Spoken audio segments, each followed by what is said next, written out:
Woo-hoo.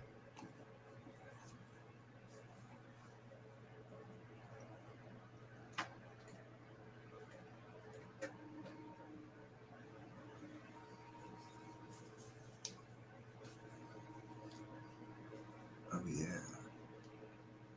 Let's see how my volume's working here.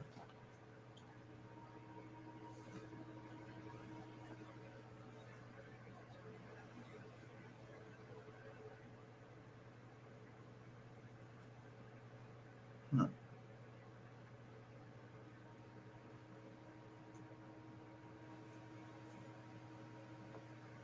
I'm not hearing you, sis.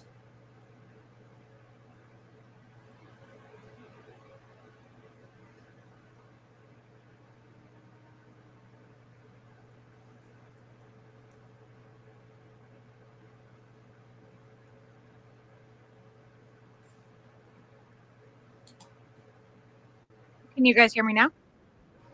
All right. There we Thumbs go. up. I'm like, I'm over here like talking, saying hi and everything. And I'm like, yeah, nobody, I don't think Yona can hear me. So Oh, we'll start that again. wow. Well, welcome to Fearlessly Authentic, everybody. I think, are on episode 8 with Yona. This is gonna cover renewal, right? Yeah, because last time, Yes. yes. All right. So I'm super excited about this, and we are gonna do our 4 agreements card too tonight before we get too far into it. But is there anything you want to say before we read our card, Yona?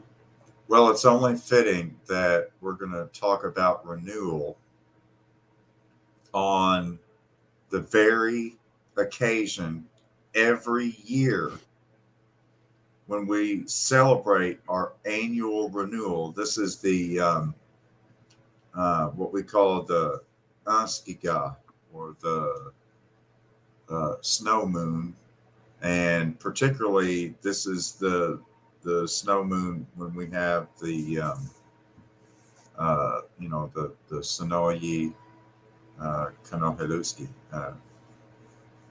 Kanehiluski, Sonoyi Kanehiluski, the night of the storytelling, which is only done during the winter solstice. And so we have that winter solstice happening right now with the full moon. And it's basically, I mentioned earlier that we measure our age in the number of winters that we've passed.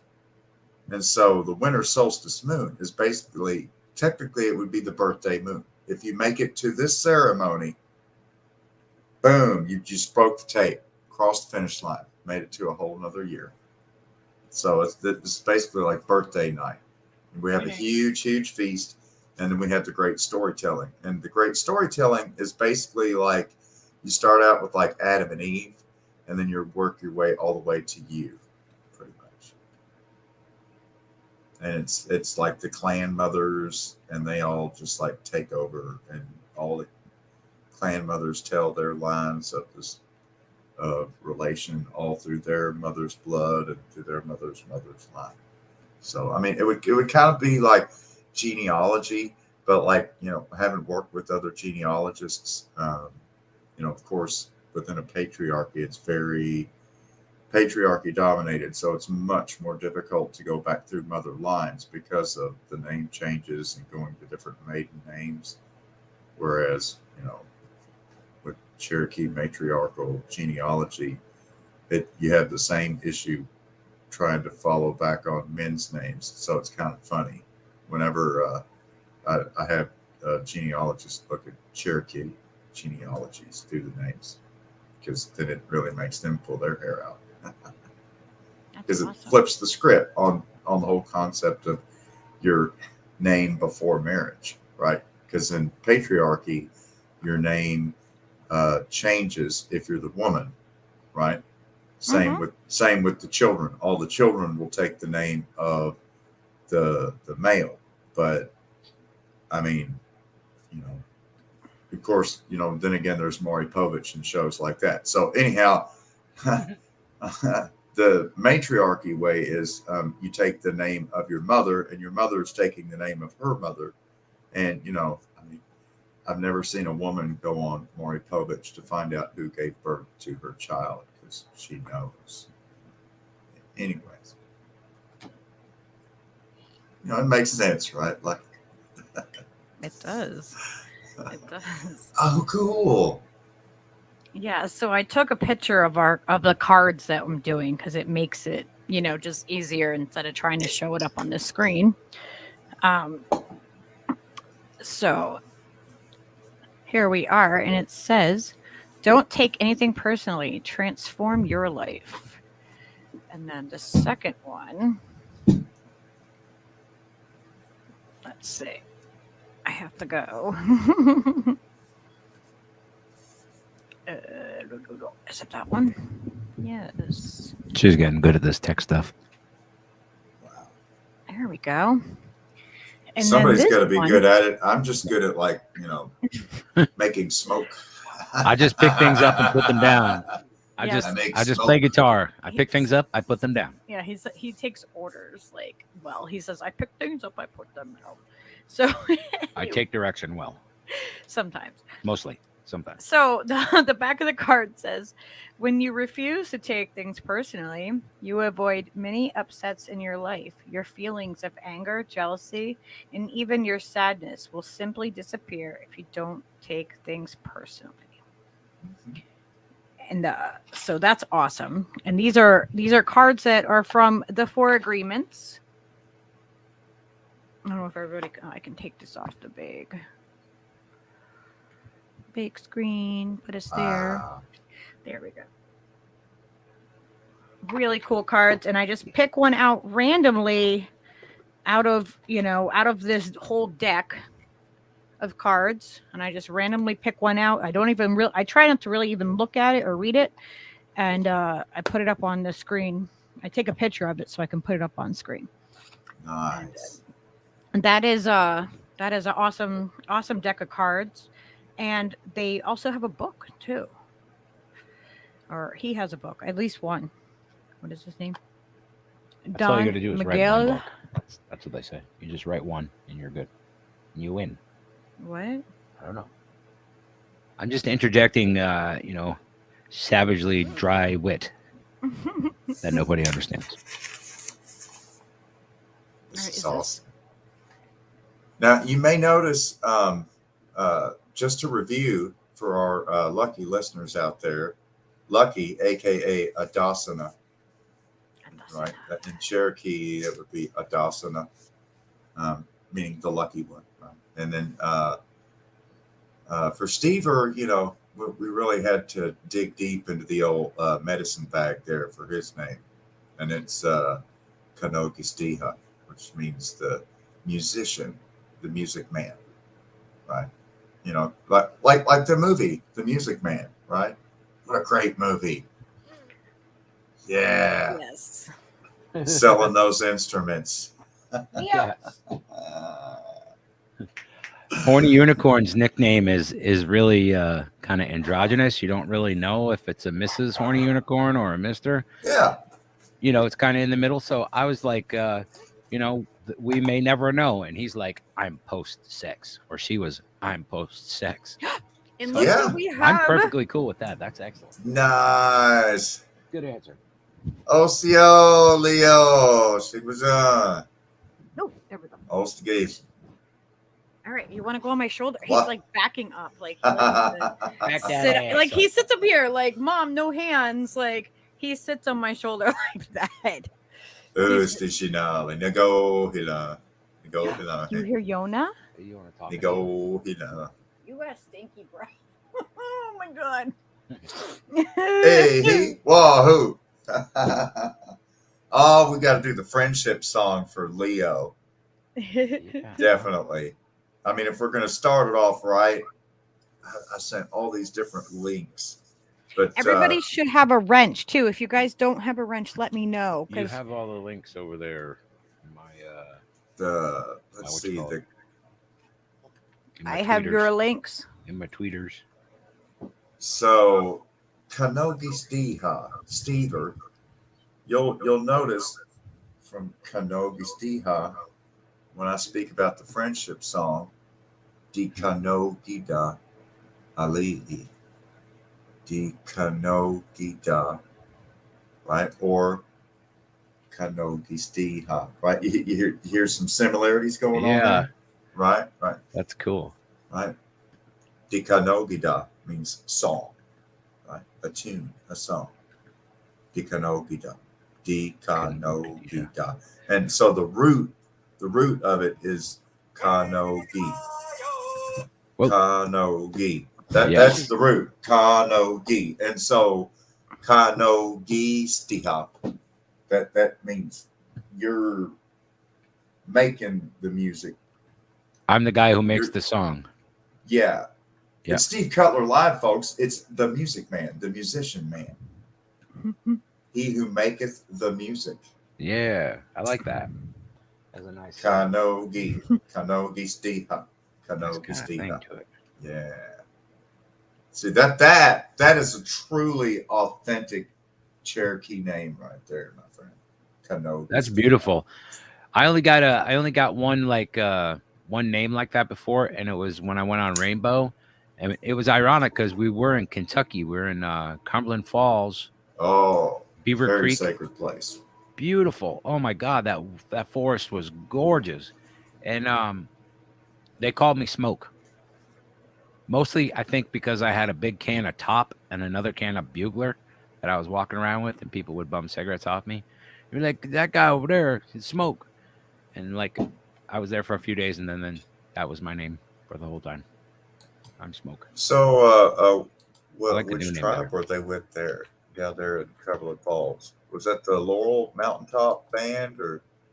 It was a couple different families. One of them was from that spend most of their time in Ocala, in the forest down in Florida, and some other cats Oh, from maybe Maine. Seminoles then.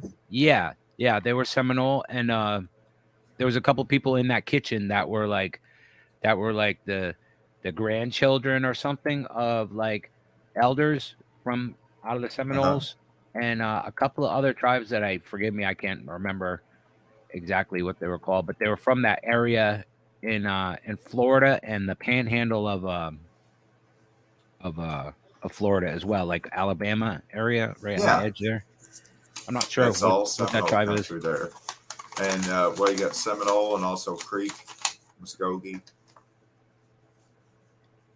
I think I would remember if it was Muskogee just because of Merle Haggard, but I don't. So in that area, you would be looking at the Mobile, the Biloxi, the Choctaw, Chickasaw, Muskogee, Lumbees, Seminoles. Earlier, there were the Calusa and the Temecula, or Temecula. They kind of got wiped out, I'm afraid. That's cool. Yeah, I wish I can remember which ones were which, like who the people were, but they were super kind. I don't know if I've told the story before, but I went out there and, I was kind of just coming off a Grateful Dead tour and just like, let's go do something cool, and met these kids that were running a kitchen and, just going to go cook food for the people and play music and stuff. And I was like, all right, let's go. And then I got there, and the group that was leading us wasn't actually like the group that was leading us. Like there was this other like satellite group of elders that were trying to control what was happening to the rest of the people that were there. And they literally sent all the women that were like, that had children down to the town to get waivers and to get vouchers from the town so that they go get food from the stores, like temporary food stamps or whatever. And I was really discouraged by that. I was just like, this sucks. This is the last thing that I would expect to happen, And I tell this story every time because, it's true. It happened to me, and I was just like appalled at it. And ultimately, the thing at by the third day, that practice had stopped, and other people that were actually had their shit together and knew how to do stuff were doing it and had contact and liaisons with people in the surrounding counties and stuff. And it was just weird, man. It was just a weird, awkward thing to be in. Like, what do you mean you're going to send all these girls down and get fucking food stamps? I thought we were living outside of Babylon. You know what I mean? I thought this was like the other thing. So that was disappointing, but It got better by the of end. heads that do that though. They're like, oh well, if I can get it, I might as well take it from the government. And it's like, I guess. And I get just that. didn't I get it. that concept. You know what I mean? But at the same time, I also think like what Steve is saying. You know, it's like that makes sense too. Is to not want that, Yeah. but it's Well, hard. one I mean, really it hard was to my own not ideal that participate. got kind of. we you have know- discussed before. There are different paths to take when you're taking the outdoors route. Mhm. One of which is glamping. Yep. I guess another avenue is Theo says glamping. What the fuck That is was that? like- I've never been glamping. It was like a camping drift, like a in rainbow. the old days. You could actually go down.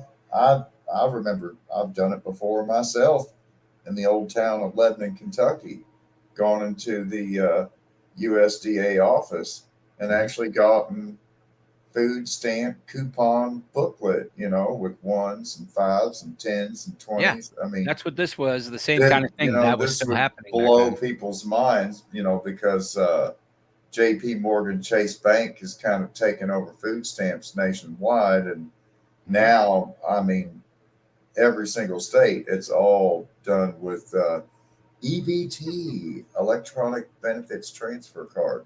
EBT. Mm-hmm. But Lord and knows so, we go I mean, hungry if we didn't have it. it wouldn't be possible at this juncture in any state for someone to go into a government office and walk out with an actual way to get food for in speaking in general. Now, specifically, like if you're in Huntington, West Virginia, there's the IR at the library, and they would refer you to the local, because they have like a round robin thing of which church, or is it Salvation Army Day or whatever, where you can go Yeah. and get food. But then again, it's only going to be during a certain time, and first come first serve, and and that's just one particular area. And of course, it's a real hodgepodge across the country when it comes to that. But if you're going into the off-grid situation,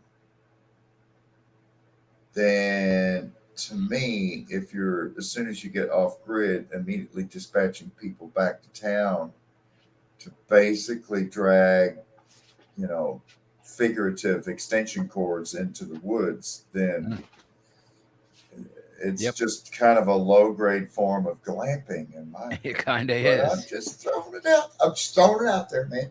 I'm not judging anybody. I'm just saying. Look, different strokes for different folks. Yeah. Whatever puts wind in thy sails and gets thy canoe to the other side. But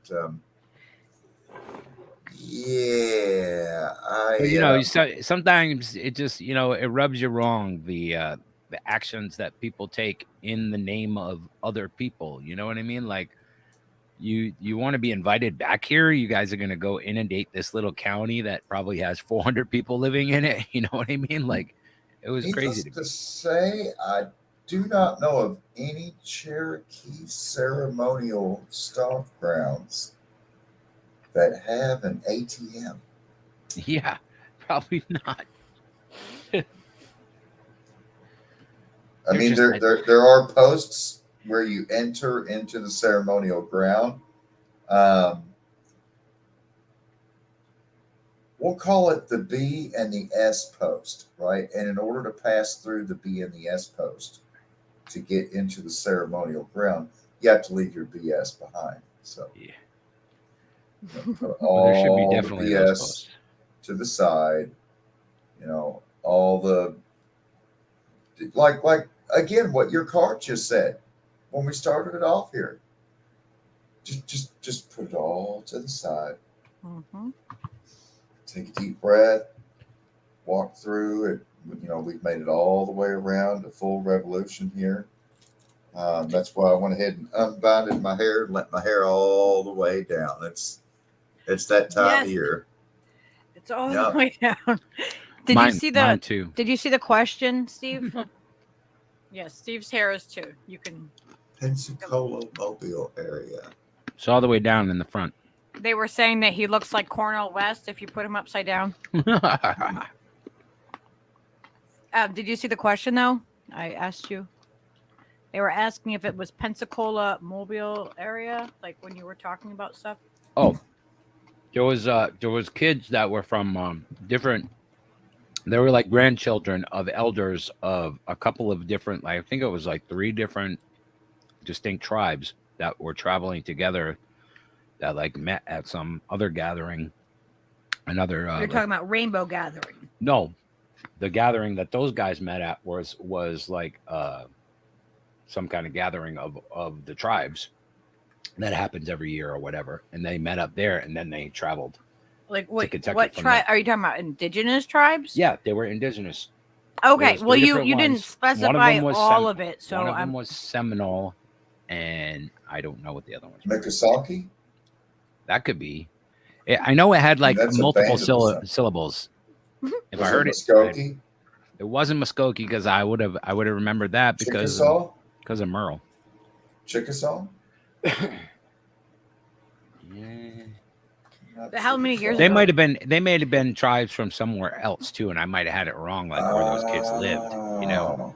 Maybe Those- Kiowa or Cheyenne or Arapaho or Navajo, Zuni, it might have Hopi. been Navajo. That sounds right. You see what Alice says? Alice has it right.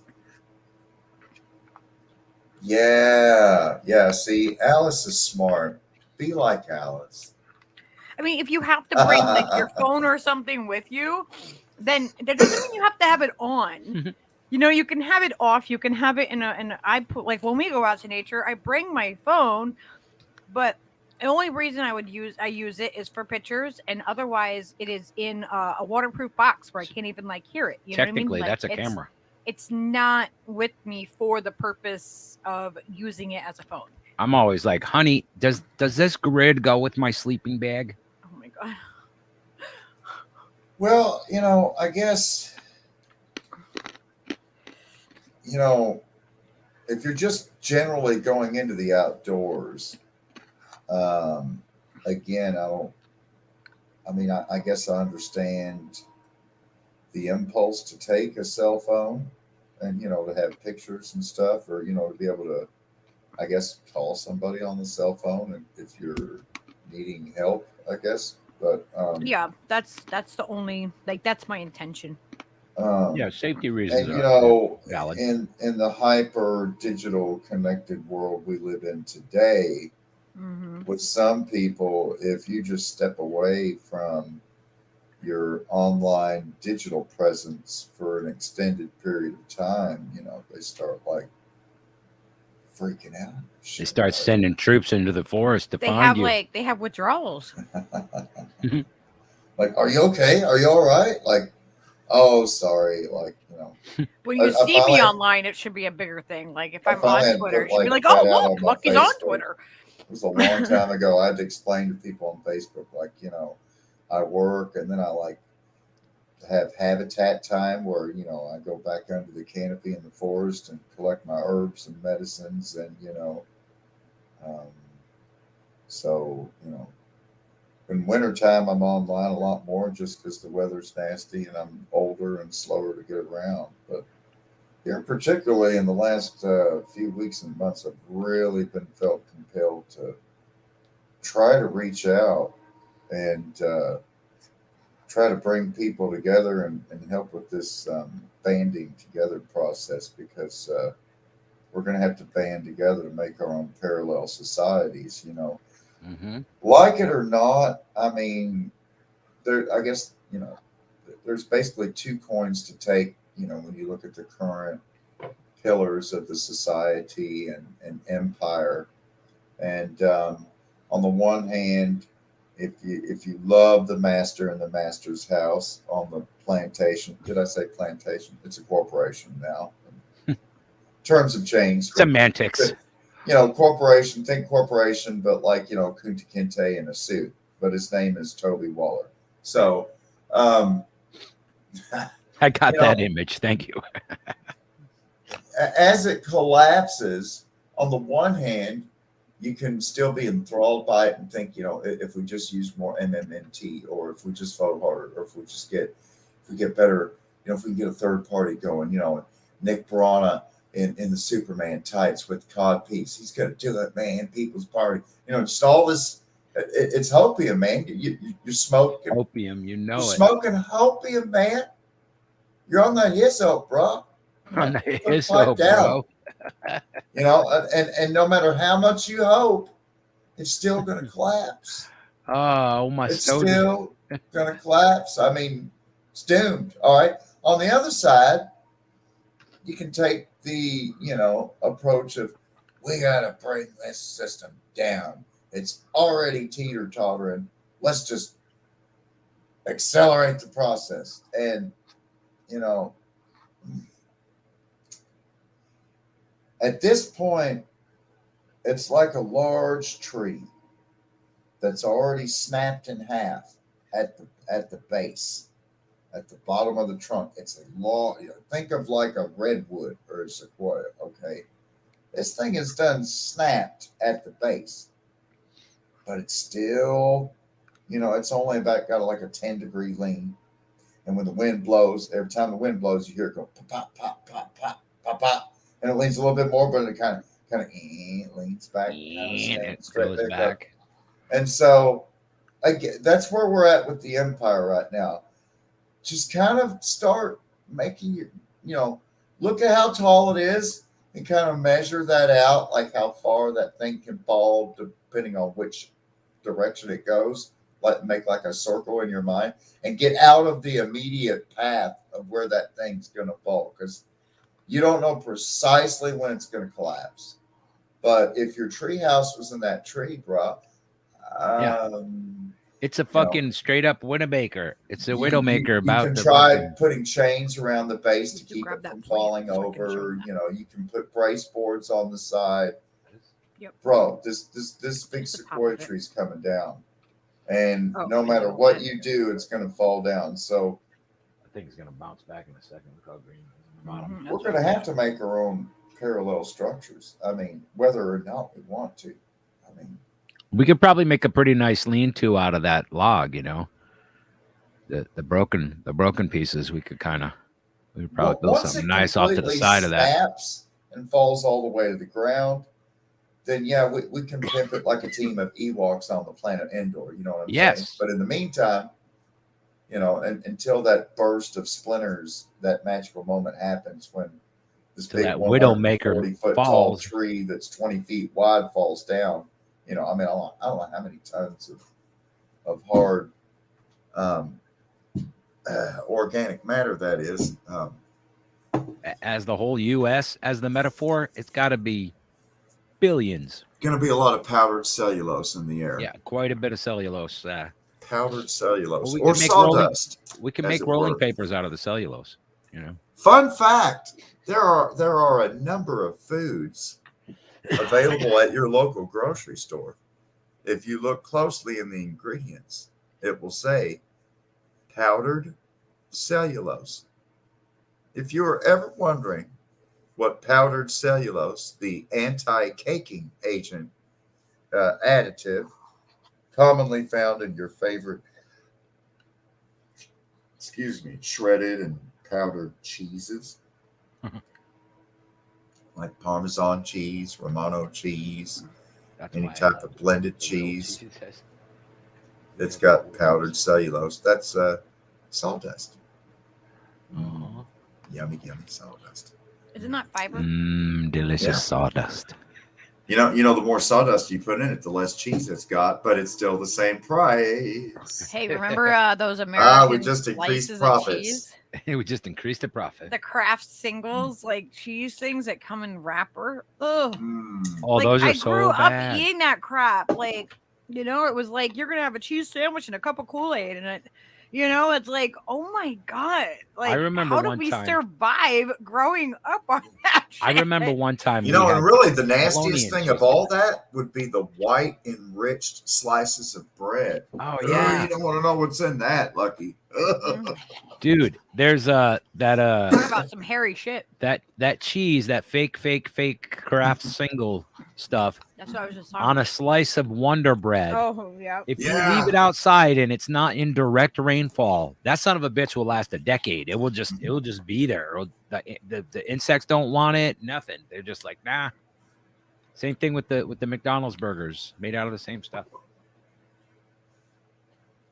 American cheese is the grossest single cheese. And how do they Morty. call? I'm Why would sorry. they call it American cheese? We And don't why- live yeah. in America. We live in the United It States. should be Well, like to be North fair, American if you look Wisconsin cheese. closely on the label, it is normally identified as American cheese product, which Yeah, it is product. That's right. which enhances the flavor when you refer to it. That like that little extra lawyer word in there, product.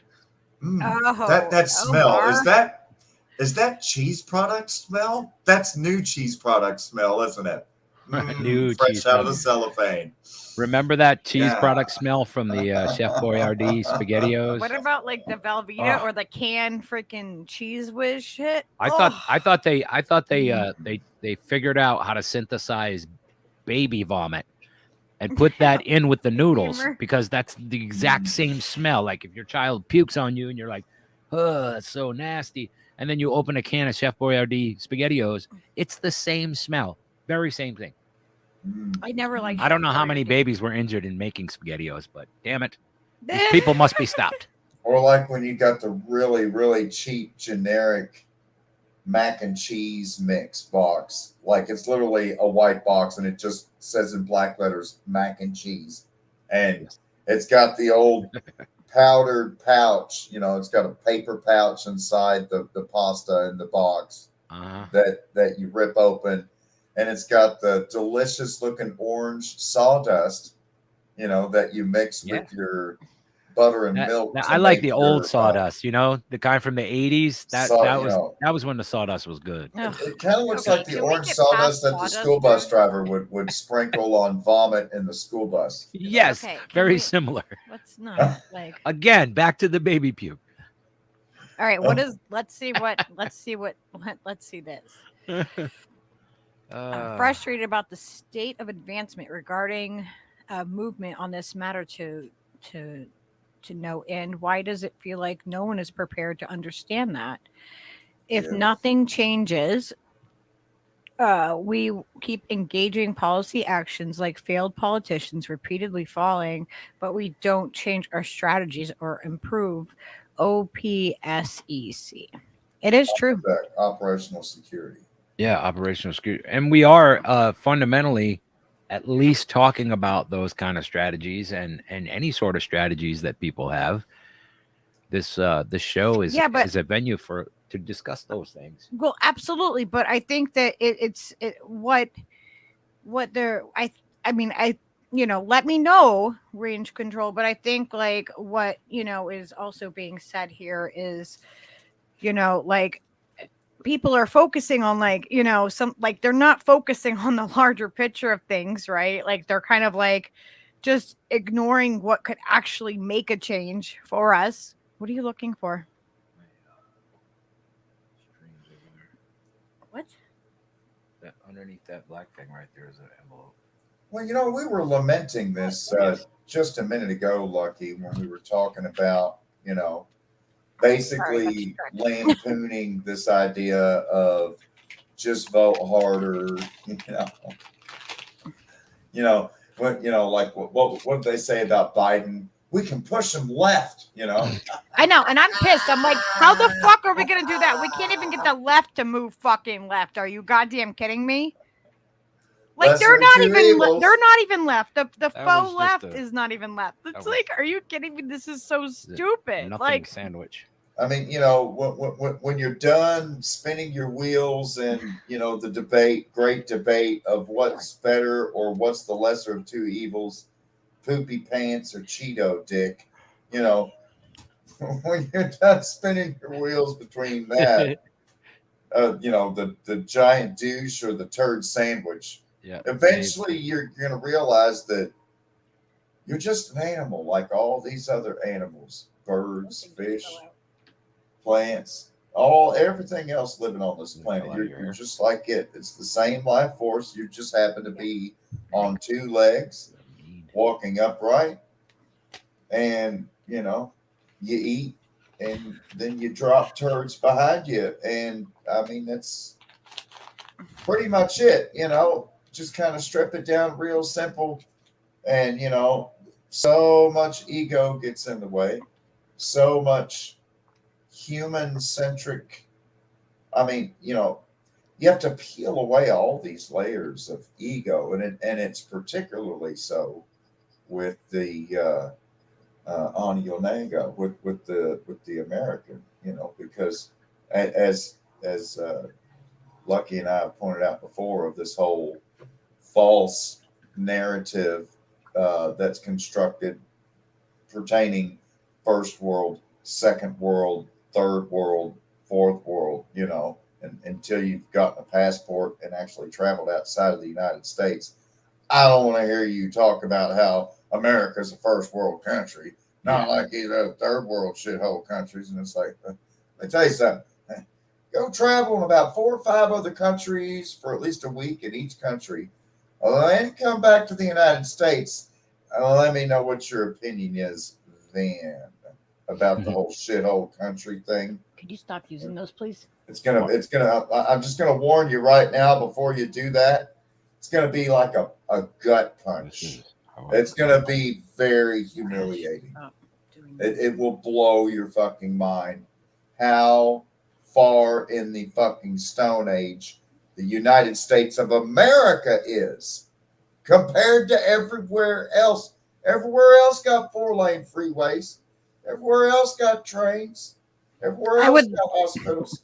I would rather live somewhere where it's they say third world, first world, all that, which is actually a derogatory term, which we did talk about before, but they do continue to use that. Term. But we're a lower economic, like that doesn't matter to me. What your economic status is as a country, that doesn't reflect how the people are and how the people are happy. Mm-hmm. And so it's like, imagine if we changed that. And the narrative wasn't like, oh, they're higher.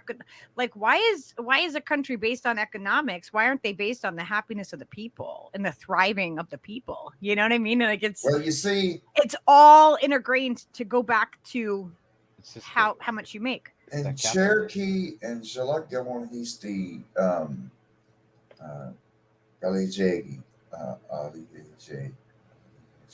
so the same root in the word for happiness is the same root for the word grateful or thankful. Because, I mean, basically, for us, happiness is directly relative to how grateful and how thankful you are. And the more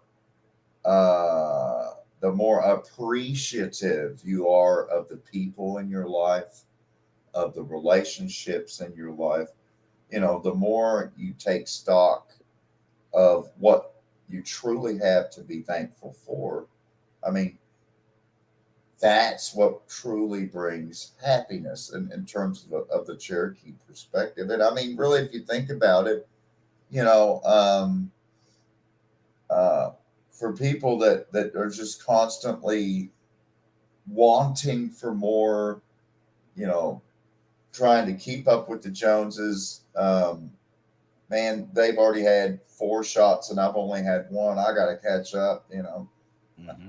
What I was wondering about that? You know how they saying like you're not fully like, booped until, you have like so many of them, like 3 of them. So like say like just theoretically, like, this is not something I'm promoting. I am not a medical doctor, but theoretically, say somebody has had only 2 and they don't go for their, their third one, or say they haven't had any. Does that mean they have to be like out of like, society for like all that time? You know what I mean? Like they're like half kind of like, oh, well, you have to have this to be considered fully. But if you're going in that direction, then like, does that mean that you're okay?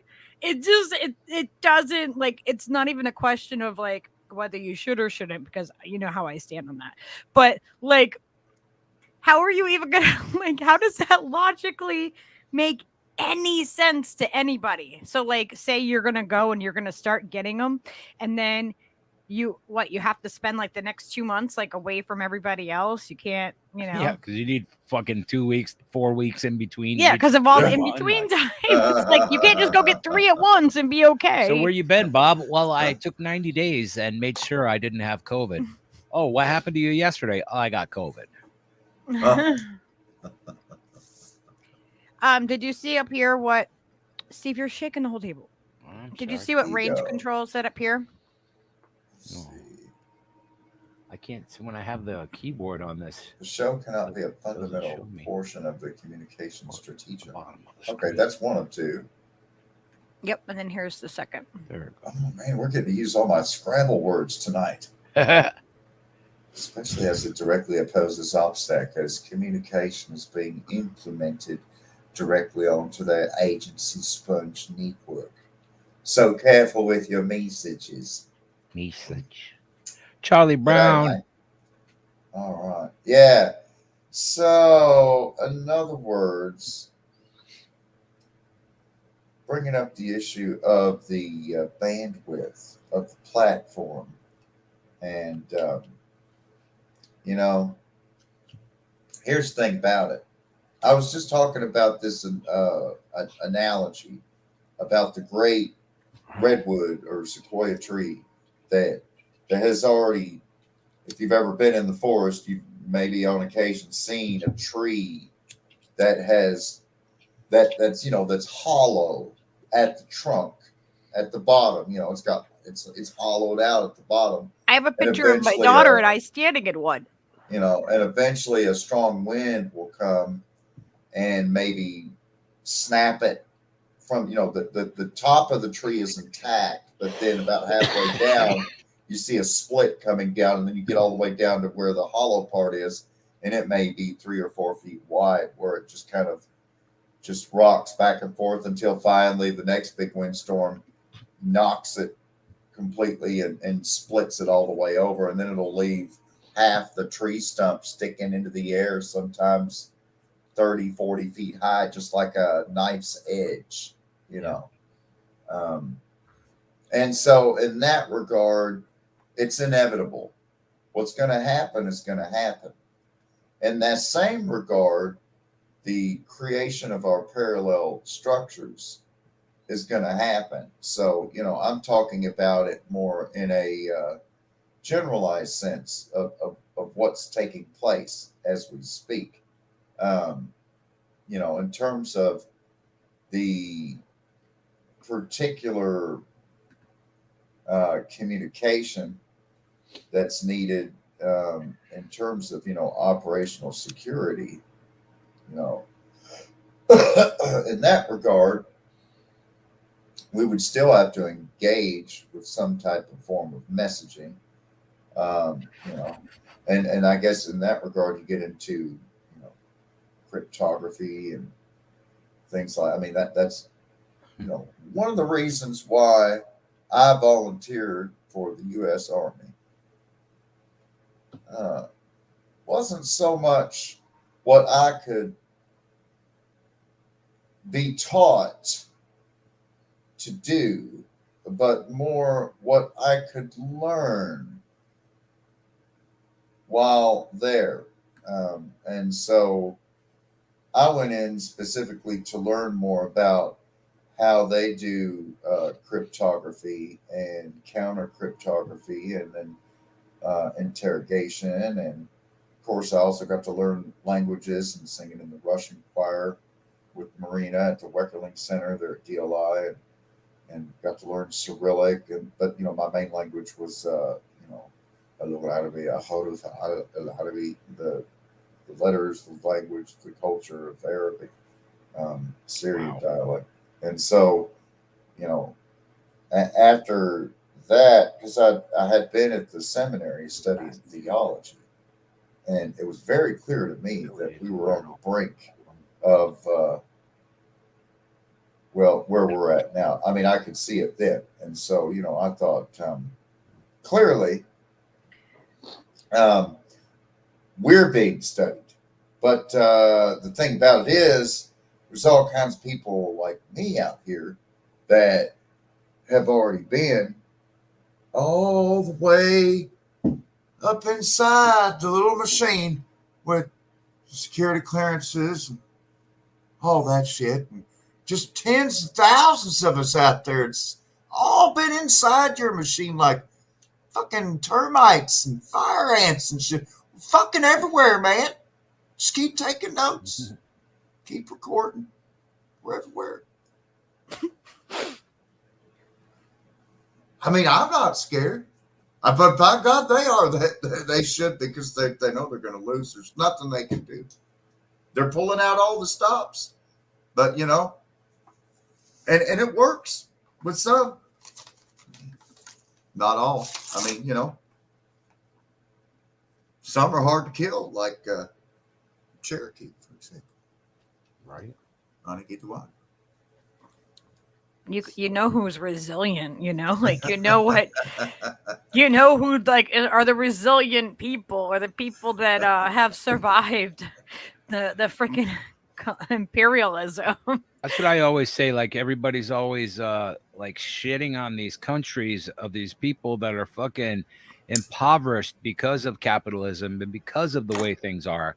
And despite that, they come up with fucking, you know, cars that operate on water, or fucking, you know what I mean? Like, just like some kind of fucking crazy innovation always seems to happen in those areas. Well, Like, because always. you have to, like, when you don't have the things Yeah, no, like I that, understand you have to the figure. mechanic of it, but it blows my mind that it always seems to happen that way. Like, you could have the most money for research, and that really doesn't matter. So here's the thing. If you look throughout cryptography, you know, I'm just going to respond real briefly to range control here. Mhm. If you want to look at, you know, cryptography, what I'm talking about is the ability to securely transmit messages so that only you, the sender, and the desired recipient of that message can understand it and read it. But Okay, Maria. such that if anyone intercepts that encrypted message, it's just going to be gobbledygook, right? And so, you know, through time immemorial, there's been different ciphers and different codes put forth to encrypt messages. You know, even like the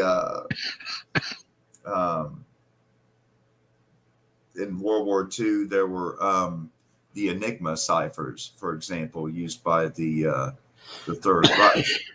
And there were different Enigma ciphers. There was like the naval, and then there was I think the most secret one was for the submarine codes. But, you know, eventually, what was it, Bletchley Park in outside of London, England, where you had the MI guys, the British intel, breaking it down. And they eventually actually cracked the Enigma code and were able to, you know, painstakingly figure out what the messages were with the Germans. Same with the Japanese. But I mean, I don't know that all these codes were broken, but by and large, all these codes eventually were broken by teams. Whether you talk about the Japanese imperial codes or the German codes, with the Enigma machines with the rotors and stuff. But the only codes that I know of that have never been broken, are cryptographic codes based upon Native American language. So that's fucking amazing. Insert and spin. So if we have to play cryptography games, okay, I'm gonna whip out about 18 fucking languages and 12 different scripts. Keep up, motherfucker. You can't use Google Translate from a Cherokee neither. So Nice. Don't worry. If I want you to know it, I'll let you know what bag of dicks means. It's like I stopped using Signal last year. I just have Yona do all my cryptography now. Yeah.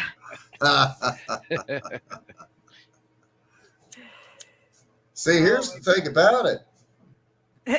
What's going to happen is going to happen. You see this? It's inevitable. It's like inertia. You know, it's gonna happen. Right. I mean, It's at like this that point, impending tree that you're talking about, that the Widowmaker about to fall sometime. We don't know when. maybe a better, because I just keep thinking about poor Celine Dion. I know she's paralyzed and she's put off her Las Vegas shows, but Oh no, I didn't even hear about She's that. paralyzed with fear, or is like a medical condition? no, as a result of vaccine injury. Oh, God damn it. You didn't know? Wah, wah, wah. No, I didn't know that. And Lucky that's Lucky fucking Burrito. Don't worry. Her heart will go on. Mm. It's awful. I don't want anybody to be hurt by it, and it's like, J'aime beaucoup Céline Dion, quelle chanteuse canadienne, québécoise. Alors on danse. Mais alors, c'est malheureusement pour Céline Dion, c'est une maladie permanente, je pense. So, and pardon my French there. I'm just thinking about Celine Dion, switching over to French there. I know like 4 so French words. Yeah, so inertia. Imagine, you're out there right on the very front of the Titanic with Jack. Right where Jack climbs up on the balcony, right? Jack and Rose, right? And boom, there it is. Oh shit. There's the iceberg. And then you hear the bridge like call out, all ahead, stop, right?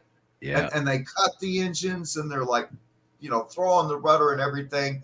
And at this point, the thing's plowing through the water at like, 24 knots. Like, oh shit. And the iceberg is coming left to right at about 10 knots. And you see you're right there, spying on why are you spying on Jack and Rose? Mm-hmm. What are you doing there? Like, leave those lovers alone. Get your hand out of your pants. Can't they just get it on? The iceberg's about to hit the inertia, and nothing you can do will stop it. It's gonna happen. And then boom, crunch, rip, gnarl. Fucking horny unicorn says. And hopefully at that point, you've got both your hands out of your pockets and you're looking for one of those little wooden escape boats. Yes. Lifeboats. Yeah, lifeboat things. Did you see this comment? This is great. Horny says, I know this is insensitive, but anyone tried growing magic mushrooms in a dream catcher? I don't know what ever made me think of that. I actually make dream catchers. That's fucking funny. And I collect the probably vines. very cool. I collect the vines myself. So, I mean, I'm sure we can grow them. I've never thought of taking the vacuum cleaner and taking what I dump out of the contents and packing it into my bowl and smoking it either. So, not usually. But that's an idea. It depends, though. Like, how much trim were you picking up with the vacuum? You know what I put it in? The catcher is to catch the evil, right? It's like a force field to keep bullshit away. And so it's not going to protect the thing in the middle of it then. If mushrooms are growing off of that bullshit that's being caught through the dream catcher, and don't all mushrooms grow on shit anyways? A lot of the good ones do, certainly. And there's going to be some evil shit in those mushrooms. And if you're growing like Amanita mushroom, like the kind you want to eat, and it's got that evil shit trapped in those mushrooms, and then you eat it, like, yeah. That's Bad Trip City. I'm no expert, but I am. I mean, I understand if you want to take, if you're all into one-way tickets, like, but I'm a round tripper. I'm a round tripper. Okay, this is where we're going, but when we're done, I want to come back home. Just please send me with some red slippers, Dorothy. Something. It's kind of a red pill. I don't want to be on a one-way trip to, like isn't that what happened to Sid Barrett and Pink Floyd? Yes, right? Yes. He just got spun out. I heard that maybe he ate mushrooms that were grown on a dream catcher. I think it had something to do with that. I think it had to do with the other stuff that's in fly agaric mushrooms, not the psychoactive psilocybin stuff, but the poisony stuff. That would and say- his mental illness like intensified Well, it. see, horny If unicorn, you're I ready don't- to I shine don't think on it's- like a crazy diamond, grow those shrooms on a dream catcher. That's here Well, you go. he didn't like. He said not so much insensitive, but certainly ignorant. Well, no, I mean that's what we're here to learn. Yeah, we're no. I no didn't. dumb I didn't questions. think about it as like they caught evil. I'm like, oh yeah, that would look kind of cool. Mushrooms growing on it, and then Yona's like, yeah, no. Yeah, that's not right. Dumb. So people. I mean, I don't think that there's anything that's insensitive or like. That's what we're here to do, is to learn. So don't No, hold back would've- something. if you If would have, it is insensitive or ignorant, you're gonna find out. we would tell you. But ultimately, if you, I was gonna say if you preface that question with, "Hey, you dumb hippies ever," or whatever, that would have been like, then we would have, maybe gave you more shit about it. Like imagine early in your romantic life, the worst relationship you ever had, like mental, like oh my God, you had to change your address and move away and just did all this stuff to get away from like this, like on Wayne's World. Remember? Oh no, she's mental, right? And every time they seriously, hi Wayne, they're like, no, right? Wayne's World, we're not worthy. But anyways, imagine something like that. That's what I was thinking. And it's all caught up in that fucking dream catcher. Okay, you grow this big, plump, juicy. I mean, the cap is just juiced out. The stem is like full of right. If you don't want to You- eat it though, like if you just pop in want that it, stem, you to start grow on chewing there. that stem like a didgeridoo. Next thing you know, you start getting your trip, and it's her. The whole trip. Why did you do that, man? He's mental. Why would you go back to all that pain? So I can see is Michael Myers. Okay.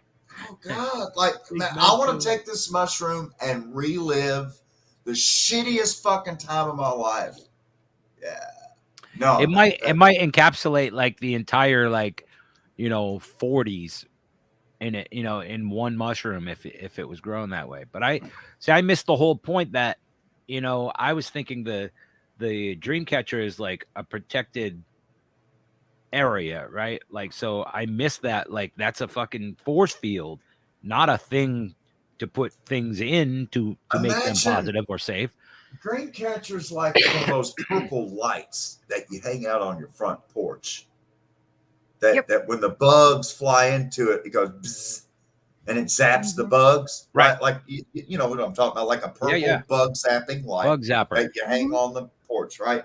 Fully. That's what a dream catcher is. And see, there's just for negativity and negative bullshit coming your way, and then it gets caught up in that sinew, right? And I've got extra on mine. I've got feathers and everything decked out, so it'll bounce back into it and get stuck on it.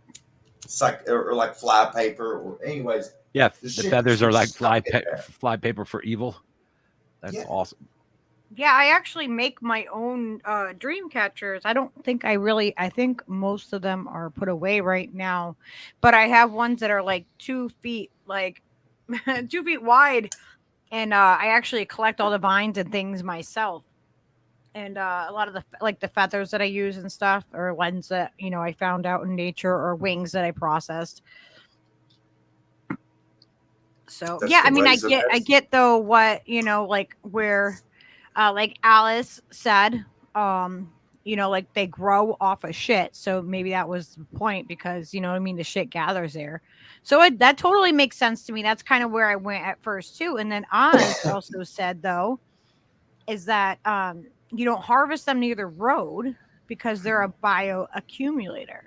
Same thing with sunflowers. Sunflowers are actually like one of the coolest plants. And mushrooms, because our DNA is actually closest to mushrooms, and they're from outer space. So just think about that. And then what? but mushrooms will like take care of like toxins in your garbage and things like that. And also sunflowers, they actually pull toxins out of the ground.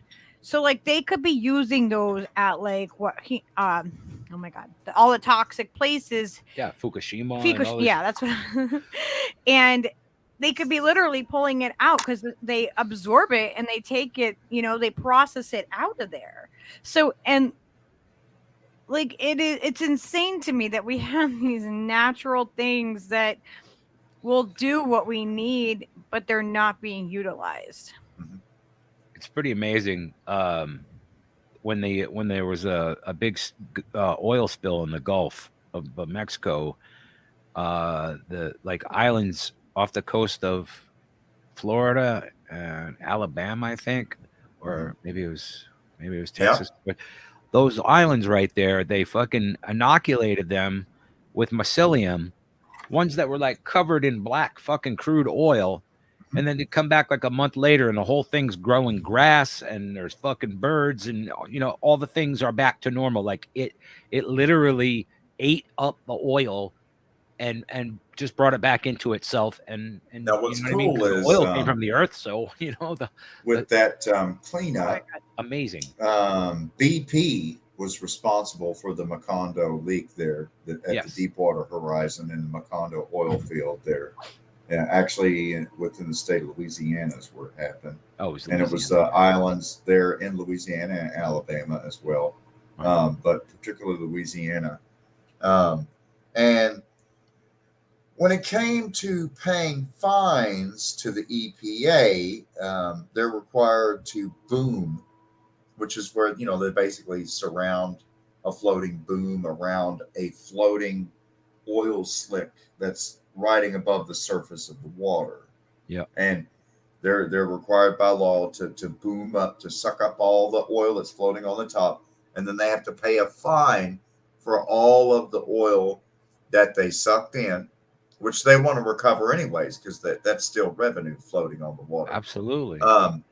And then, then they measure out how many acres of beach are contaminated.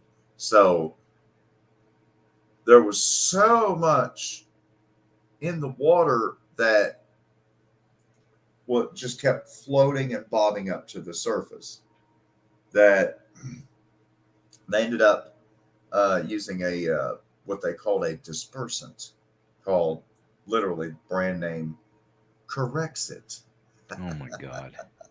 With 2 X's. Corexit. Yeah.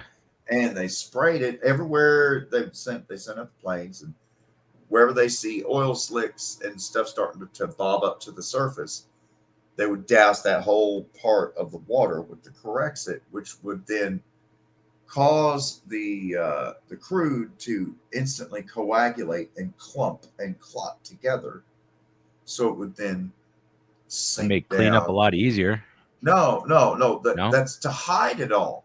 Oh. The coagulant makes instead of it being buoyant and different molecules separated together, just kind of pushed together like slime, because it's crude oil, right? Right. The coagulant makes it all clump into heavy little stony like tar balls that all then drop. So it has no buoyancy bottom. When that stuff gets on. And so out of sight, out of mind. Damn. Ain't no more oil to find. Well, looks like our work is done here. It's all clean, and we only had this many gallons, so we only have to pay this much. All right, we're done. We'll be going now. Thank you. And now, when they've sent scubas and other diving cameras down to the bottom around there, in some places it's like 10, 15 feet deep of crude slime on the coating the entire bottom of the Gulf of Mexico for tens of thousands of acres. Is just like tar jelly coating the entire bottom, where they just don't get me started. Wow. Did you see that? Don't get me started. Did you see this comment? That's so gross. What the fuck? So nasty. And here I was like hopeful that they were going to utilize that mycelium thing.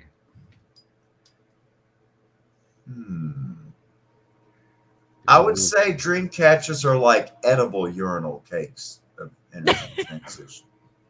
I mean, What's I your guess favorite? you could What eat a is your urinal favorite cake. flavor of edible urinal cake? I'm gonna throw it back at you. See how I twisted that around? Don't fuck around. He's fucking many I languages to confuse you with. I said, if you really worried about evil shit getting in your house, meditate on a deep blue color, filling all your rooms. It's like a spiritual detox. All right. Also, like a broom, like when you sweep in your house and you know, like you're physically sweeping like your floors or whatever, that is also a way to move stagnant energy and move it out of your house too. And you don't even have to like be actually sweeping, like, you know, you can use the broom without, you know, without touching the floor, but you're still moving that energy and it's your intention, and so you're moving it out. I think we should have It's the old way. we had like I think we should have like 60 minutes of continuous dance every day here, like in this room, because that would make the same thing happen, right? We'd positive the fuck out of this place.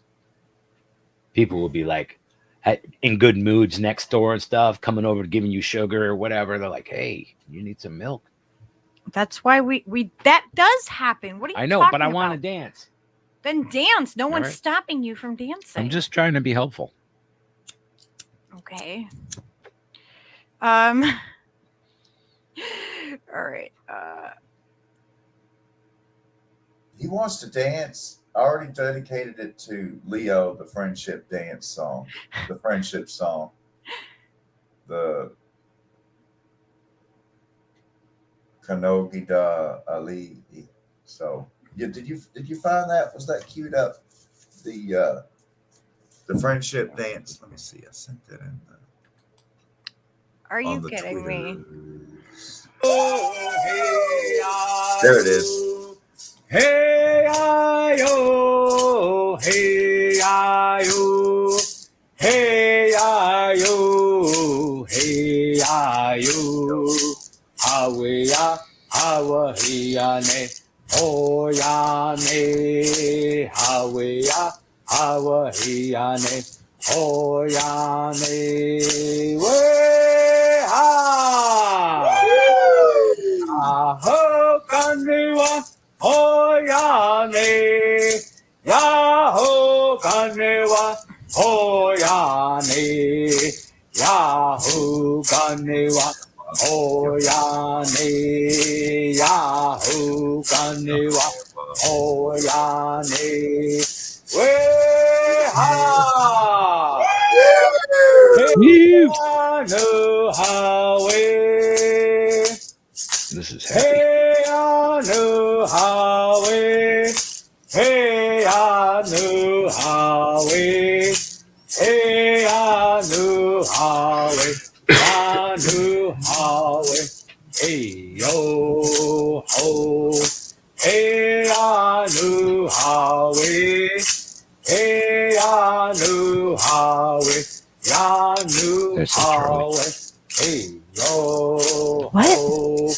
Way ah, yeah, no, hey, no, ya, hey, hey, no, hey, no, ya, hey, hey, no, hey, no, ya, hey, hey, no, hey, no, ya, hey, hey, no, hey, no, ya, hey, hey, no, hey, no, ya, hey, hey, no, hey, no, ya, hey, way, way, na, way, na, All right. Work it out, Stever. Work it out. What? I was telling him, work it out. Oh, okay. We're sweating to the oldies like Richard Simmons. Sweating to the oldies, Okay, baby. I will put that back on. I was like, wait, what? Did he tell me to cut it?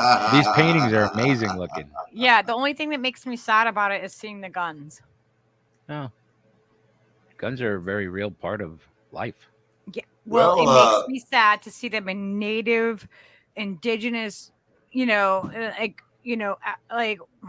and then they have guns like that. That does make me sad.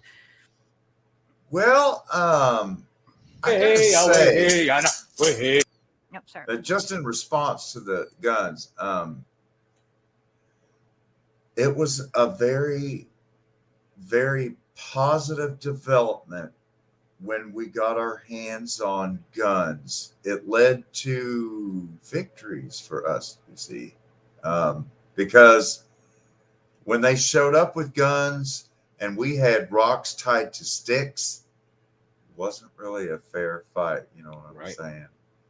And of course, in those days, you're talking about muzzle loading rifles. And so, in some respect, a good archer, a good Cherokee archer could lay down, good Lord, 10, 15 arrows in 1 minute. Whereas if you only have one musket, I mean, by the time you discharge your load, you've got to, pop open your powder horn, repowder the hole, recock the flint back, take the pouch, take the ramrod, ram the shot all the way down the barrel. By the time you get all done with that, a good Cherokee archer's probably sunk about 4 or 5 pieces of flint into you. So, dead. I mean, it was just kind of evening the odds, so to speak. Because, I mean, same thing with the Lakota. The Lakota were not a horse people. The horse was not indigenous to America, but they adopted the horse, they adopted the rifle, and General George Armstrong Custer found out that they had well adapted to horseback firing of weapons. That's why it's known as the Battle of the Greasy Grass. But they call it Battle of Little Bighorn.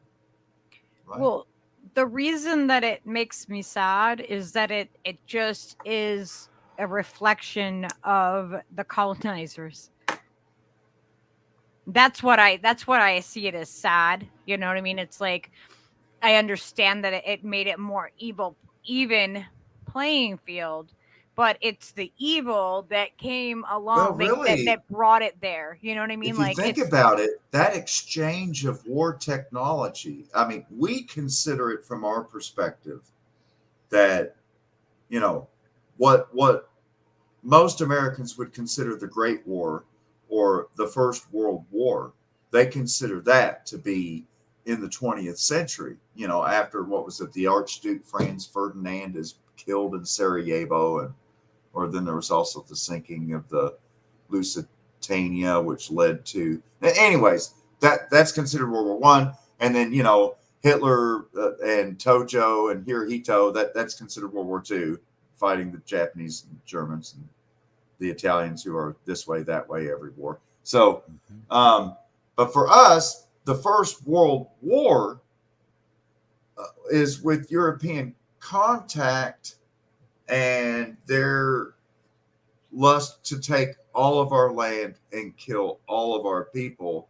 And in that desperate First World War, we were constantly trying to adapt and appropriate their methods and their weapons in an all-out bid to survive and defend our land and traditions. And so, yeah, I totally feel that on a very deep level, Lucky, that, what you're expressing grief to is what we consider to be, the first great war. And for us, it really comes into focus on July the 4th, 1776, because that's the day that General Washington led the colonial troops to basically kill off the rest of the coastal Cherokee. And what was it, 12 Cherokee towns burned down that day on July the 4th in South Carolina. We were just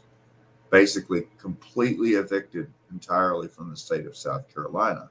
And the thing about it is, we're always told the story of July the 4th, 1776. That, of course, is for the international audience.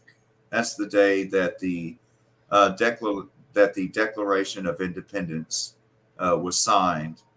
And the narrative that we're commonly told in the United States is after the signing of the Declaration of Independence on July the 4th, hostilities then began with the arrival of the British in Boston Harbor, whereupon Paul Revere spied the Redcoats and he hopped on his horse and he made his famous ride to Lexington, Massachusetts, yelling to all the Minutemen along the road, the Redcoats are coming, the Redcoats are coming, right? That's what we're taught. And then the battle ensued, and the Redcoats would line up in the middle of the field, shoulder to shoulder to shoulder, and the colonists fought like savage Indians, like guerrillas hiding in the woods off to the sides of the clearings, and fought, with the cowardice of the savages, and all this stuff,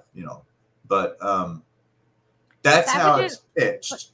That's the narrative we're taught, and I'm just kind of weaving in some of the perspective of the British fighting against, the British generals saying that, the colonists don't line up in formation as they're supposed to. Well, no, they're hiding behind trees and popping shots wherever possible. Yeah. But anyways, for us, it began on July the 4th. And, a lot of people may not know there's such a thing as the Cherokee American War, which was from 1776 to 1782. But at the same time as 1776, 1782 is the American Revolutionary War, which is just, Americans trying to get a little bit of freedom, okay? Because, taxation without representation or whatever bullshit. So, well, you know what, though? I think I would rather be with those, savage or whatever, indigenous. You know why? They had fucking universal health care. Just saying. Like every other country, every other nation in the world, except the U.S. But, so... Like, they don't seem so bad to me. Like, where, like, I don't understand why that's looked down upon.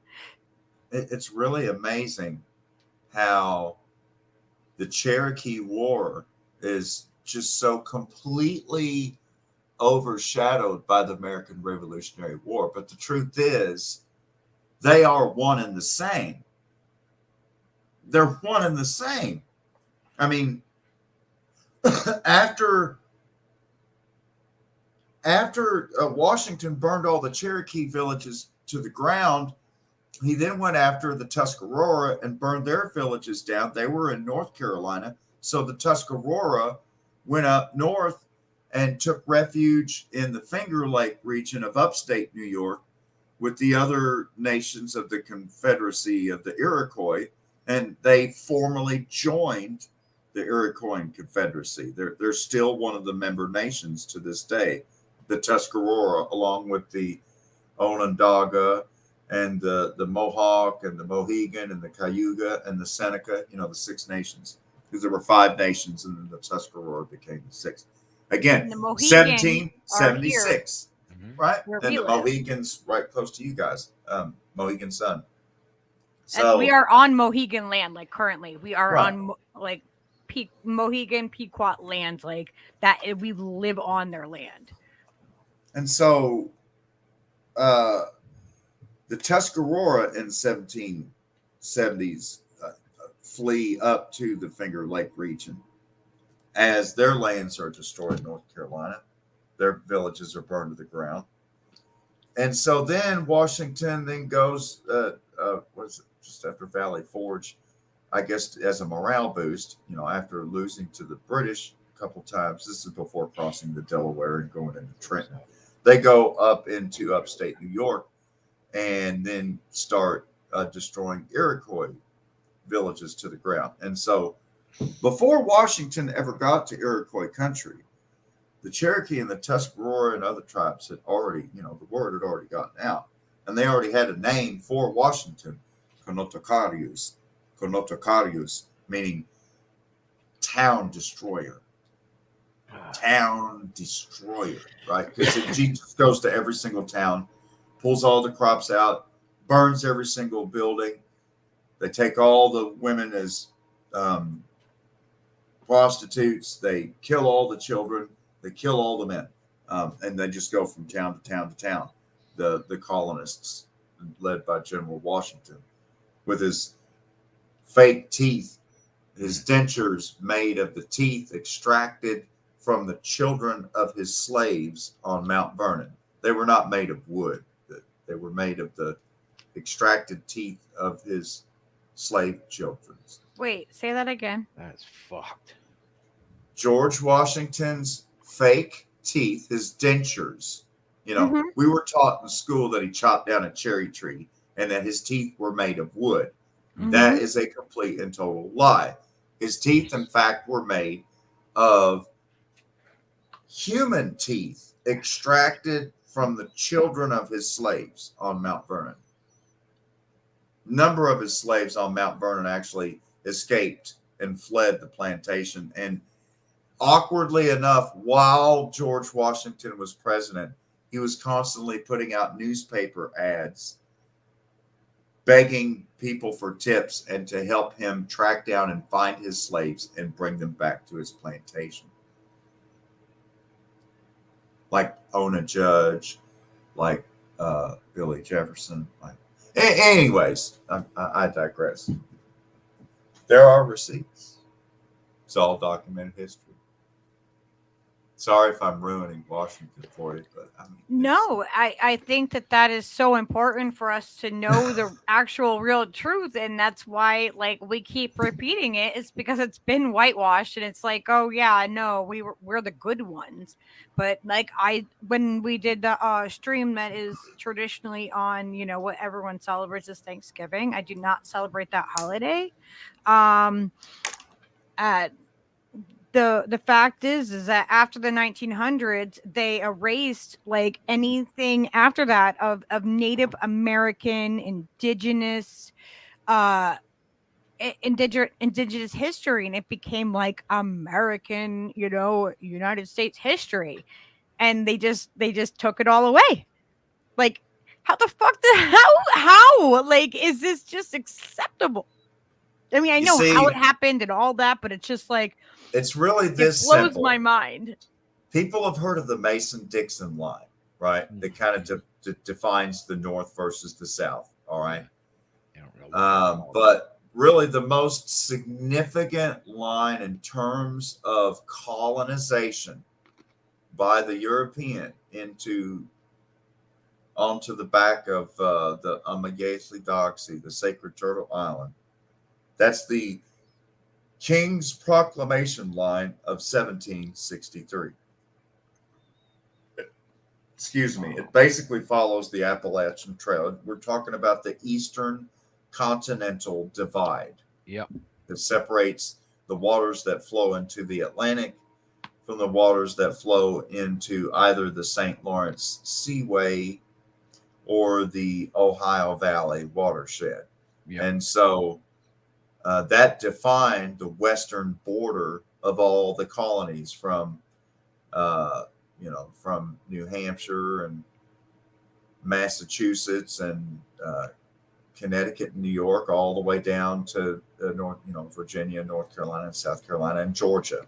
And that line ran through the middle of most of those states. And so immediately with the Declaration of Independence on July the 4th, all the colonists across all 13 colonies immediately said, fuck you to this 1763 line. And, picture 1890s out west when they've got all the Conestoga wagons all lined up side by side on the state line, and they fire the gun, and all the wagons just bust out, to claim their 40 acres and a mule, right? like the Dawes Allotment Act, which ironically is when they were selling off land within Indian reservations, which is a whole nother thing. But it's kind of like, the way they do Jewish settlements in the middle of the West Bank. But I digress. Same concept. You have to look at the comment. My wet dreams always the perfect female body with the head of George Washington. Oh, ooh, that makes those brain scenes really kind of suspect now, doesn't it? Yeah, you can't really enjoy that brain when you know those are slave baby cuspids in that denture set, huh? Ooh, sorry, buddy. I'm sorry, I didn't mean to do that. And then did you see what Vicky put? I don't kink shame unicorn, but that's weird.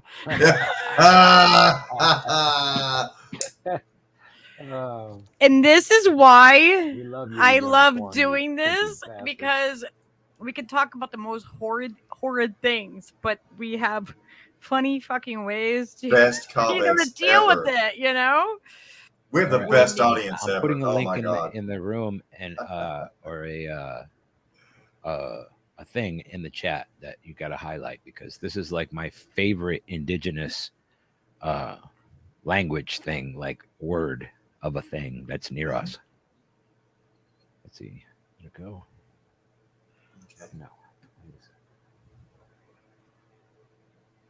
All right. Mm. How to get rid of some digits. That's too long. Range control, do you mean a message on Twitter? I think that's what. It's the winter solstice party. Woohoo! Solstice party. My daughter Oh, was yeah. born on the 22nd of December, and she's going to be 18. And the day that she was born, back in 03, it was actually winter solstice. And she chose that day because, that was the day that she got evicted from my womb.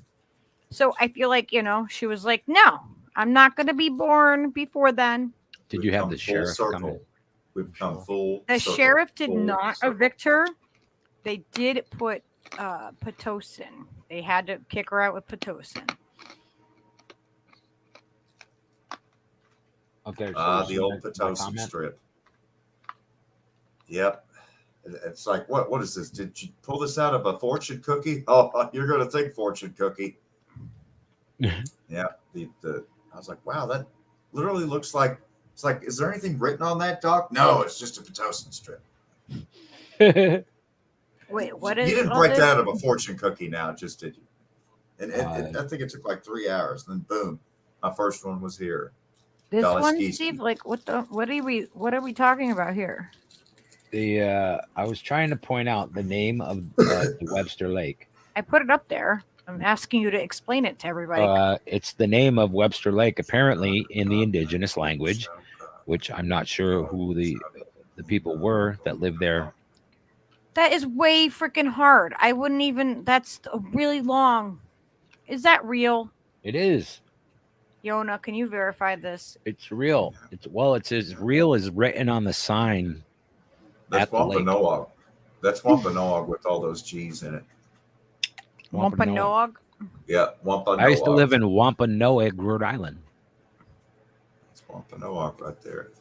It's funny because people don't realize how many things are indigenous, like the words and everything like that. Like at first, I was like, "Is that Farsi?" Because I mean, it kind of looks like Khoshamadid Bashna Ashna Shodam Khoshamadid, right? But no, it's not. It's not Iranian. That's. I was gonna say, is that like?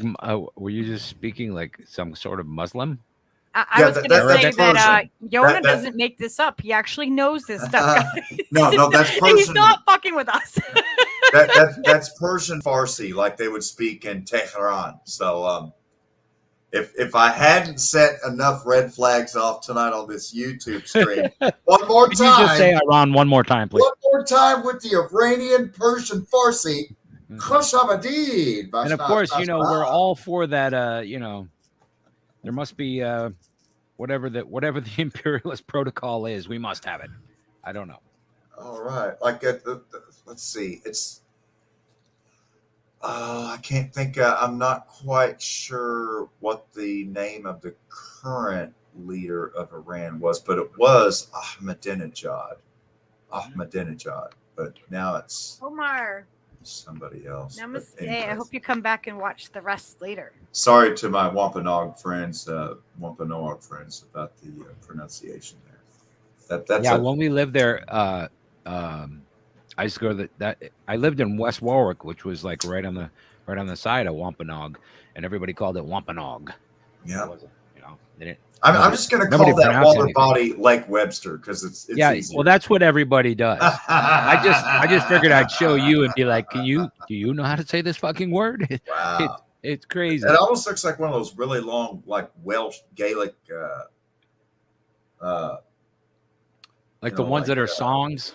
They're Welsh Gaelic words Yeah. or something, like some town outside of Cardiff, Yeah, and that's how they write it too. Like it's ruins. It just goes around in a circle, Mm-hmm. on the sign. The name of that lake is telling a very, very long story there. That's quite a story. What is Apparently, this? the story is Yes, there we go. I've heard Appar- that one pronounced before. Yeah, This- the lane Fairpill winning the order the willing go. You guys sound like you're talking in freaking tongues or something to me. the that's story Welsh. behind that Webster Oz Lake is whistles with the you Welsh there. you fish on one side, I'll fish on the other, and nobody fishes in the middle. That's the story that's told to white people anyway. You fish on your side, I'll fish on my side, and nobody fish in the middle. But Mount what's Rainier is interesting, actually like Mount. I guess you would Tacoma? say, like there's basically like 3 versions of Cherokee. There's like the ancient Cherokee, which is really long words, and then there's like formal Cherokee, which they're still pretty long, but manageable. And then there's like informal Cherokee, where like the vowel sounds get dropped on a lot of things and words just get shortened up. Like take let me give an example. Like with the numbers, Shagwo, Tali, Joey, Numki, Hishki, Sidalik, Alquohi, Shanela, Skohi, right, all the way to number 10. But that's the formal pronunciation. If you're going to just slang or everyday talk, then it's just Shag, Tal, Jo, Nunk, Ishk, Stal, Gag. So it's kind of the same, like differential in the dialect, kind of like it happens to everywhere. When you speak a language, everybody kind of adapts a form of it, of whatever it is, but it's just like Kaz and Baz up in Boston, and like that whole thing, dropping your R's. Yeah, it seems like a similar trait. Maybe it's laziness too, because it's just I think it's just the it's a inherent whole human mouthful laziness to say these really long words, and so we just keep abbreviating things, Yes. But I mean, it's the same with English. You can say hello, but most people don't say hello. Most people just say hi. Yeah. Hi. How are you? I mean, you can come I like up hi to for someone and greeting say, better. well, hello there. How are you doing today? It's kind of awkward. The double entendre is the best with hi, though, so that one works for me. I like that. My African gray parrot that I used to have, she would, make up her own things and this and that, and she would make phone calls to herself, and she'd go, "Hi, yeah, how are you?" Manju Gurdap was changed to Mandura. That seems fair dinkum to me.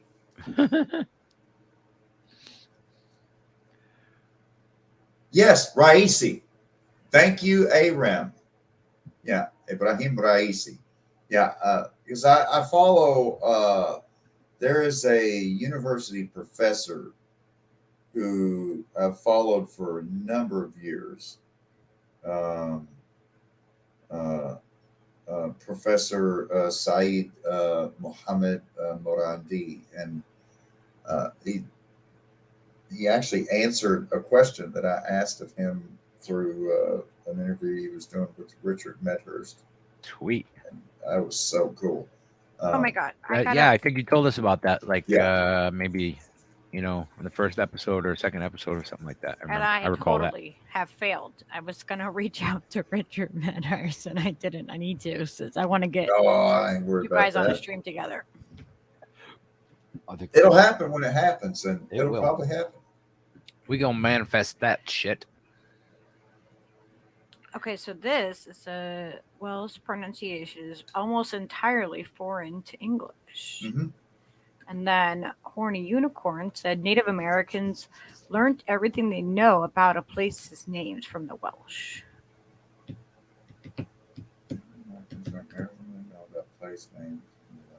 I don't know. I mean, depends on what tribe you're talking about. Because, I mean, a lot of our towns are, really short names. And a lot of our places are really short names. I mean, a lot of our sentences are really short. It's just, I think I've said before, like well over half of the entire Cherokee language is just verbs. And that, there's all kinds of sentences that's just the verb, and you've got the root with prefix and suffix, and that's it. It's just verb words. But That's that cool. being said, with over half of our language being verb words, that's a whole lot of verbs. And so one example would be in English, you have the word love, okay? But I mean, Steve and Lucky would be the first to tell you that when you say love, there's more than just one kind of love. Right. Love can mean many different things. So it's all good, but put it like there's different vibration levels to love. Like imagine like a dial, right? And you can dial it up or dial it down on the vibration level of that love. So with that respect, in Cherokee, there's probably like at least 37 different verbs that would translate in English to love. So another example would be that's pretty badass in itself. Would be like take the language that the New Testament was written in, right? Because Old Testament was written in Hebrew, right? The language of Abraham and Moses, the Jewish people. But the New Testament was written in Greek. When Paul's writing his letters to the apostles, and writing to Ephesus and Thessalonica and Corinth, second letter to the Corinthians, and or as Trump would say, 2 Corinthians. 2 Corinthians. Because he always defended the 2 Amendment, right? Right. The 2 Amendment. I plead the 5 Amendment, Your Honor. Well, Joe seems to really embody that 2 Amendment, but I don't know.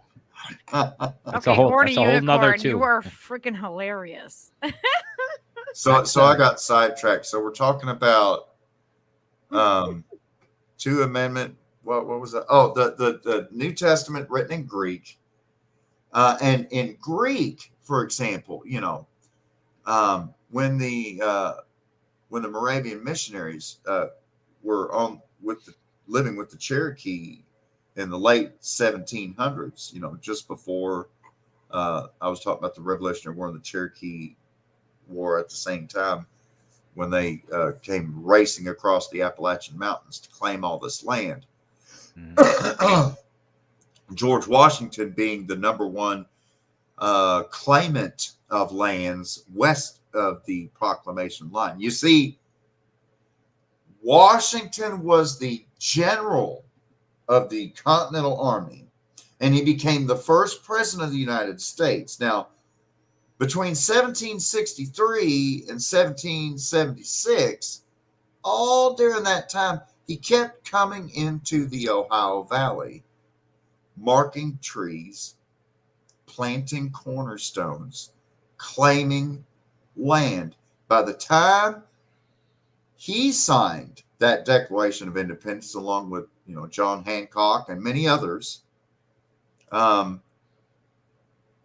he signed the Declaration of Independence, he now was going to guarantee his title to all this new land that he's now claimed beyond land that the king said he couldn't claim, to the tune of about 250 million acres. Wow. So imagine that's more acres. land than even Bill Gates owns right now. Okay? Just try and wrap your head around that. That's a lot of land. So this guy's claiming basically what would amount to 2 entire states worth of land west of that line. He then assumes control of the army, assumes control of the government, and he ends up with title to just about all of that land and makes all the money from it. Right. So again, I really, it's the winter solstice. We're supposed to be dancing. I'm not trying to just dunk on George Washington, but he's a piece of shit. So we're going to move on. He decided that, not you. He decided who he was and the choices he made. You're just telling the truth of what he did. I mean, if you didn't want bad things said or written about you, then you should have behaved better. Is the way that I see it. Maybe this will be, since we're on episode 8 and we're moving on to a new cycle here. We did 7 episodes of basically the A to Z of Cherokee, right? And now we're on episode 8, and which is renewal, but renewal is a daily process. Renewal is sometimes it's an hourly process, and so maybe now we should start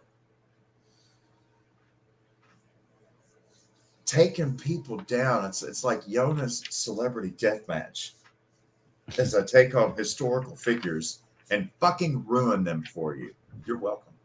You're welcome. No, I Hero is my ass. I want to know the truth, no matter what.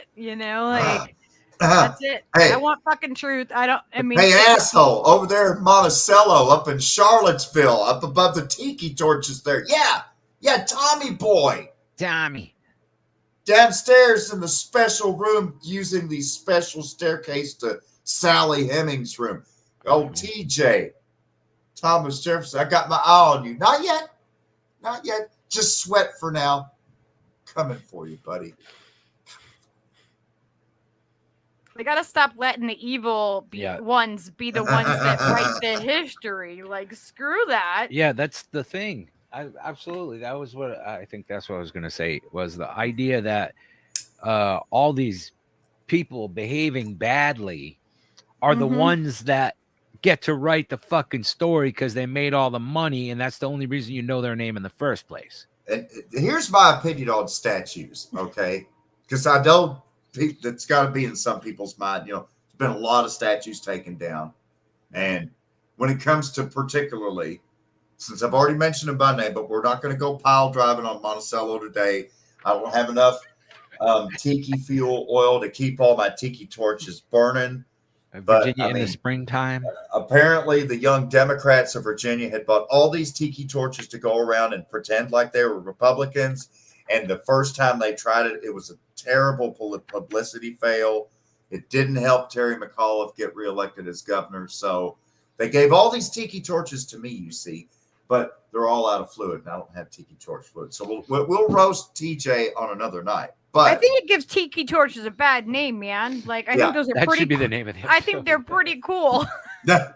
So I think when it comes to statues of Washington and Jefferson, rather than deface the statues or take them down, add perspective. Next to every statue of George Washington should be a statue pressed right up to his side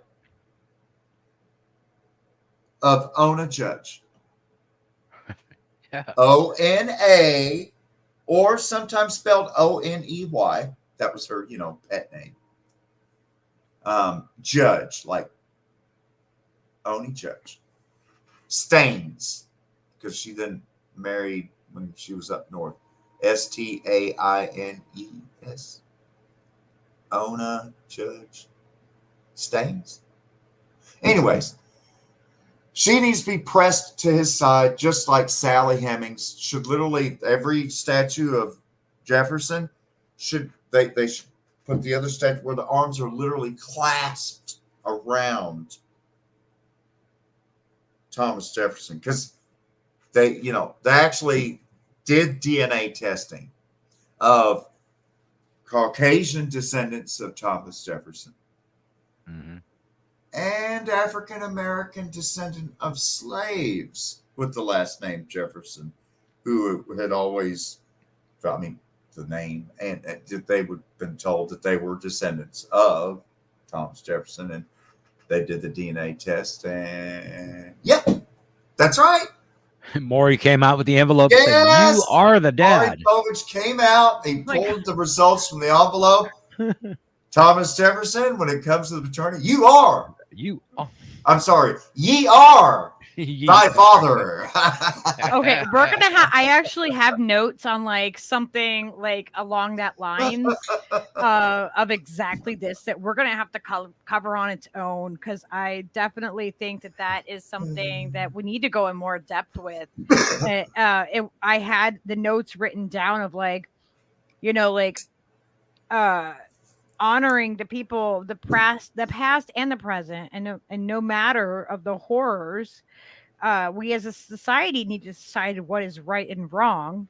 What are the invisible barriers, and where do you find your morals? And we need to hold each other into account.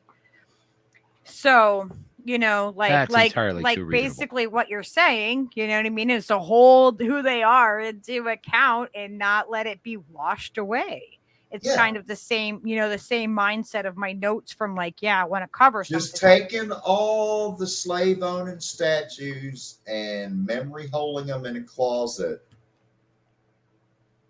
guarantees it happens again. I think that they should go into the ocean and become like something that the coral reefs can, like where we can make it's an option, something positive out of it. You know what I mean? Put them down there and, try to help the ocean revive with coral reefs and stuff. I think the truth about each one of those people, if it was on a placard next to the statue or another statue added to complete the image or the idea of explaining who that person is. Lenin survived in Eastern Germany. Right. I'm sorry, within East Germany, once the Berlin Wall, when the Berlin Wall fell, and East Germany and West Germany reunified. Yeah.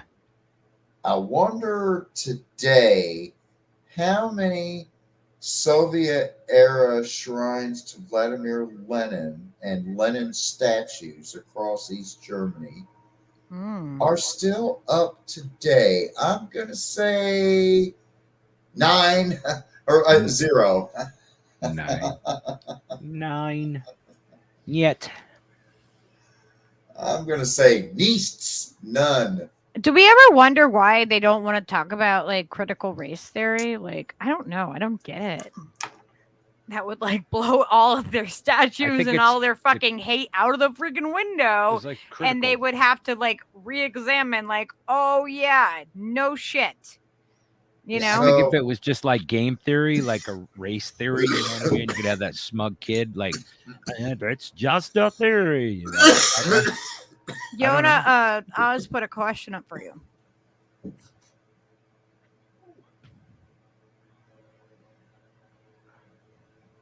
Oh, yeah. Oh, yeah. Well, I mean, you've got every 7th generation. So wait, let me and then there are 7 cycles to the generations. And so right now we're at the end of a 7th cycle with the 7th generation. Again, just as prophesied. So a generation is 25 years. So 7 times 25 is, I don't know, like numbers and stuff. 175 years. So then 175 times 7. What'd you say? 600 years? So So the that's like, question was, do you have examples in your culture of rituals that work on large timescales, like 600 plus years? Can you talk about them? Just in yeah, case anybody who's listening, they know what to 175 respond. times 7 is 1,225 years. So I see your 600 and I raise you another 625, Oswissels.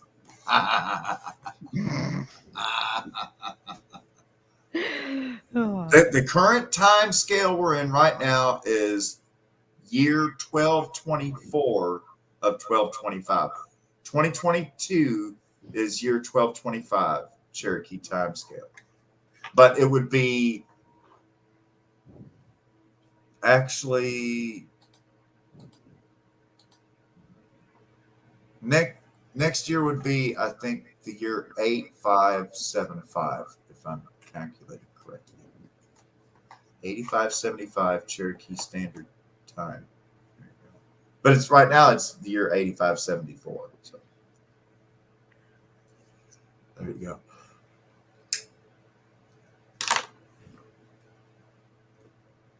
Because it's always about 7 generations and 7 cycles and then 7 eons, right? So you got a generation and 7 generations deep, and then you go 7 generations 7 times. That's uh,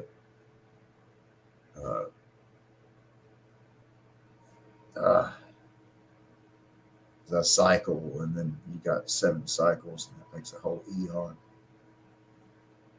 So, what are the culture of rituals that work on large timescales? Well, everything is aligned with the moon. All the months are, well, I mean, month, right? It's based And on month. there's 13 moons, correct? Mhm.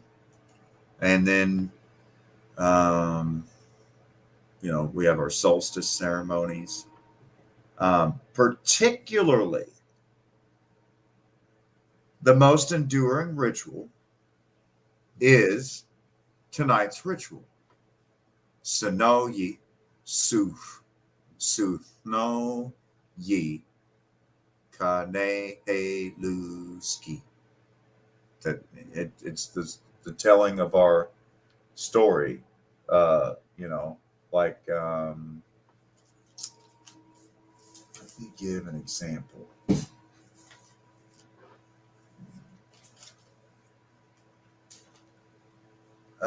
Let's see. Lucky, have you ever heard of Daniel Boone? I know that name. What do I know Like that Davy name? Crockett, Oh, yeah, yeah. Daniel Boone, coonskin hat. Mm-hmm. He I was one saw a of little boy the other day with one. the very first white men into Kentucky, and he built Fort Boonesboro. Daniel Boone. Um, Anyhow, Daniel Boone had a sister. His oldest sister, Sarah Cassandra Boone. Um, you know, Daniel Boone's father was Squire Boone. But anyways, Daniel Boone's older sister, Sarah Cassandra Boone, married John Wilcoxon. They had a daughter, Rachel Wilcoxon, who married James Myler, and they had a daughter, Rachel Myler, who married Stephen Jett Jr., who was full blood Cherokee. And their son, Newton Jett, who was half Cherokee, married Elizabeth Cloud Angel, daughter of Thene Angel, born in Swannanoa, North Carolina. She was full blood Cherokee. And their daughter from Newton Jett, half Cherokee, and Elizabeth Cloud, full Cherokee. Their daughter was Martha Jett, born in 1844. And let's see, Martha's great grandma. So Martha Jett's great great grandma was Daniel Boone's sister, and Martha Jett was Elizabeth Spicer's mom, my Granny Probus's mom. So Martha Jett is my grandmother's grandmother, and her great grandmother was Daniel Boone's older sister, and she was full blood. So I mean, it's like this all through my genealogy here. But this is what we would do on the winter solstice, and each Cherokee would get up and read their family history and repeat, and then and that way everyone would by the end of the reading, it's like, wow, we really are all related to each other, because you're going all the way back. It's like, okay, so Adam and Eve got done making the bushes shake, and then this one was born, and 10 minutes later, and here we are. So there you go. They made the bushes shake. Yeah. Steve leaves left the moving. room and comes back and he's like, they made what? What did they do? So there's one example, but this is cool. Like, oh yeah, and here I've actually got the formula. I've got it all broke down here. My mother is officially 19.35% Cherokee by blood. So that makes me just under 10%. I guessed earlier, I thought it was like 12.4, but no, it's like 9.98. Yeah, how do you dilute? You know what I mean? Like, where's the dilution come from? Well, because go all the way back through the genealogy and then find different ancestors that were on the rolls that can be verified as purely from this tribe or that tribe, and then married up with someone that I've got an immigration record for of arriving in the New World. So okay, that dude's from England, that dude's from France, right? That dude's from Germany, but this woman, she's Seminole, or this woman, she's Cherokee, right? And so then that's how you end up with these weird percentages as you then keep bringing it forward. Every time you bring it forward, you divide by half. So but then it changes depending upon the spouse, or because like if one, say for example, if one is 3/4 and the other is 1/4, right? Well, then that will make you 1/2 by blood. Yeah, I don't know all of my lineage, and I guess my cousin's done it on like my dad's side of the family, but the biggest thing is that I have like all the Scandinavian like Viking lineage, and I have it from both sides, but I don't really know it. I know like my great grandmothers, Elsie and Hilda. I mean, how like Scandinavian can you get with those names? They came directly over from Sweden, and I guess I have family there. I don't know them, but yeah, I have like all the Scandinavian lineage, and we're actually from like that lineage. We're from northern Sweden, and so we're called Black Swedes. And I would definitely like to get into some lineage. Now I want to smoke a strain of weed called Lindenberry. Right. Charlie was asking if you could speak about the Dakota 38, because Lincoln was a mass murderer. Well, on Christmas Day, I believe it was 1863, in the capital of the state of Minnesota, so we're talking St. Paul, President Abraham Lincoln had Santee Lakota Sioux rounded up, and they built, I believe, what is the largest single wooden gallows for a public hanging that's ever been built, because it was to hang like 68 Santee Sioux. Didn't they recreate that in a movie? And at the last minute, since it was on Christmas Day, Lincoln had heart, and he decided to not hang 30 of the Indians, and so they just hung 38. Maybe I don't know if they actually built 68 or if they built 38 and ran out of wood, and they're like, well, we've only got 38, because the whole thing was they wanted to hang them all at the same time because it was going to be a great spectacle, and they're selling popcorn, and mom's bringing the kids into it's a great show, folks. It's like public entertainment. Whenever I look at like that kind of stuff, I'm like, how is that something that people like wanted to go and see? Like anybody being hung or like traditionally people have loved death for centuries. They love death, but they don't love the death of their own loved ones, the people that they love. No, but as a spectacle, I mean, like the Romans built Colosseums, people. I know, that's what I'm saying. Like the fact that death has been such a, death of thy enemy. It's a good draw. Well, I mean, I guess you're making a statement and saying like, hey, don't go against us. Put asses in the seats, I think the atmosphere was a little bit different when it came to public hangings. If you're just hanging nothing but savage, godless, deviled Indians, red devils, right, compared to like members of the community that have been convicted by their peers and sentenced to death and then hung one at a time. Either way, yeah, what Lincoln did there in 1863 was, I believe, went down in history as the single largest hanging of all time. Wow. So, like, Lincoln has that in common with all these other presidents, right? Being a fucking pathological fucking murderer.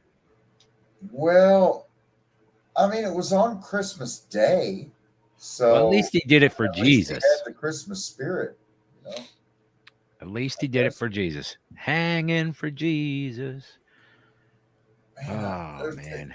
Over and over and over again in history, they're like honoring God by sacrificing indigenous people. So I guess we should be honored that we are honoring their God, I guess, or whatever. I don't know. It's kind of icky, huh? It's pretty icky. Yeah, but that's part of like like the renewal is to, like we have to acknowledge the past and then we actually have to let it go. You know what I mean? Yeah, I feel that. And it's about challenging your beliefs. That thing about Washington, reaping all the fucking money and then becoming the fucking general leading the resistance against the Brits, and then fucking he's the president, and like all of that bullshit. You never hear any of the fucking, the come up story of fucking George Washington. You never hear he had slave teeth in his mouth. You don't hear these things. They just whitewash that shit right out of fucking your idea, like what a president is. Why did he get to be there? And all the other things that are, peripheral to that. Well, it's also because they don't want you to think about those things critically or examine those things and think, oh my gosh, like this is atrocious. Like, oh, why do we keep electing the white man that's been doing this for freaking, all these years?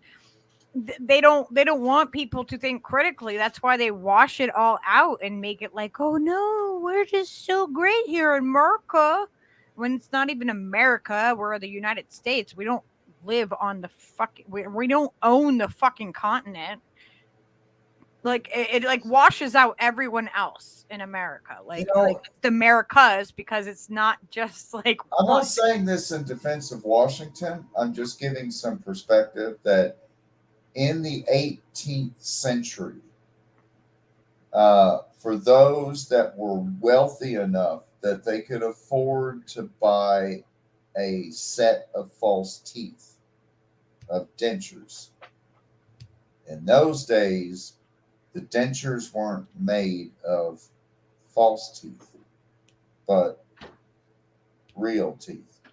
And most dentures in circulation, I would venture to say, in the United States during that time period, were made of either Irish or slave teeth. You know, I mean, Irish So or dentured that's like servants. billionaire swag he's got in his Yeah, mouth. I mean, by today's standards. we're basically talking about the gangster grills of the Yeah. 1800s, Yeah. which He were was urban OG and that that George W. even those gangster grills were urban in their flavor, being No that doubt. they had African American teeth. Some things never change. Oh. Yeah. That's And so, true. for one thing, because so many slaves didn't have teeth, the oftentimes the slaves were fed squash or watermelon or sweet potato or other foods that you could just mash up because you don't have teeth. Right. And then later on, they would go on to make all of these horribly racist cartoons and other things about lazy slaves that just sit around and draw flies and eat watermelon. Yeah. And I mean, when you realize, when they're depicted toothless, that's because the master is using their teeth to chew up his, bacon and pork chops where he's eating high off the So hog. And then that's where the all the racist lineage leftovers, comes the from guts, for watermelon. the chitlins of the hog are then given to the slaves to eat. So the master's eating high off the hog with the slave's teeth in his very mouth, and then the chitlins and the guts and all the other snips and parts and snipe and tripe is then The given, hot dog parts? Yeah. To the Exactly. to the field hands, to the slaves. That's where like chitlins comes from. So that's where the whole racist terms come from, like, oh, they eat watermelon. Mm-hmm. Yeah, you'd be eating watermelon too if your master had forcibly jerked every tooth out of your mouth. I know, but like people they'll reference to people of the descendants of slaves as they like to eat them sweet potatoes and freaking watermelon, and that's where it descends from, right? Yeah. That's just. I mean, I knew it was like a racist term, but I didn't know like the, that depth of it. Like because you can just mash it up. You can mash it up with the spoon and then get it into your mouth and actually swallow it down, since all you have are gums and gum holes. Yeah, it's the easiest thing to eat. Basically, you have to eat. It's basically like baby food that can be pureed. Yeah. But it's ironic and weird how we don't realize the origin of why do you say that? That's a black guy. They eat watermelon. Or it was the whole misconception about marijuana, 1862. Like that being a. Sorry, I was wrong about the year. I said 1863. It was 1862 up in Minnesota. I was off. I'm Damn just it, looking Yona. off the top of my head. I'm not. Now we're gonna have to go back and edit the whole thing. No. Close enough. I can't even get them to clip up the friggin' videos that I've done timestamps for. So, like, we're not even gonna go there. We're not editing that. Is Oswhistle still watching? Because there's something I particularly was going to share with him from a good friend of mine, Tommy Gahan, Tommy Wildcat. I'm sorry, I might have missed that. Because, again, today being the winter solstice, the day we tell of our spiritual path, we celebrate and renew our spiritual path. The Cherokee capital for the Western band and for the Katua band is out in Tahlequah, Oklahoma. Oklahoma. And they had about a 1 hour live stream earlier today. And of course, I tuned in because, even though I'm affiliated with the Eastern tribe, that's my relations are to the homeland in and around the Swannanoa and Asheville, North Carolina area. Our reservation is next to the Smoky Mountain National Park. We call it the Qualla boundary, but on the maps it's marked as Cherokee, North Carolina. Imagine that. Home to Harris Casino. So, anyways, out in Oklahoma, there's like the opening prayer, and then remarks from the Western Cherokee chief, Chief Hoskins, and then let's see, after Michael Hicks, he had Lambert and all that stuff for the FBI, and now it's Snee, who's the current chief for our Eastern tribe. Really well spoken. I have a clip there that was made, I think, by the Atlanta Braves Major League Baseball team. It's like about a 5-minute video.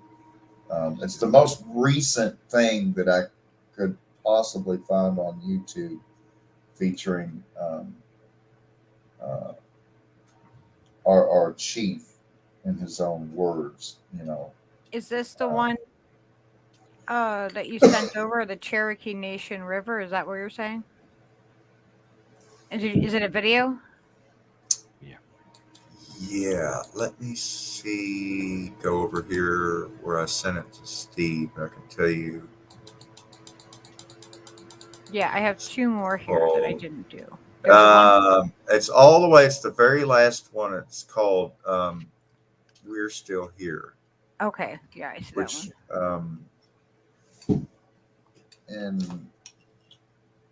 our language, that would be G Oj Dohag. Oj Dohag. You want me to play this one? G Oj Dohag. Oj Dohag.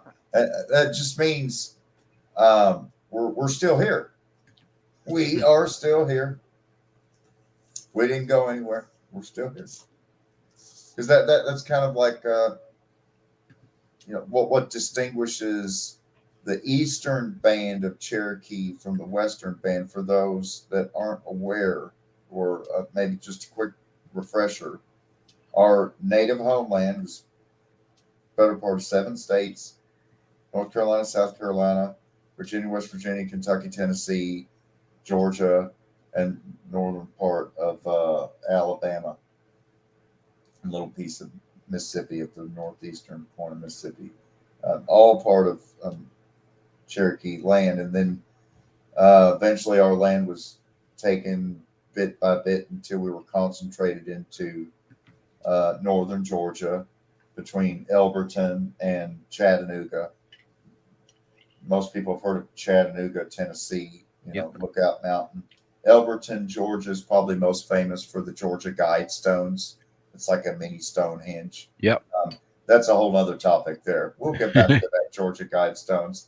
It's an important thing, but going to skip over it for now. Just make a note of that. Well, there's another thing I want to put in your head. I would like to talk about the Crow Indians and the little pygmies and the giants that exist in our lineage. Yeah. At a different time, but I think that those two would be really cool together. We have a lot of Cherokee stories that involve giants and a lot of Cherokee stories that involve midgets. But long story short, we're concentrated between Elberton and Chattanooga, and then rounded up for the Trail of Tears. And a lot of Cherokees were like, we see the handwritings on the wall. because again, it wasn't a top down. There were each town, each clan had its own chief, and it was kind of equal in power. It wasn't that there was like one super duper chief who just says go and everybody else falls in line. No, it was independent city states that speak the same language and everything, but kind of do our own thing. Like we've got our own chief and everything. So that's why you see this. There's not a common response, and so, but of course, when it first begins before the Trail of Tears, there are Cherokee that just go ahead and see the handwriting on the wall and are like, fuck it, we're just going to go out west. We want to be left alone. They're called the Old Settlers, and they settled in and around where Walmart headquarters is, up in Bentonville, Fayetteville, Arkansas. That's the northwesternmost corner of Arkansas. Think Ozark Mountains. And so they went over there in the late 1820s, early 1830s. And then 1836 rolls around, we got the Trail of Tears, and the remaining Cherokee are then all rounded up. And again, a large contingent are like, well, they said we couldn't do this, and then they said we couldn't do that, and then they said we all had to move out of here, and then we all moved down there, and then they all said we couldn't live there anymore either. So we all packed up everything and we moved here and then built new homes and plowed new fields again. And now they're saying we have to leave everything behind and we can't take anything with us, but we're going to have to go to Oklahoma. But if we just comply a little bit more, they're still going to let us live. So again, there were more that were like, well, I guess we'll just comply. Maybe if we just comply enough, they'll stop with the whole genocide thing. Spoiler alert, complying did not stop the genociding. So didn't work then, not going to work now. Just throwing that out there. Complying with the genocide does not stop the fucking genocide, people. So, again, you have another large portion of the Cherokee are like, fuck it, we'll just comply. We'll just go. And so they all gathered up and go. And that leaves, like, the splinter holdouts of, like, just throwing numbers out. I don't know, 15, 20%, maybe a fifth. Maybe 1/5 of the Cherokee were like, we're not going anywhere. Fuck you. This is our fucking land. If you want every last thing that we got, come and take it, motherfuckers. You really think you can kill every last one of us here in the Smoky Mountains? All right, then. Fuck around and find out. Long story short, we still got land in the Smoky Mountains. Cue the video. We're still here. Still here, bitch. Braves home opener by Chief Steed, and I know that the Braves, there have been some discussions about strengthening the relationship with the Eastern Band of Cherokee Indian community. Can you tell me how that's going? Well, sure. I think it's important for everybody to know, first of all, that it's not a new relationship, and we've had a relationship with the Braves organization since 2001. But very grateful, that about 7-8 months ago, that CEO and President Derek Schiller reached out to me, wanting to strengthen that relationship, and really more importantly, wanted to know more about our community and learn more about us. And it's been going really good. It's been excellent. When you say that, what is most important to you when it comes to that relationship and growing? Well, I think what's most important is that the team and the organization understands how important it is to be respectful of Native communities and to understand our culture and to want to build a relationship that is going to foster just an understanding, not only with the team and the organization, but with the Atlanta community as a whole. You talk about understanding the community. We're going to see a video here in a few moments. What would you hope people take away from that video and learn, and then can continue to grow in their awareness?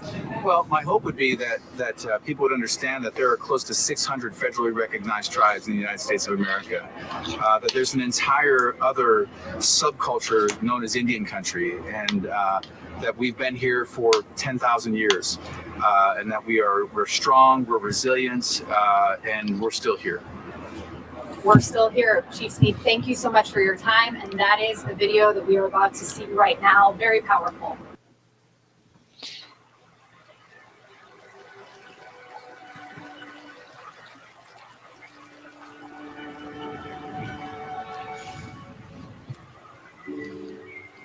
Our culture, we have fought hard and long for hundreds of years to retain rights as people to stay in our homeland.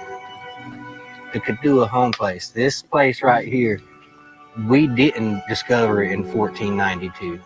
We owned it, we lived it, we worked it, we farmed it. This is home. It's always been home. What people have to understand first is that the Cherokees had a land base that was like 108,000 square miles over the southeast, over 7 states.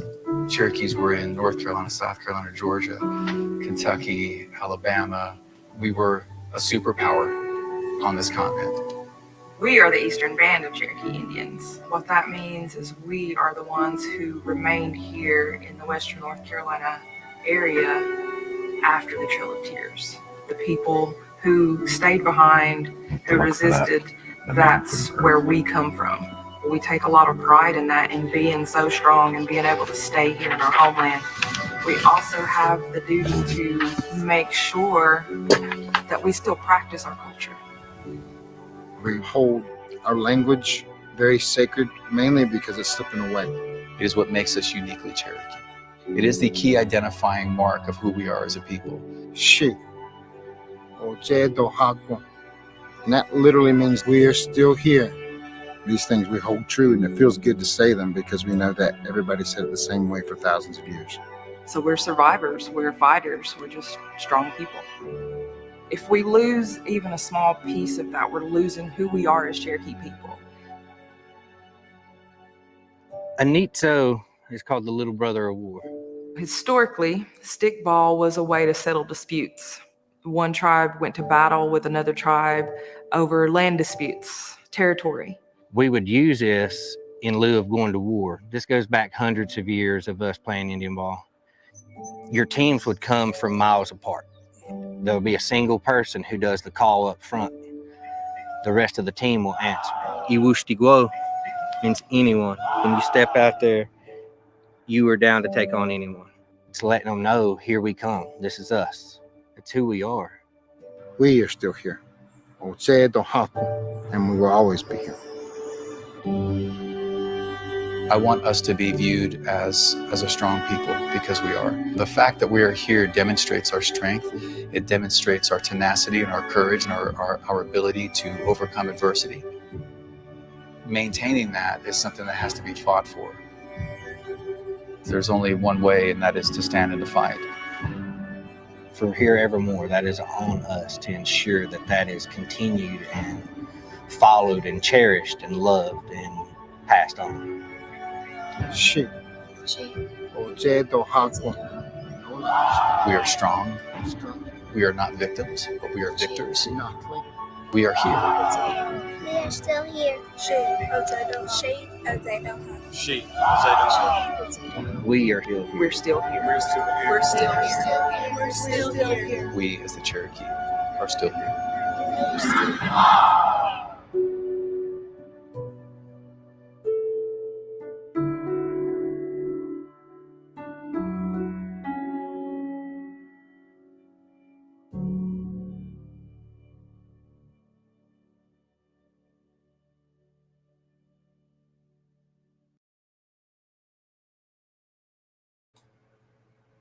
Right. You want to take it back to 545 for me there, where it was showing the Cherokee script?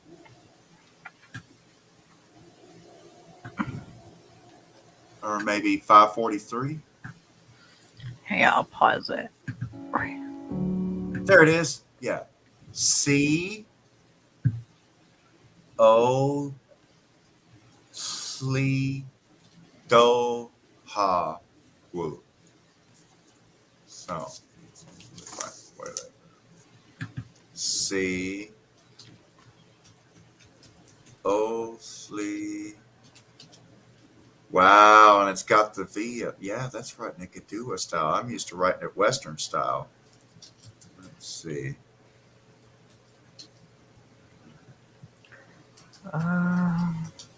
So, Siositohaku.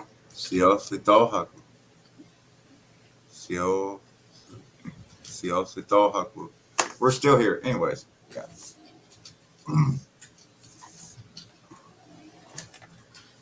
I love the old language.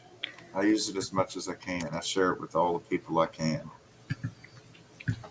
Yeah, it's beautiful. People always know when Yona's in the chat when they start seeing the OCOs flying. And you notice that like that is becoming a more common greeting among the people. Like our inner, like, you know what I mean? Our inner tribe that is a very inclusive and growing tribe. And I think it's pretty amazing to see that, to see namaste, to see like I see the ripple effect, you know, what we're doing. I mean, it's pretty kind amazing. I'm kind of in a quandary now because, you know, my son's starting to pick up the language word by word. You know, he's just at the beginning. And, you know, what few words and phrases I actually heard from, you know, from my own mother's family and going into the mountains and seeing what was written down, they spoke the, you know, the Gittuwagi, the old Cherokee accent of the mountains, which is what's still spoken by Eastern Cherokee. But out of all the Cherokee, you know, you're probably talking probably about 500,000 on the rolls. And out of that, like over 400,000 are in Oklahoma, and maybe 50,000 are in Snowbird and Qualla in Carolina, you know? So, I mean, like at this point, like over 90% of all Cherokee speak Otali Cherokee, which is Western Cherokee. And, you know, all the new words for like computer, modem, floppy disk, I don't know, cell phone, you know, all these new words that, you know, we had to think of new words for in Cherokee because we didn't have a word for it in Cherokee. All the new words are in Otali. Now, you know, there's actually a language symposium where the different bands will get together and agree on new words, but all the new words are in Otali. So the quandary of, you know, what do I teach my children? Do I teach my children to speak our Shakespearean Cherokee or to speak modern Cherokee, you know, or Western Cherokee, as it were? I mean, it's just, you know, linguistically, you know, you can clearly see how our Gittuwagi, our Gadua Cherokee is so much closer to the original Cherokee. And then, of course, when you go out west and then you're out there with the whole Oklahoma Cherokee for, you know, 150 years, now the Cherokee has been separate for so long that it's a completely different convention for pronunciation. But there was already like that. I mean, even when we were within the 7 states, you had, you know, the lower towns, the middle towns, and the upper towns. And so really, you know, it just so happens that the upper town Otali dialect, those are the ones that mainly went west. And then, you know, the lower towns, the coastal Cherokee, they were wiped out. That's what I was talking about. Washington on July 4th, they were wiped out. And they pronounced the L like an R. So Shalagi or Salaki, Shalaki, in their accent sounded like Sharaki. And so when the Spanish explorer De Soto, right, we call them explorers in American English, but actually they're conquistadors, they're butchers.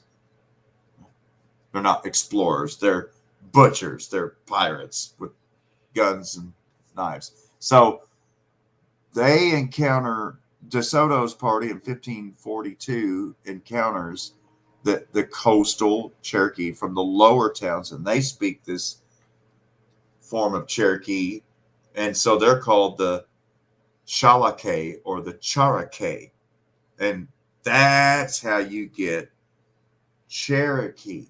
Cherokee is from the extinct version of Cherokee that's no longer spoken. The coastal Cherokee are extinct. I mean, they were literally all killed to extinction, and their lower Cherokee is gone forever. I mean, we know how they spoke, right? It was, for them, it was not Chalaki or Zalagi.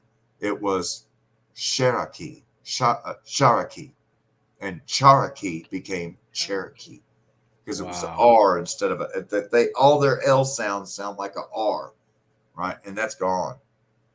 It's gone. All that's left now is Middle Cherokee and Western Cherokee, which is Gaduwa and Otali.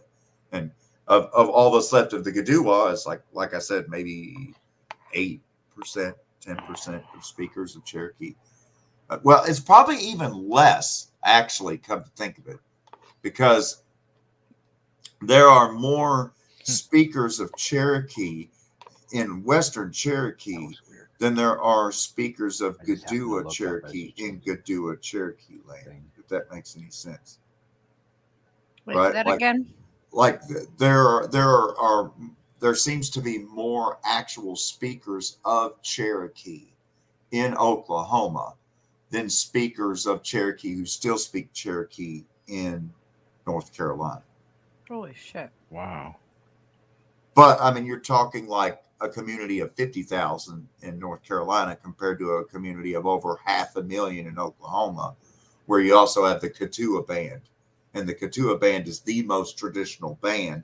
And for them, you know, they're the most strict about still reading, writing, and speaking it.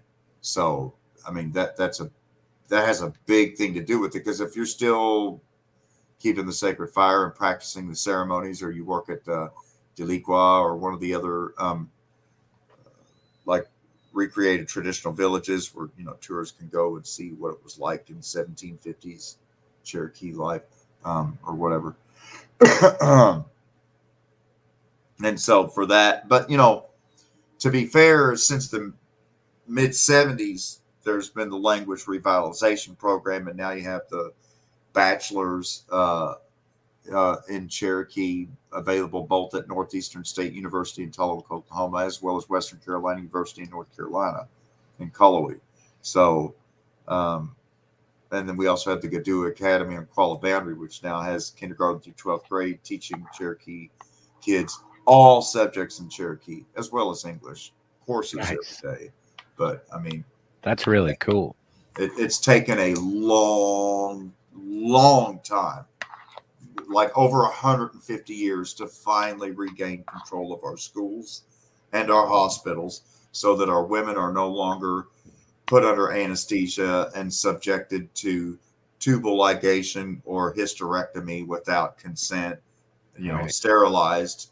And we don't have to worry about children being buried in the front or the backyard of boarding schools, never allowed to speak Cherokee. So we're making progress, but I mean, it's really been a very dire thing. And so probably just, I'm just going to teach them Western Cherokee.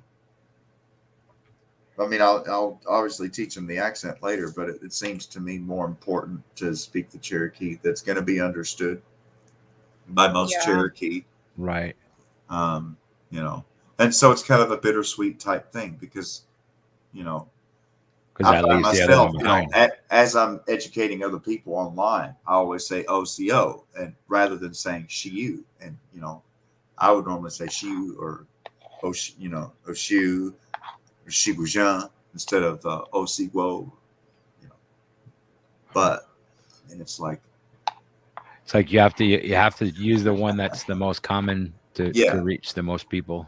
Well, I mean, I think of it the same way as when I was in Ecuador and I was teaching my students English. I could talk all talk like this and just get them learned right. And y'all need to talk like this right here. Let me tell you right now. That's how everybody. Once y'all go through customs with your passport booklets and all that, everybody up there in America talk just like this here, buddy. And yeah, no. Had to teach some King's English, Yeah. Although, I really did have some fun there because when I always got to the end of the courses, whether it was 3 week or 4 week, when they would graduate to a next level, I would then say, okay. And they always wanted to hear about accents, right? Because, in Ecuador, they're watching Hollywood movies and they're like, well, we noticed like people from Boston got this wicked smart accent. And then, people up north, like where they sing Fargo, they're like, you betcha. Well, hello there. Okay. Okay there, you guys. You betcha. You betcha. And you'll hear all of that with me. You will hear all of it mixed together. And people are like, wait, where the fuck are you from? Would that be Midwestern? I guess you call that a Midwest accent, right? Like a Chicago. Those guys there, the Bulls, the Bears, those guys there with the thing about the shit. Yeah, I don't think that one is much. But yeah, it's like the hockey region of the United States. They have their Midwestern, you betcha. Oh, I've never heard it described of like that, but that's ideal. That really. But then you also have the California accent, which is, because Portland and Seattle's kind of different from like San Diego. There's even a difference between like Bay Area and LA a little bit. Oh yeah. Because you find a lot of Southern English in California. A lot of Southern English in California. And a lot of that has to do with the Steinbeck Okies and Arkies pouring in after the Dust Bowl and bringing that pigged in English with them, Yeah. Because I heard people in California saying, we're fixing to do this, we're fixing to do that. Yeah. That's a popular term, like that. Granted, here we'd say finna go or fingo. Y'all right. Fingo town? Drop the X. Yeah, it's just fingo. Fingo town? All right, then. That was my favorite part about people from down there. Like, y'all right? Yeah, you. Y'all right? Yeah, you. Yeah, you. Did you I'm ready to go give me something to eat. I'm ahead of town. Y'all too? Y'all too? I'm ready. Y'all too coming? I know I say y'all a lot. I say y'all and I'll get the draw, and then sometimes I don't, and then Sometimes I just speak in an accent that I had very strong when I lived in Florida. It will just come out. Mm-hmm. And I'll be. You know what a stoner's favorite word somewhere. is? What's a stoner? What is a stoner's favorite word, Stever? Nacho. Ear. And then you finally turn, you're like, they're trying to pass it to you, but they don't want to say here and blow out the hit, bro. Right. Ear. It is. And you know what's crazy? You get this like urge to like really make them like take it. It's like if you're like, if you're like smoking and like, I don't know why, but I'm like, come on, I'm gonna give this to you now. Like take it's it. like you have to give it away. Like, oh, you can't. Yes, like ear. You can't hold exactly. it. Not EAR, not EAR, ARM. It's ERE. I wonder if any of these vaccines are so good that you get the juice and you're like, oh my God, this BioNTech, dude, here, hit this. Here it is, bro. Oh, I'm tingling all over, man. Let me see your pick line, bro. Let me see your pick line, here, man. You gotta hit this, man. Oh, I think my heart's gonna explode. Here. I let 5 cc's left for you, buddy. Did you see what Horny Unicorn said? Get some hop on that Myrna train with me. Get on some of that Myrna with me, buddy. Some of that mRNA. Some of that mRNA. That It's Myrna like Myrna, train. Merca. Yeah, they're murdering America down there in America. Okay. Did you see what Horny Unicorn said? All right, I'm gonna go to bed. Do You you guys have an feel? excellent rest of the show. Do you feel that indigenous feel that cultures can be indigenous romanticized by cultures- people in and out? Ooh, that in and out action sounds pretty romantic by itself. Is it like the Bushes, Adam and Eve in the bushes? I don't know. Romanticized.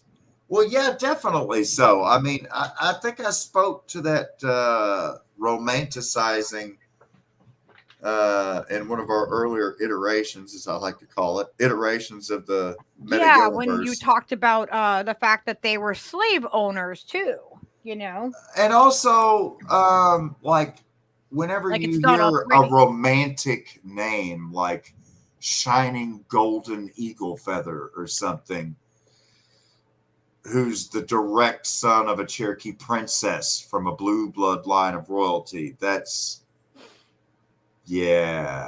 romantic, 100% bullshit. Well, Pocahontas, like the whole like, oh, they were so in love. Yeah, the love story of Pocahontas. That's a romanticized version of when she was kidnapped and forcibly. Anyways, raped. Yeah. And so, And so, what about the inside looking out from it, though, too? Like, now I know the outer, you know, like I know how other people romanticize, you know what I mean? It's like they wanna identify with something, so they'll like, you know, they'll go and they'll say, oh, well, this is my Native American name that was given to me on this, you know, at this event or whatever. You know, I like think I know how to respond to this perfectly. I'm going to have to go to my clip card here. Okay. For those of you that are, you know, because we're not just real, we're authentic.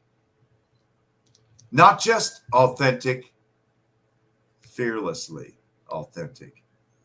And so that involves, and you know, I touched on this before, that about matriarchy. And so if, you know, I'm going to hit you with some pure spirituality here in honor of the winter solstice, our holiest, longest standing tradition. We've been celebrating the winter solstice and the telling of our genealogy on this day for 10,000 years. So anyways, long time. So what you may think in a romantic vision is, you know, in a meeting of the minds, you've got all these old chiefs with the feathers, and all these old men with the peace pipe, and they're breaking it down. And, well, you're going to be disappointed. So you do get to see a male, and he's a very good friend of mine, but that's at the end when he's sending out the energy wave, the vibration spirit. I digress. So we're going to go to the opening prayer of Dayani, and then the remarks of Chief Hoskins to keep it authentic. And then we'll just skip right to the very end with the prayer of Saloli, Donnie Squirrel. Again, another treasure of the Cherokee Nation. And then my good friend Tommy Wildcat playing it out on the flute there. And so total time run, the opening prayer is 59 seconds. The Chief's remarks is like exactly 4 minutes. So that's 5 minutes total. And then Squirrel talks for about 3 minutes. And then Tommy plays for about 3 minutes. So it's about like first round's 5 minutes, second round's about 6 minutes. So that was the clip that starts at 6 minutes and 39 seconds. I don't know if I have that one. That one's a Cherokee Nation River. Let me see if there's another one. Okay, whenever we are Cherokee Stream from today. Yeah, I don't see one. It's Not on. way up there. Hang on, I'll get it for you. I can send it to your Twitter because I've got it. I'm on Steve's right now. Oh wait, is it this one? It says wherever we are, 2021. Oh yeah, here it is.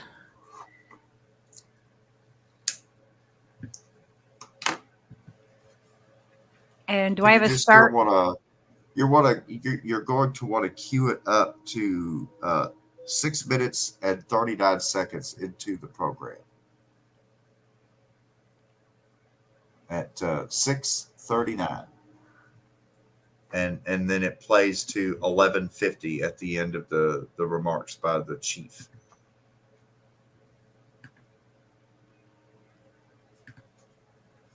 Oh, I gotta get out my chiefy feathers again. Respect here. Speakers of truth. All right.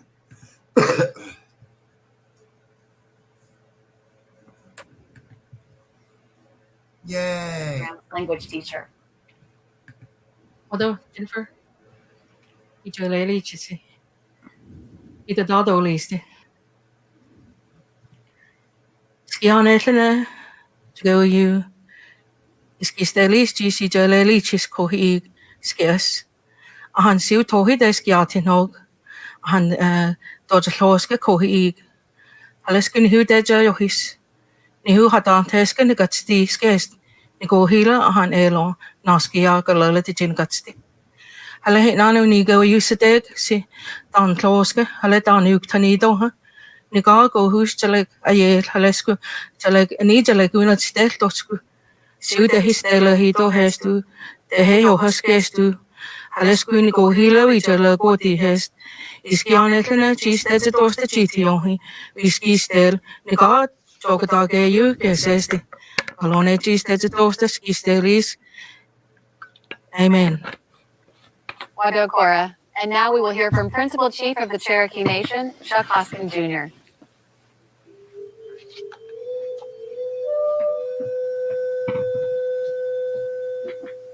Osio, thank you for joining us again today for another broadcast of Cherokee, wherever we are.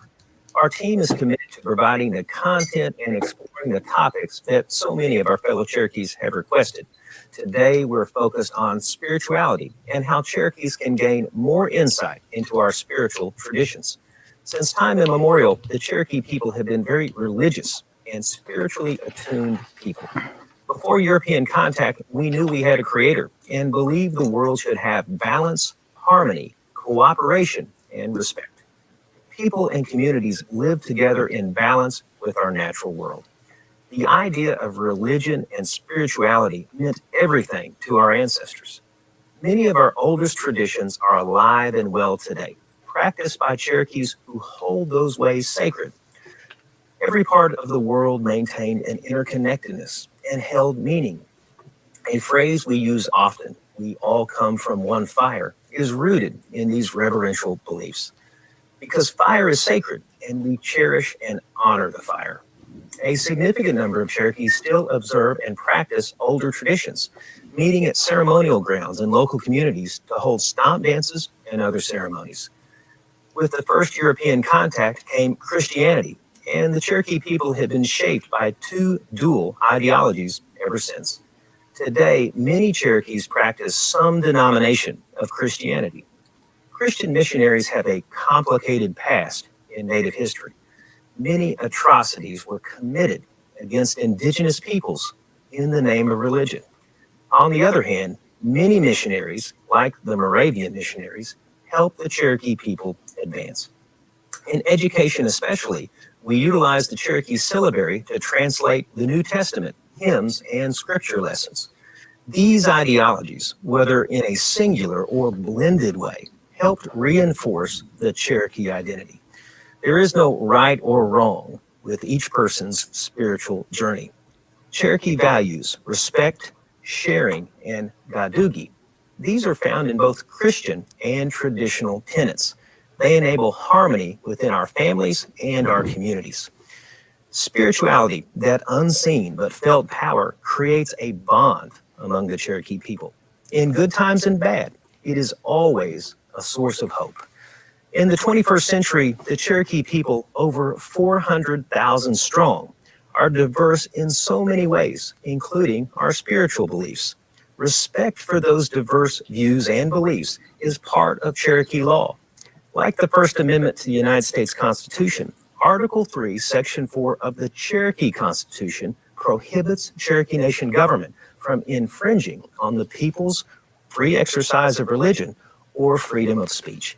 These fundamental protections are bedrock legal principles in any free society. As Cherokee people, we celebrate these freedoms. I'm proud to have many women and men of faith in my life as friends and mentors. You'll hear from many of them today, including elders and spiritual advisors, Crosland Smith and Saul Moccasin. Also, my good friend, Deputy Chief Ryan Warner, is a man who puts his family and his faith above all. It's what makes him such a great leader for the Cherokee people. Listening to the wise counsel of these friends, mentors, and advisors, guided by their spiritual beliefs, helps inform my own beliefs and makes me a better chief. We hope you appreciate the exploration of Cherokee spirituality. What else? What All right, that's it. Cut it. A few years ago, So, this is a good time to just draw a parallel here. Later on, Saul talks about, what I was mentioning, which is why I picked up on it, the fact that in Cherokee, there are over 37 verbs that would translate basically in English to love.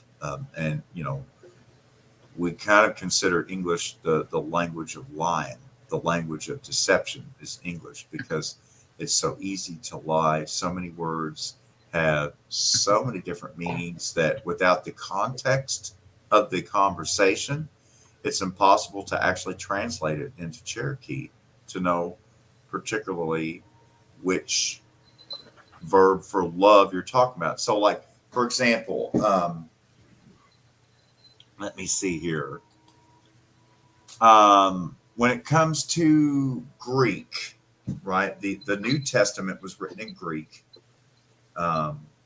And like you'll see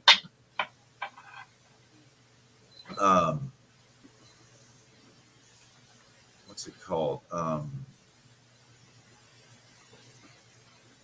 Agape or agape love, right? Which is love without an ulterior motive, like a sacrificial love. You're doing the love, you're loving without an ulterior motive. Unconditional love. It's an unconditional love, right? That's what we do here. It's not a quid pro quo. It's agape love. What I reminds me of agave. Like that's how I like, Right. I hear it almost. I'm like agave. But it's essentially the highest order of love. It's a genuine giving love with no intent to receive, not loving for the sake of love itself. And then to go down, to disambiguate the term love. Another example would be like a deeply passionate love, like Greek eros, right? E-R-O-S, eros. Like it's a very passionate, deep love, very intimate, very passionate. Or then you would have, a very romantic or sexual love, which would be erotas, like the word erotic, right? E-R-O-T-A-S, erotas. Let's see. Then there's like a promiscuous love. How did you spell the first one? The unconditional love. How was that spelled? Agape, A-G-A-P-I. Agape. I wish everything was spelled that way. Like it sometimes makes so it's much spelled more with an sense E. to me. I've also seen it spelled like agape, like A-G-A-P-E. But anyways, agape, and then eros or eros, and then erotas or erotas, right? You get your passionate love, your romantic love. I think it's called ludus, like lewd, right? Ludus, ludus, which is promiscuous love, flirtatious love, playful love, polyamorous love, I guess. Well, poly love can fall into any of those, but yeah. But ludus is like one night stand. Okay. One night stand. So it's a fling love, like casual love. So let's see. Ludus would be like fucking. Erotas would be like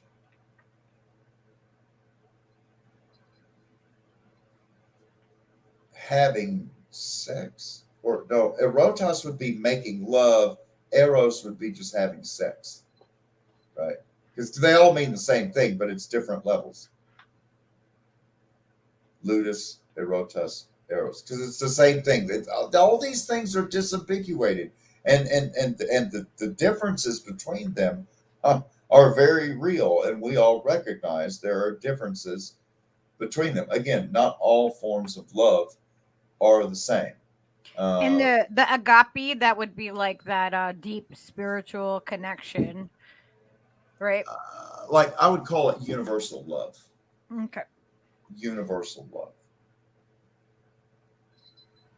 Because it's it's speaking to that universal love in all of us.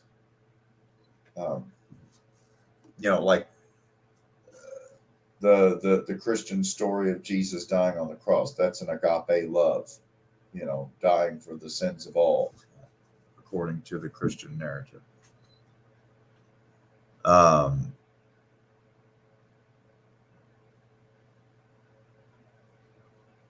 Is that where the boop boop thing comes from? Like we have an undying love for our society, so we have to, you know what I mean? We have to kind of all do that.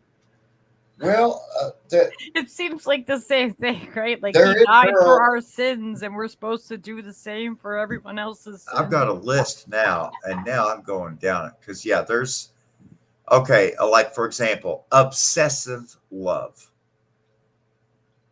is mania, right? Manic mania, or as she was called on Wayne's World, she's mental, right? When Garth is warning Wayne. Wayne's World, party time. What was her name? What was the name of Wayne's ex-girlfriend? Does anyone remember that? That stalks her. Oh, help us out, audience. I know they're good. They'll use the interwebs and stuff and like tell us. What was it, Cindy? I don't know. Anyways, mania. Obsessive love. So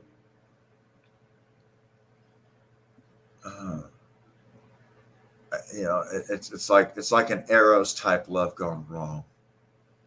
Very wrong. It's like it's like that crazy like it's like the people that like will like stalk you or do the whole phone thing or like slash your tire or some shit. I have never been like the head over heels. The male form in that relationship would be called an incubus, and if it was female form, it would be a succubus. Mania. Yes, and there's those the people, life force drained from you. Run away while you can. I have known those on both sides, male and female, like that kind of like, oh my God. Yeah, I got a crazy story for you from this one. Like that's the, yeah. We all know people with no explanation needed, right? I used to work at Target, and it was like the early morning. So like when the guys would be doing the truck, I would be doing like the food truck. And we would like compare crazy like woman stories. And I always got them like, no, you guys don't got me on this. You don't understand. Freaking lesbians are freaking nuts. They're bad. Not all of them, but there's some freaking crazy ones. But yeah, so I get that totally. Because you get that with all you're genders. You know, and from my own personal experience in my relationships with normal hetero inputs from the stress and the bullshit and the dramas that happens, just constant dramas, the dramatics. It's kind of like a chess and checkers type thing, and you know, their checkers games are just, you know, it's like playing Contact 4 or something. But when you get the mama bears throwing punches, it's some 4D chess type stuff. It's on a whole nother level of like spiritual manipulation. Just it's a whole different level. It's like video games. Like, don't talk to me about beating the dude at the end of level 2 when I'm on level 8. Like, it's the shit you got to be able to do to the. Look at that. We got a name. Cassandra, yes. She was mental. So we were talking about the kinds of love. I would be remiss to not include the other kinds, like patria, right? Love of nation, love of country, where we get like patriotism, right? So you say that one again. Patria, patrios, from which is the root of, like, you know, patriotic, love of country.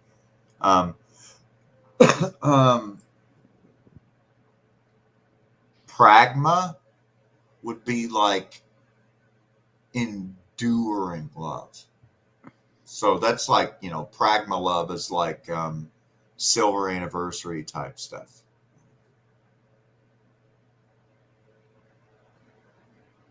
You know, so you know, like, yeah, it like stands up to pragma the is test of time. patient, you know, timeless, you know.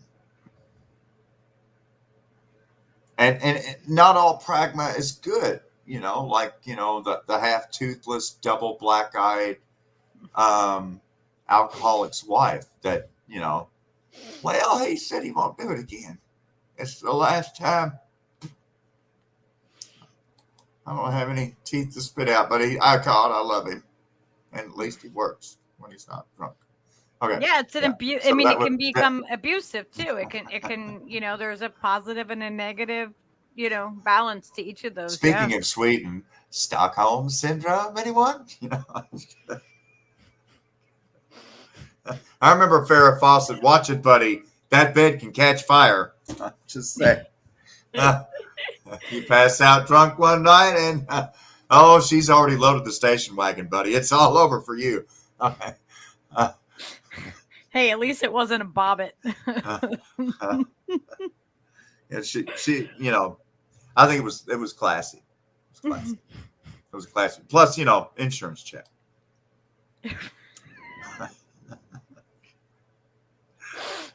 Oh, dark humor. So then, like, another one would be like philos or philia, like, which is like bromance, right? So besties, right? Besties love, that's philia.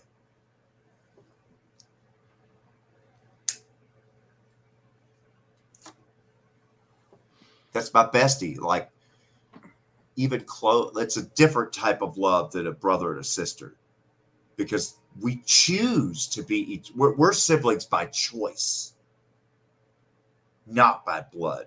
I've had Right. many of brothers like that. I've always had more male friendships and like best friend relationships. Right. Besties, not sexual. Yep. Nope.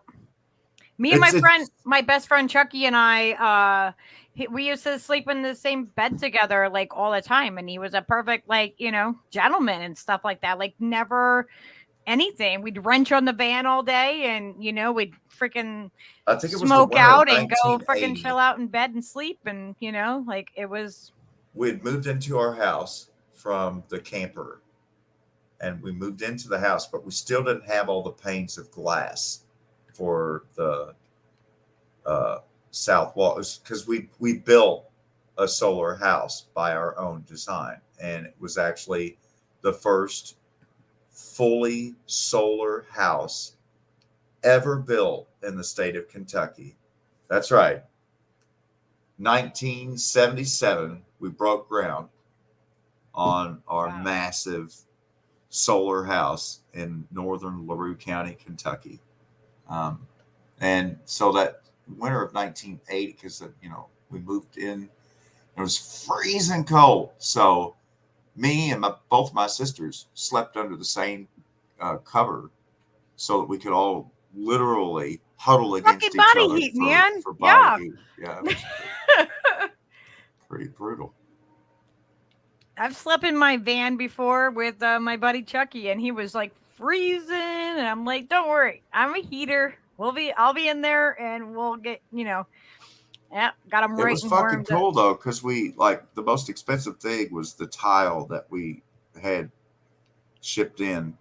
We had to order from Europe, and it took forever to get this tile in, but we had to get the tile because, mind you, this is 1976, 77, 78 when we're building the house, and we put in the foundations, and then in the flooring, we buried all of the black little water piping stuff where it's it went all underneath all the flooring, and then it comes out to the water taps, and that hooks into the hot water solar tanks that are on the roof. So you're getting the hot water from the solar panels on the roof that then circulates the hot water through the water system that's underneath all of the floor, which is then, because then we put the grout over that and then the tile over that. And so you got radiant heat through the floor, plus all of the south facing wall is just nothing but glass. So I literally grew up in a glass fucking house. You didn't throw any stones, did you? Hey, I'm not a boomer. I'm not that old. Whoa. I know. I get labeled as a boomer too. It's funny. I'm like, I was born 1980. I'm at the very end of Gen X, and Steve's at the very other end of it. I mean, traditional way would be to smoke it in a pipe, but I prefer to smoke it with a filter. I used to do like my roll my own. We always smoked the American Spirit Organic. Yeah, I've got like 2 years ago now, almost maybe. I've got a stuffer and everything and all that. That's a terrible habit I picked up when I shipped off to combat zone and got all my shots. I had my first cigarette when I was 10. Bought my first carton at the store right beside Cannery Row in Monterey Bay, California.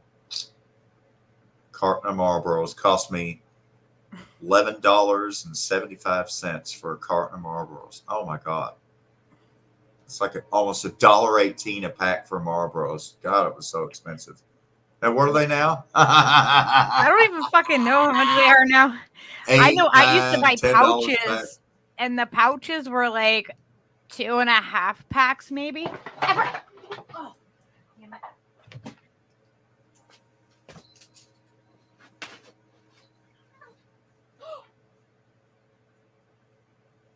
You fucker. Uh-oh. You done? Done being a fucking asshole? Get the fuck out of here.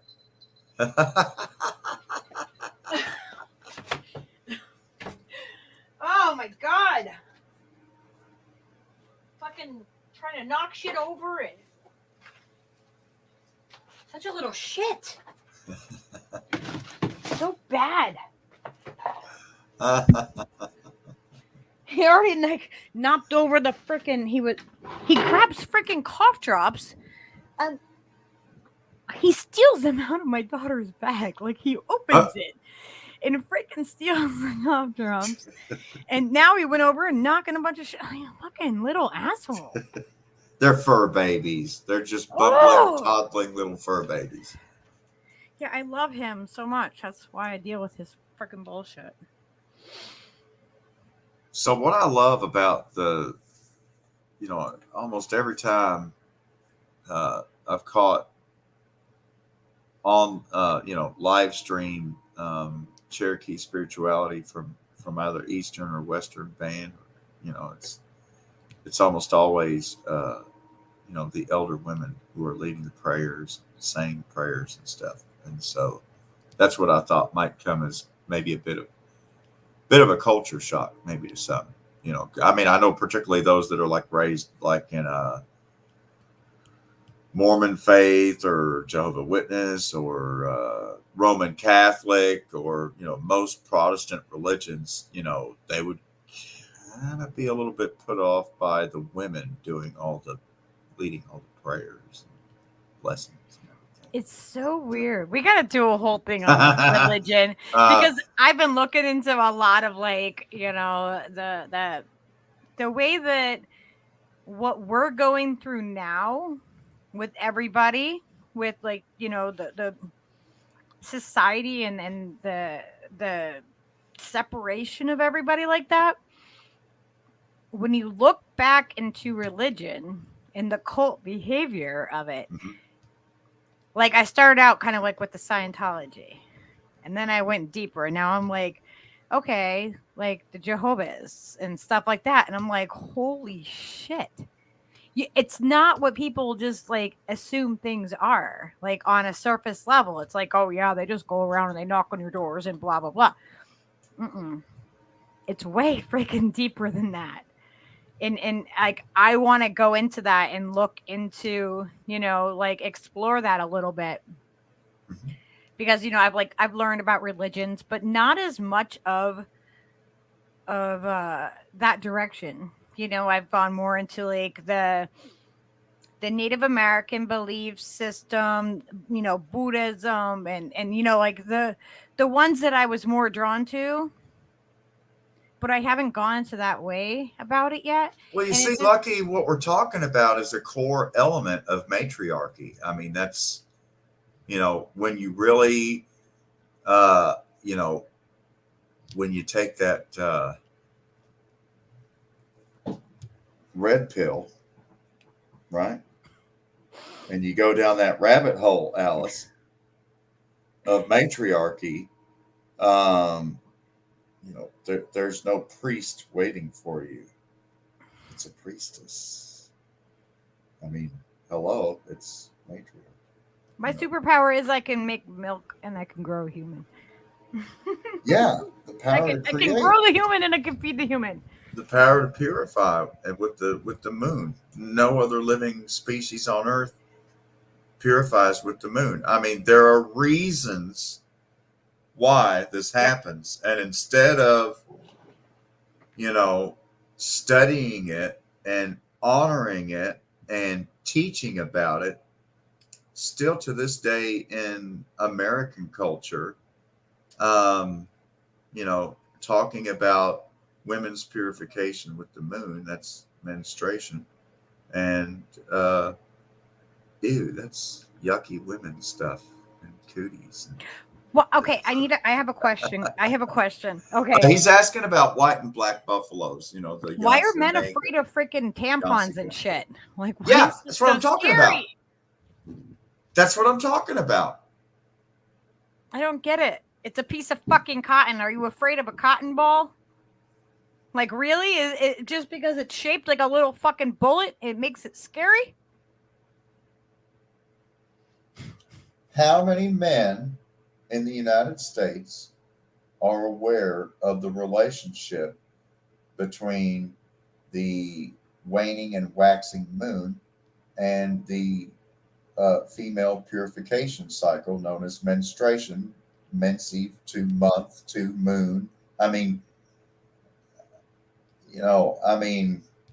I'm probably already losing people when I'm talking about menses from the Latin to jumping between languages from Greek to Latin to, and what this means and the etymology and, much less, the scientific and biologic process. But for us, it is so deeply spiritual. And so, for another example, like at the stomp ground,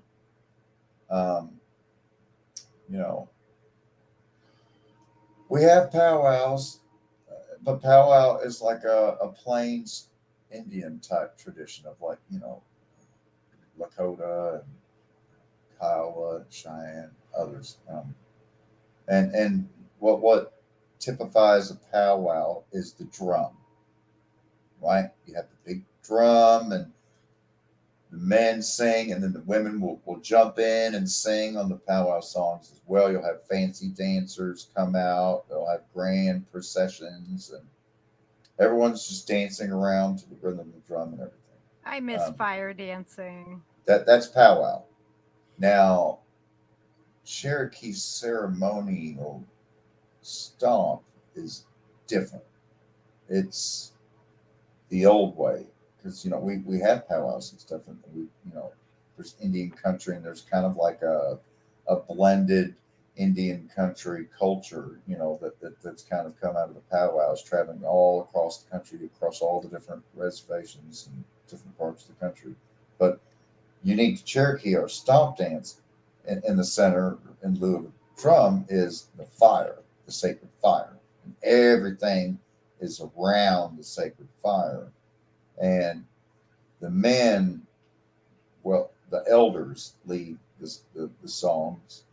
They're the ones with the eagle feathers, and then the women actually lead the tempo and pace because they have the turtle rattles. They are the very rhythm, and they set the pace and the tempo. And then the men sing on top of that, the elders, and then you have the children. They're almost like a third group altogether, because it's about a balance. I think what typifies Cherokee matriarchy, at least in my opinion, this is my take on it, is that patriarchy, as we've come to know it in practice, is just all out domination of nature, of women, of children, everything dominated by men. Only men are allowed to be the leaders or the priests or politicians. I mean, I'm just saying in general, that's what typifies patriarchy. Now, people push back and say, well, Kamala Harris is vice president. And yeah. A vagina and having a darker skin pigmentation does not make you a fucking good human. Yeah. I don't want somebody based upon whether or not they have a freaking vagina between their legs. That doesn't qualify you suddenly for a job. What's interesting is... I mean, maybe if you're a sex worker. Maybe that. Of course, that definitely is a thing. But otherwise... I think what's interesting is with Cherokee matriarchy, rather than it being, it's not like the opposite of patriarchy where women are dominating and owning everything. I mean, in terms of tradition, your bloodline and your kinship all comes from your mother's blood, and so that's like with the naming convention. But like in terms of worship, men and women can lead in prayer. Men and women can sing. In terms of ceremonial, the old ceremonial dances and stuff, there are certain things that only women are allowed to do, only women can do. There's certain things that only men can do. There's certain things that only children can do up to a certain age that men and women at adult age can't do. And then there's things that elders do, and they pretty much get to do whatever they want. They're elders. I mean, we just have to respect them. Maybe they'll chime in and tell us what we're screwing up or what we're doing right or wrong. But I mean, everyone has these different roles in the old ceremonies, but they're roles of equality, and everyone's coming to it. it's just so different. It's like, you know, I think the biggest thing about it is how unifying it is of an experience, not just with the other humans that you're there with, but the way that you're able to really listen and understand what the trees there are trying to tell you, or what the stones are singing about, or what the frogs or the birds are trying to teach you, or what the buffalo are trying to show you. So he had a question, Charlie Brown, about the white buffalo and the black buffalo born in Nemacolin there. I think he said Pennsylvania. There is the prophecy of the white buffalo calf, and there's also a prophecy of the black buffalo calf. Yeah, there it is right here. I pulled up the. That's a Lakota thing. You know, we have buffalo stories and prophecies as well. I'm not up on all that, but I do know that the birth of the white buffalo is signifying that the purification has begun. I was thinking that the black buffalo signifies that the purification is nearing an end, which is like the thinning of the herd, which is a really sad thing. But I mean, you know, again, with over, as our chief Sneed said in the video put up by the Atlanta Braves baseball team, you know, there's over 600 tribes within the United States, and not all beliefs are the same. You know, like buffalo calf. You know, that's the Lakota tradition. But you know, as we've been thinned out, and then we had the powwows that have been going all this time, you know, it's led to what he referred to as Indian country. You know, and so for us, even though we're different, albino buffalo, yeah, it's just all white fur instead of the typical brown coat. And albino is literally just a lack of pigment. Like, that's what creates that. I've seen albino deer before. All white deer. That's amazing. But, you know, now we're getting into some, you know, like, you know, when I'm coming down the trail off the mountain, and I'd just been at the mounted rocks on the top, and I knew it was a sacred site. So I said a prayer there. And it had strong snake medicine. And so I start walking down the trail. I've got my long knife with me, my 34-inch long machete blade. And I come around. Machete. Because I was doing a land survey up on the mountain there. That was up on, it's actually called Bald Knob, and a place used to be called Chicago, Kentucky, renamed St. Francis, Kentucky, up by the Bit Blandford land at the head of Sulphur Lick Creek there, close to the old Buttermilk Pike area of Loretto, Kentucky, where they make Maker's Mark whiskey with the red wax on the top of the bottle.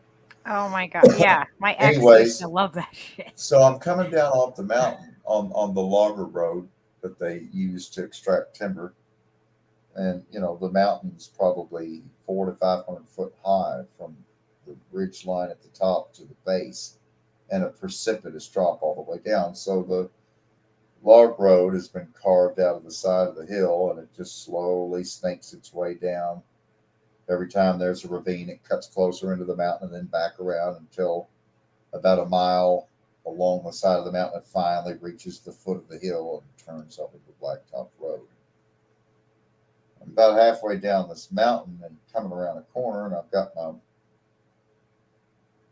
telescope transit in my backpack, and I've got my tripod on my shoulder that I've put the instrument on to take the measurements with land surveying, measuring acreage and where's the property line, all that stuff. And I come around the corner and there's two timber rattlesnakes, timber rattlers, and one had like 14 buttons, the other one had 12, and they're coiled against each other and fighting, right in the middle of the trail. And so I stop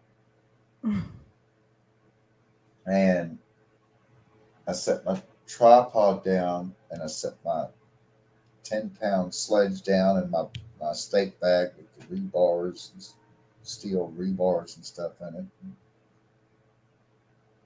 The hammer handle falls over and smacks against the wooden tripod leg, and both of the snakes turn their head and look straight at me. Oh shit. And immediately uncoil from each other and both start bolting toward me, which I've never seen in my life from a timber rattlesnake. Copperhead, yeah. Copperheads are asshole snakes. And copperheads are always ready to get some of you. But yeah, they're coming to, yeah, they want some. They're all up in your shit.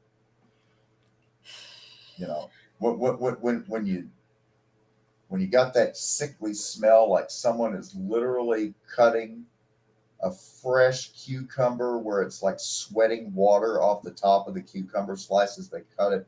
It's right underneath your nose. Like you literally can just spit cucumber seeds.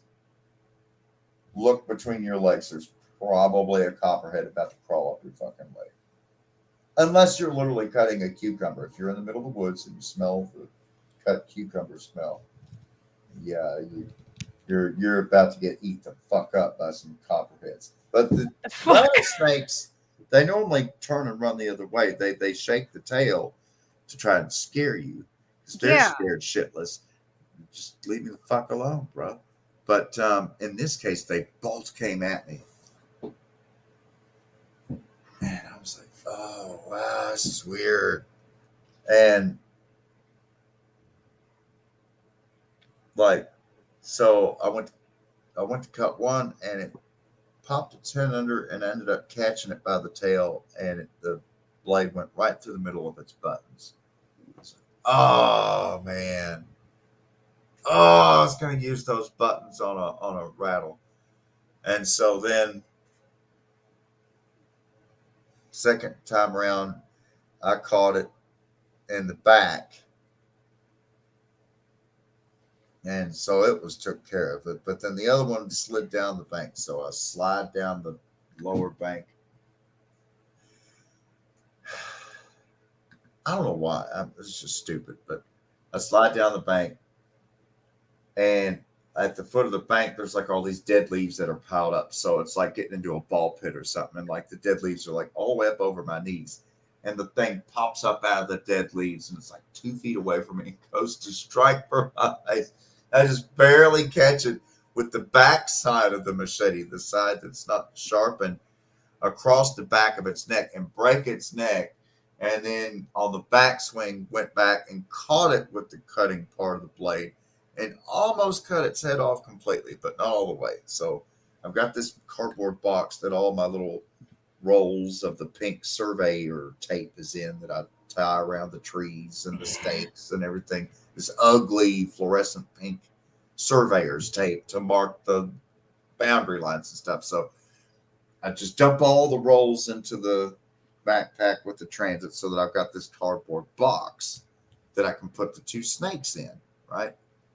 So I put both of them in the box. It's like about 4 o'clock in the afternoon. This is middle of July, around about 1994, 95, 96. I don't know. Let's say 25 years ago. Anyways. So I put these 2 timber rattlers in the box, coiled up, you know, they appear to be dead. I mean, one's neck is like hanging on just by flesh. The bones cut all the way through. The other one severed its spinal cord and then beat its head, and one of its eyes is bulged out. So they're very, very much dead snakes. So I thought. So I get back to the house. It's like a 25, 30-minute drive. Or well, first to the office trailer and unload the walkie-talkies and the transit, plug in everything on their rechargers and all that shit, put the tripods away, and go to head up to the house.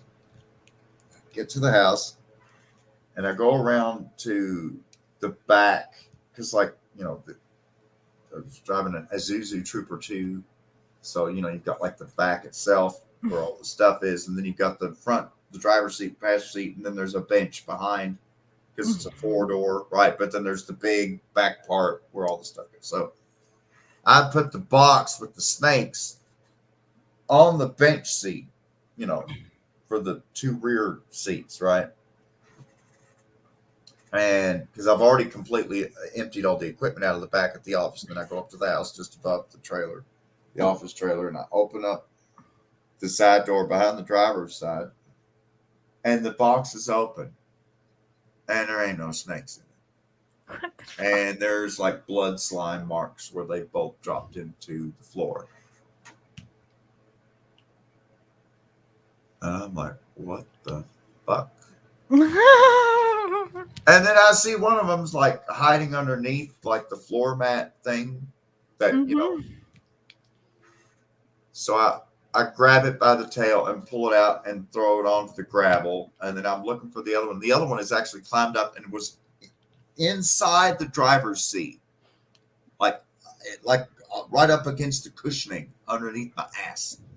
I mean, warming itself off my bunghole beat, I guess. And those I fuckers pull should it have out, been dead. and that's the one where its head's just hanging on by just a piece. And I throw that one on the gravel. And about that time, it's like now like 7:30. And the sun is starting to go behind the mountain. And so the shadow line of the setting sun is moving across the gravel. And they're both wiggling and trying to move around. I'm like, how the fuck are they alive? And all of a sudden, the shadow line of the sun starts going across their bodies, and like the part of the body that's in the shadow just stops wiggling, and it's just cold. And within like a minute and a half, boom, they're both completely in the shade as the sun is setting. And I go over, ice cold, dead to the fucking touch. As soon as the sun was no longer shining on them, they were dead. Wow. And then I told my, you know, I was talking to Two Feathers Down, Running Foot about it. They're like explaining to me, like, oh, you've been chosen. They chose you. And you tried to turn around and go away, but they chose you. I was like, well, what's the thing with the 2 snakes coiled on each other? He's like, well, that's the medicine side. 2 snakes coiled on each other. I mean, look at the symbol on the side of an ambulance. It's a staff with wings on the top with 2 snakes wrapped around the staff. Check that. I have this I don't know what metal it was in particular, like originally, but I would say it's about 4 feet tall, and it's like a candle holder, but it's all metal, and it's got a cobra that wraps around the entire like middle staff. I'll have to like get a picture of it. Like I don't really put like I don't just leave a candle on there anymore. I have like, you know, crystals and stuff like that up there. And then like it looks like a little like I don't know, it's like a little goldish, like it would almost look like a genie's lamp, but it doesn't have like the little, you know, like the spout. But I use that up there for like, putting incense in and stuff like that. But yeah, it's really freaking cool. I've never seen anything like that before. Now we have a drum we use at the stomp, but I mean, it's not very loud. It's really tiny drum, and it's the God drum. It's really meant for God's ears only, so it doesn't matter if you hear it. What's really cool about drumming too is that, if you take your drums out into the fields, they actually keep the bugs away. Mm-hmm. So like a lot of people don't realize that, like that was a natural way for, for keeping the bugs away and all of that, and off your crops would be to go out there and sit in the fields and drum. But we have drum circles and we drum and stuff. I mean, like I say, it's interesting that in the last 150 years, there's kind of been a blending and a sharing of different tribal cultures and customs, thanks to the powwow circuit. I love the powwows. And this exchange between different tribes, so that there's kind of like a more homogenized presentation of the tribes, at least in the powwow format. When you go to the grand entry and fancy dance and stuff like that. But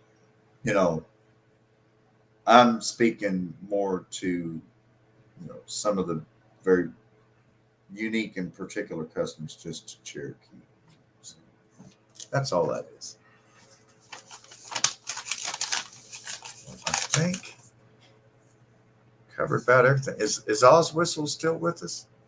I don't think so. It's there. But Horny Unicorn said that buttholes are warm. It's true. Yeah. The snakes know. Charlie. Yeah, I see him in the chat there. Oz is still there. So let's go to this clip. I get to show off Tommy Wildcat, Cherokee Nation, living treasure of the Cherokee Nation, great friend of mine, flute player. Is this the Cherokee Nation River Cane? No, but or this.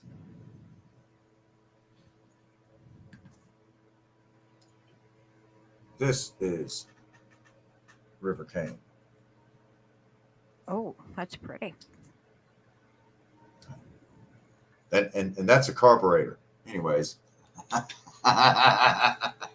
Well, I have a thing here. I don't know if this is a clip you wanted me to play. Here is perhaps a more sacred use of River Cane for my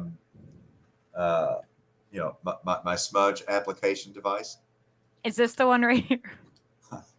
Yeah, now that's talking about River Cane. It's just a short little thing talking about River Cane. What I was gonna show Oz Whistles was from that longer video that we watched a portion of already that had the prayer and Chief Hoskin from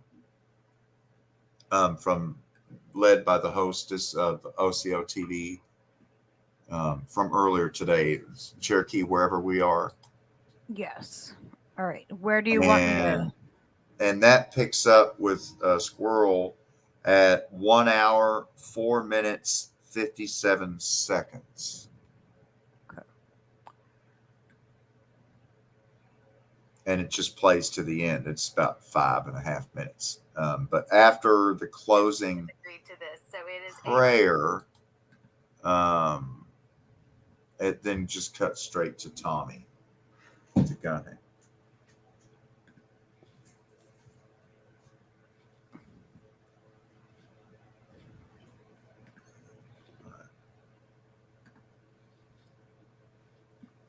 Yeah, this was from a live stream earlier today in Tahlequah, Oklahoma. It was about 1 hour and 12 minutes all told, I think. Oh, nice. And I just, after watching it, I went through and I clipped out parts. both of you for being here today. I know this is a very Hang on just a second. It's still everyone showing Cherokee requested Nation over River and over Cane on again. the screen. We hope that I'm hearing audio from that video, but what's displaying on the screen is something else. Cherokee Nation River Cane. That's because I had the other thing. I gotta do this.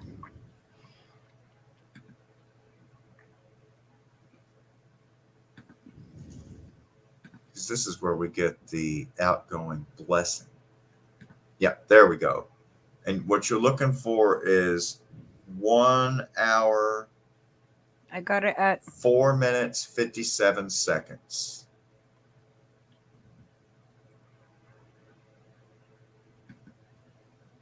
I got it 59. Right. Society, and it continues to be important to include women and our perspectives today. So to wrap up, we have someone who most Cherokees know as she has dedicated her cultural knowledge and connections to the promotion of Cherokee values. 1:455, because she mentions matriarchy specifically. That's why. All right. We appreciate your time. As you know, Cherokees are traditionally a matriarchal society, and it continues to be important to include women and our perspectives today. So to wrap up, we have someone who most Cherokees know as she has dedicated her cultural knowledge and connections to the promotion of Cherokee values and spirit, Donnie Squirrel. Widow Jennifer, Sionagad, Don Salol Dawado. Hello, everyone. I am Donnie Squirrel, and I'm a cultural advisor for the Cherokee Nation. Today, you have heard from some of our most important leaders that have ensured that our Cherokee spiritual practices are still in place, that ceremonies are carried out. Like our language and many other important facets of our culture, we have had to struggle to hold on to our ceremonies. Of the 400,000 Cherokee citizens, less than 1,000 people work directly to carry out our ceremonies here on the Cherokee Reservation and in our homelands in North Carolina. My hope is that we support those that carry on these traditions and thank them for keeping our ancient practices alive, and that there will be more participation in the future. As Cherokee women, we have roles and responsibilities to carry out to ensure that the younger generation perpetuates our lifeways, that we welcome everyone that wants to learn to help carry out the rhythm of our dances with the turtle shell shakers we wear on our lower legs. As clan mothers, we work together to help our families, communities, and tribe develop as Cherokee people. On the Cherokees at Large website, you will find links to spirituality discussions, as well as other topics important to Cherokee culture, including the prayer I am about to read. Wado for joining us today. Unetlanahi. From the appearing way, merciful Creator, thank you for the sun which purifies. It brings light into the world, enlightenment into the darkness, and understanding to those that need it. Help us to be the bearers of your light. From the way of the cold, great Creator, thank you for the cold, the snow that winter brings. It brings purity to the earth and renews your creation. Thank you for the seasons of winter in our lives. It is our facing of such trials that allows you to renew our lives. Grant us the strength to endure. From the disappearing way, Father of our ancestors, thank you for the stories, the experiences, the stories of your faithfulness to your people. Grant us the ears to listen and to hear you, and the wisdom to live accordingly. From the way of the warm, Creator of life, thank you for the times of growth which we experience. Thank you for nurturing us and helping us grow, for blessing us and enabling us to be a blessing to others. From the way of the low, Creator of Mother Earth, we give you thanks for providing for our every need, for calling us out of the earth and seeking a relationship with each of us, and for granting us the opportunity to be in sacred relationship with you and all of your creation. From the center of our being, Creator of within, we pray in all of these directions, remembering your faithfulness, and with all of who we offer ourselves and our prayers to you this day. From the uppermost way, Creator of the highest, we-hi-yo, ya-we-hi-ya, we-hi-ya, ya-we-hi-you. To close, my good friend and Cherokee National Treasure, Tommy Wildcat, will play for us as we say, Do da da go ha'i, until we see each other again. Tommy?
There we go. Take it off mute there. Wow.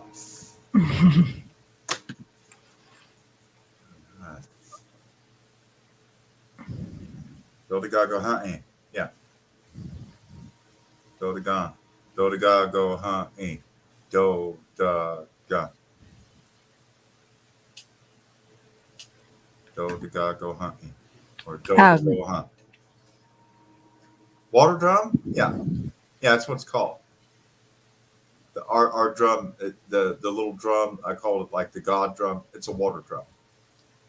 It's a little, just a tiny little water drum. Like, you know, sometimes like the size of like just like a really big Yankee candle or something. Just a tiny water drum. It's the God drum. You don't have to hear it. It's not for you. It's for God's ears. And the water drum is just you know, that it's synced to the turtle shells, you know, that the women wear around their legs. That commands the rhythm of everything, because you know, turtle shells are the constellations, and the dried beans inside are the stars in the sky. And you know, as everyone dances around the fire is the sun, and everyone is like planets, and it's pretty cool.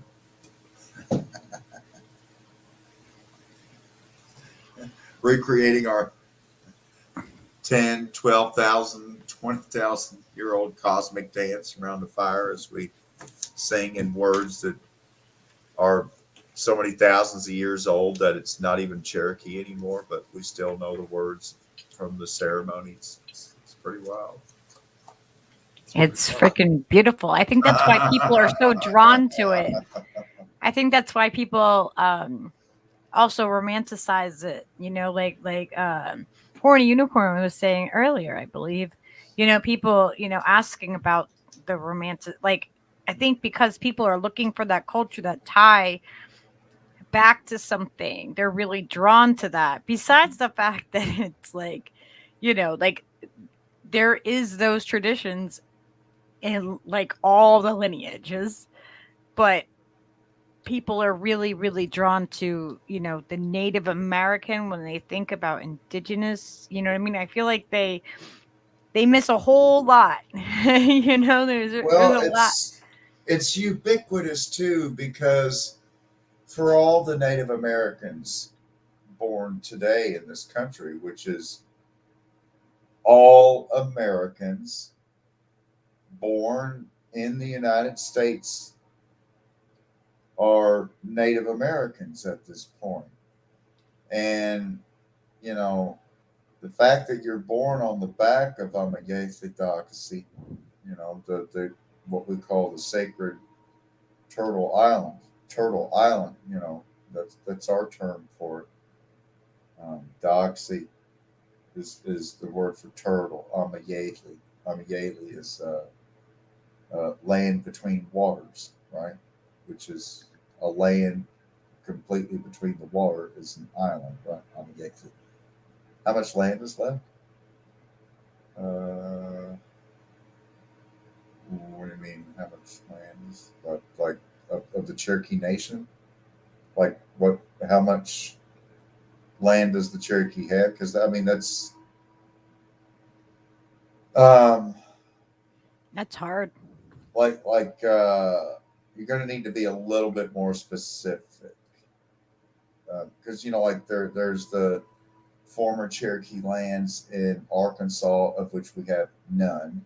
There's the reservation lands in Oklahoma, which, thanks to the most recent Supreme Court ruling, which we went over in an earlier episode, the Cherokee Nation now has had its treaty rights to legal jurisdiction reaffirmed to the original treaty boundaries. But most of the land within that treaty boundary is privately owned land, privately owned by non-Cherokee tribal members. Like, you know, considering a portion of the land we're talking about within the Cherokee Nation of Oklahoma includes the metropolis of Tulsa, Oklahoma, with, you know, freeways and skyscrapers and shit. So if any of that land in there gets sold, do the natives get that land back? Or is it just keep getting, you know? Well,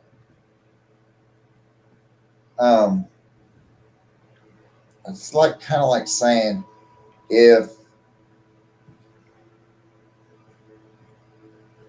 people abandon their homes in a Jewish settlement built in the West Bank, does that mean that Palestinians can go over and like take over as landlords on those apartment blocks that they built there? No, not so much. The issue is you would have to undo the 1890 Dawes Allotment Act, which allowed for private land ownership of non-tribal members to be severed from within the guaranteed treaty land to that tribe. So for those who aren't aware, in 1890, the Dawes Allotment Act allowed for settlers to go in and claim vacant land in the middle of the fucking Indian reservation land, in the middle of the Indian territory, because Oklahoma didn't become a state till 1970. It was after World War I. It was after World War One, I'm pretty sure, when Oklahoma became a state. Prior to then, it was the Indian Territory. But anyways, if you want to own some land in the middle of an Indian reservation, in the middle of the Indian Territory, you can have at it. But you can't do it until 4 o'clock tomorrow afternoon. So everyone has to line up their wagons on the state line. And then at 4 o'clock in the afternoon, tomorrow afternoon, we'll shoot the gun into the air. And then all the wagons can race across the Cherokee Rest and claim whatever land you want, so long as there aren't any Indians living on that particular spot of land. And wherever they are living, we'll then mark out their 40-acre parcel. And then everything else around them is for sale. In the middle of an Indian reservation. And you just own it now. Because the Bureau of Land Management or Department of Interior, whoever will be with you. So that's it should be the other way around. So basically, I would call it like the Dawes Act of 1890 is basically like the Palestinian equivalent of the West Bankification of the Western Reservation Treaty lands. Because they did the same thing to Lakota, right? Lakota, according to the Fort Laramie Treaty of 1868, had this huge land base, but now it's just, prisoner camp, prisoner of war camp 44 up there with Pine Bridge and Standing Rock Sioux Reservation, which is where they had the Osheti-Sakoin, right? The warrior camp for the water protectors. Osheti-Sakoin, the Standing Rock camp. As we say in Cherokee, Amaganida.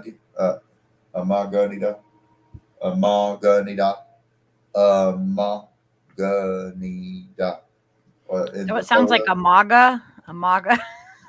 Ama is the first word. That's water. Ama is water. Gunida is life. Water is life. Ama Gunida. And in Lakota, they say Mini Choni. Right? Mitakuya Yasin Yama Lakota. Right? That they say Mini Choni. Water is life. Because it is.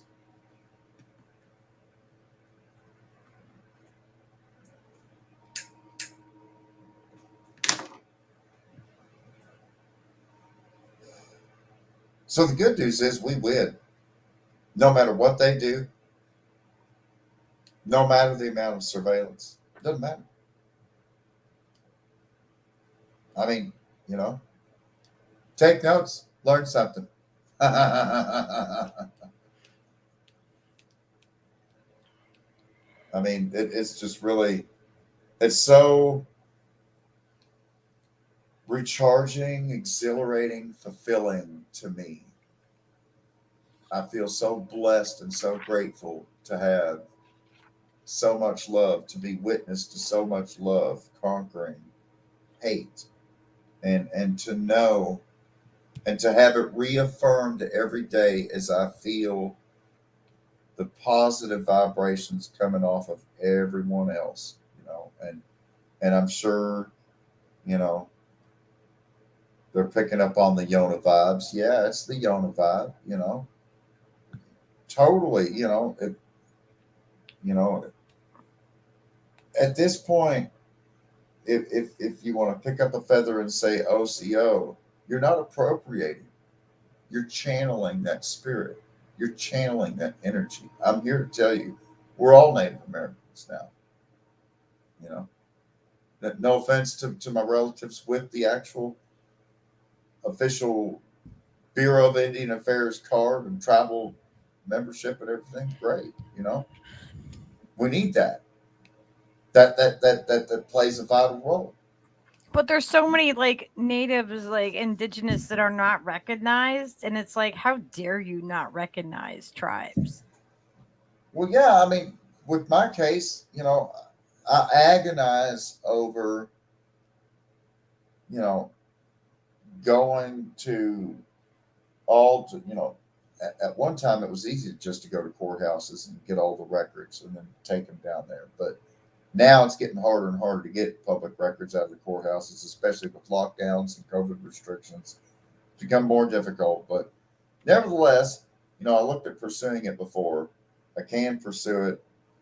And, I talked again to a member of the Eastern Res yesterday who's right here next to me running a popcorn factory, literally like a half mile away. He's like, you should really do it. You should really do it. And so many benefits. And it's like, if I was going to move down there and live on the res and get the housing and everything, and enroll the kids there, I would definitely just go ahead and bite the bullet, spend the money, get the documents, get my card, get everything. But, what does the this is government home. require of you to have, what is the percentage you have to have in your bloodlines or Well, your? that depends on No, which like- federal. That depends on which tribe you're in, whether it's a federally recognized tribe or a state recognized tribe or both.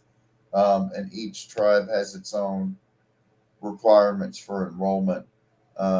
Most of them involve the actual Indian rolls or census rolls that were taken whenever different tribes were completely captured and concentrated into concentration camps. And then they would go through and count the survivors and write down their names.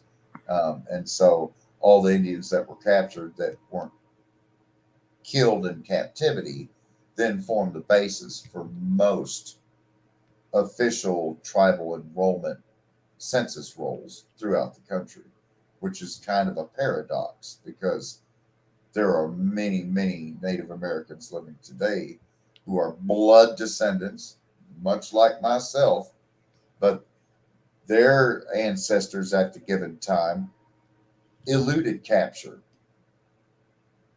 We're not taken to concentration camps. We're not given,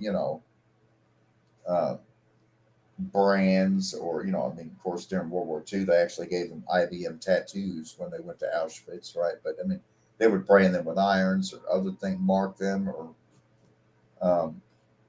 either way, you would be recorded. If you weren't killed in captivity, you would then be recorded on a census roll, right? And then you can go back and look at these different rolls and see where your ancestor is for the enrollment process. And then the other thing is, as non-native or even if it's a different tribe, if a like for example, there have been tribes that have been decertified by the federal government because they said that no one in the tribe had pure enough blood anymore, where they continued to intermarry with people that did not belong to the tribe. And so as they got through a few generations, they're like, well, nobody there is more than 1/32 pure blood, so we're decertifying that it's even a tribe anymore. And the real issue when it comes to a tribe, it's not the purity of the DNA strain or kinship. Is everyone speaking the same language, writing the same language, reading the same language, practicing the same ceremonies, living the same culture, cooking the same foods, using the same recipes? Is it a living, breathing, sovereign nation with its own customs and dances and songs and language and grammar and the whole fucking thing? That's what makes a tribe. And so when you have that body of knowledge and culture as a unique nation, as a unique people, and you're able to teach that and pass that down to your children, that's what constitutes a tribe.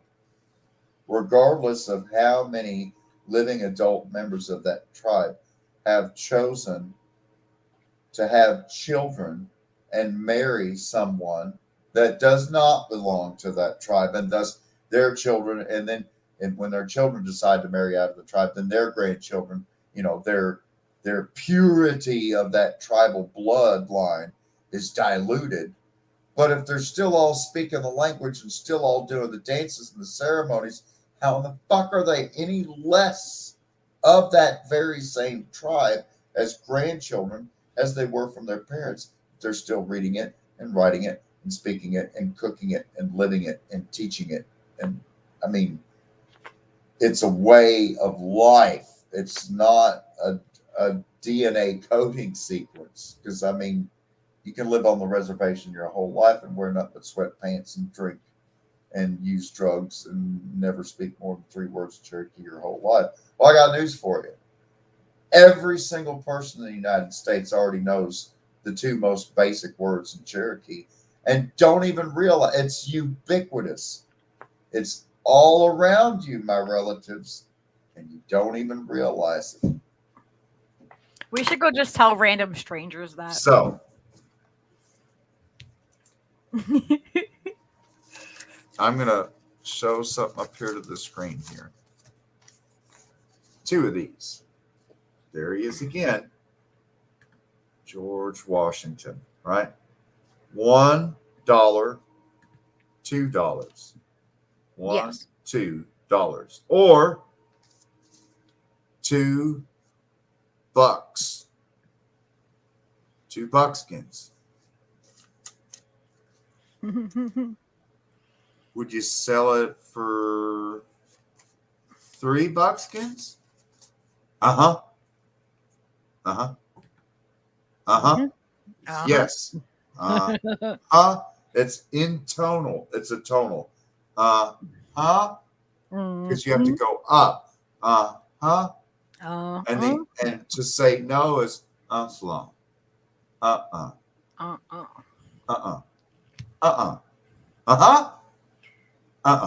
I go, huh? A lot. I go, huh? Now that's the question. You're saying like, huh? Like what? But what I'm talking about is and Yeah. I'm just saying. You want no that for one? me. What about that one? So and is literally the Cherokee words for yes and no.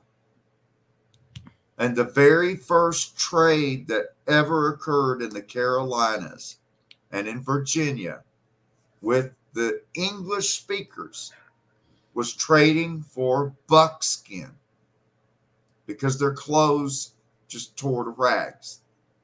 That's why we wore buckskins to get through the briars and everything else. The buckskin was so valuable, and it was our currency. We measured everything and valued everything and how much it was worth in buckskin. So everything was valued in bucks. That's worth $2. That's worth $10. That's worth $5. Okay, it's almost the year 2022. We've been colonized for over 400 fucking years, and still to this day, US dollars equals bucks. Still to this day in the United States, Cherokee equals American for yes. Cherokee equals American for no. That's not a thing in England. That and is an American thing. It's not British because it's Cherokee. It's ubiquitous. It's all around us. All of this stuff is right in your. It's like the fish in water. It's been all around you all your life so much that you can't even. It's like I'm just calling it out there. It's here. It's alive. You know, what did that thing say? Osli doha. Osli doha. What? Osli doha. Osli doha. Osli dohaka. Osli dohaka. We're still here. Siol Slitohaku. We are still here. It's very hard to just switch into Cherokee. It's a completely different vibration. You got to hear some Cherokee tonight in the prayers and different speakers speaking it. Yes. with just like the natural flow. Shalagi Gawana Histi. It's very, very musical language. Very musical. And here we are, the winter solstice. Oh, the next 12 months looks like Black Buffalo months. Oh, it's going to get so it's going to be very trying times. Good thing we found each other, my friends, because we are going to have Oh my gosh, yes. recharge each other's batteries on the regular at this point. It's going to get it will get better after it gets worse. Can you believe we've only been doing this for like a month? I'm so proud of it. I'm like just so excited that you know, we've formed this tribe that is very inclusive and, you know, unconditional and supportive, and you know, during such division and separation, we have something where we know, like, I can come here if I need to and just be like, oh my God, like this is happening. I'm feeling this way or this or that. Doesn't matter what it is. I'll have support for it. And I'll have truthful support. You know, like someone's not going to sugarcoat it for me and be like, oh, well, it's okay, Lucky. Oh, the world's just burning. Yeah. I hope it's comforting too. You know, to me, it's comforting to us from our perspective to know that no matter what happens to this so-called greatest democracy ever, shining city on a hill, blessed by God forever, America #1, you know, no matter what happens to that baloney narrative, this is still going to be the Cherokee homeland. This is still going to be our sacred dirt. This is still going to be the land of our ancestors and the land of our great, great, great, great, great, great grandchildren still yet unborn. This will always be our Cherokee land. You know, you can call it whatever the fuck you want to call the last 400 years. It just looks like a bunch of women rape, child rape, slavery, environmental destruction, genocide. Yeah, that's about it. That's about it.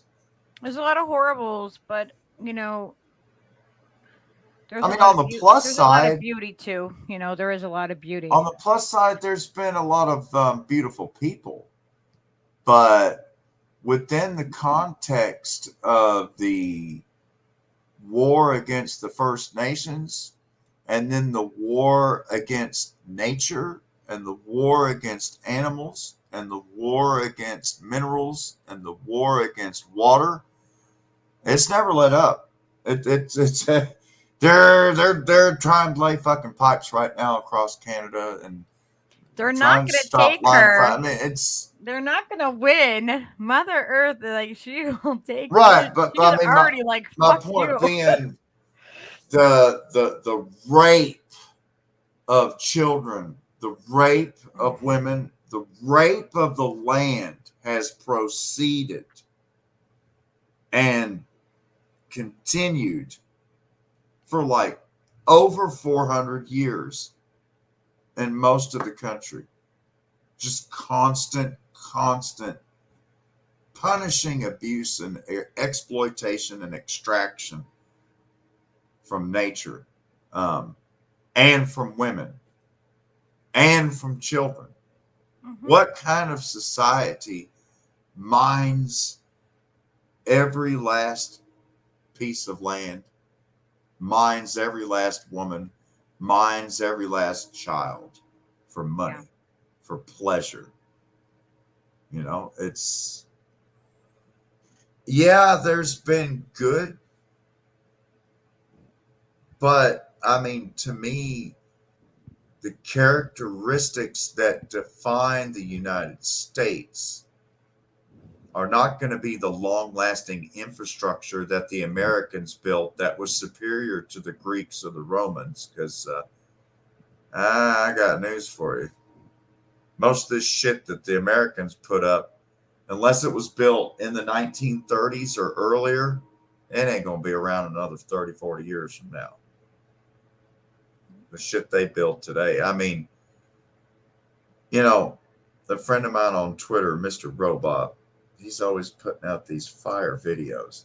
And he started putting out like drone footage clips of the damage from the F5, what's being referred to now as the quad state tornado, right? Because it started in Arkansas, and then it got into Missouri, and then it was still on the ground and went around Tiptonville, Tennessee, and then it barreled right through Mayfield, Kentucky, immediately killing 53 people at the candle factory, and F5 tornado, and stayed on the ground. It almost was on the ground all the way into the state of Ohio. It was within like about 40 miles short of jumping the Ohio River and being a 5-state tornado, right? You traveled over 250 miles. That's the longest path of any tornado on the ground that's ever been reported in the United States of America, or in the world for that matter.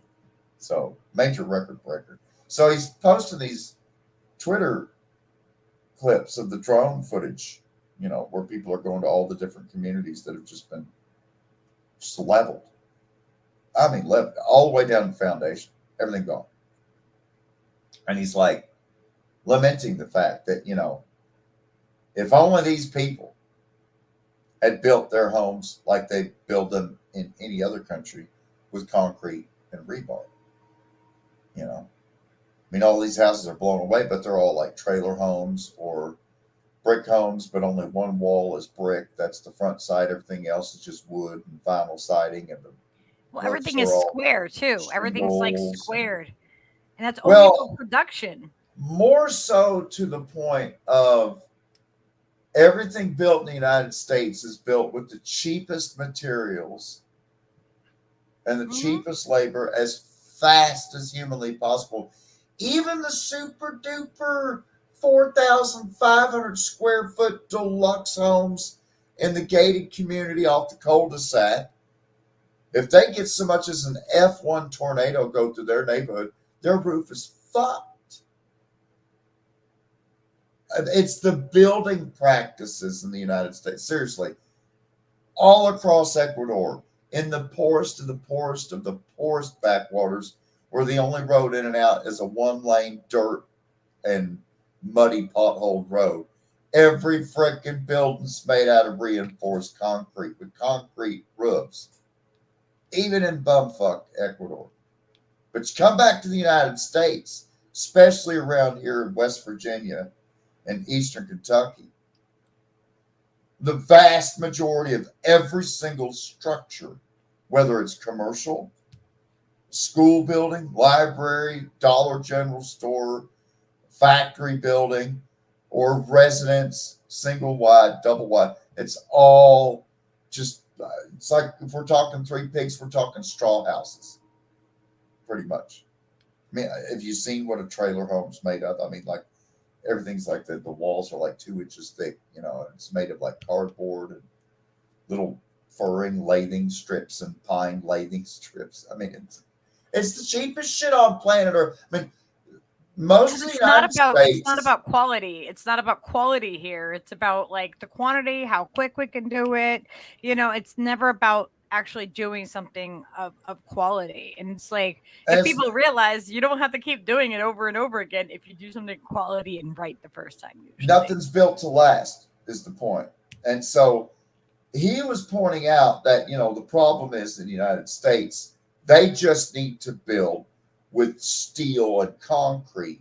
And then you're not going to have this problem with building damage from wind if they just build with steel and concrete. And I'm like, well, I want to agree with you here, Mr. Robot. But you see, down in Florida, right next to Miami, is a little town we call Fort Lauderdale. And they got all kinds of condominium high-rise buildings down there. And they is built with nothing but the concretes and the steel rebars. And Yeah, I don't know if you remember when this happened, but it's only been like maybe 2-3 months ago. Mm-hmm. I know It where was you're going. spared, and there were people living in it, and it just completely fucking collapsed on itself because they like didn't line up the piers in the parking garage with the piers from the first floor up. So like the loads weren't aligned with the structural members, and then they cheated on the concrete, and then the rebar, and there was what's called concrete spalling, where if you live on the East Coast and you've been in apartment blocks with or parking garages, you'll see when like water, you can see water damage coming through the concrete, and then it makes the rebar swell up and rust, and then that makes boom, concrete starts busting out from underneath of it and making pock marks in the concrete. Right? I'm sure you've seen.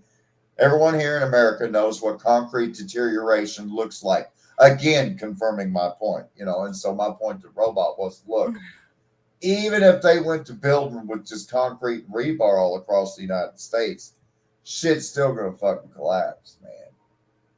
At this point, I can't blame it on the three pigs of, well, if this pig would have built with brick instead of wood or straw, that big bad wolf wouldn't have blown his house down. Well, not in the United States, because the brick, anyways.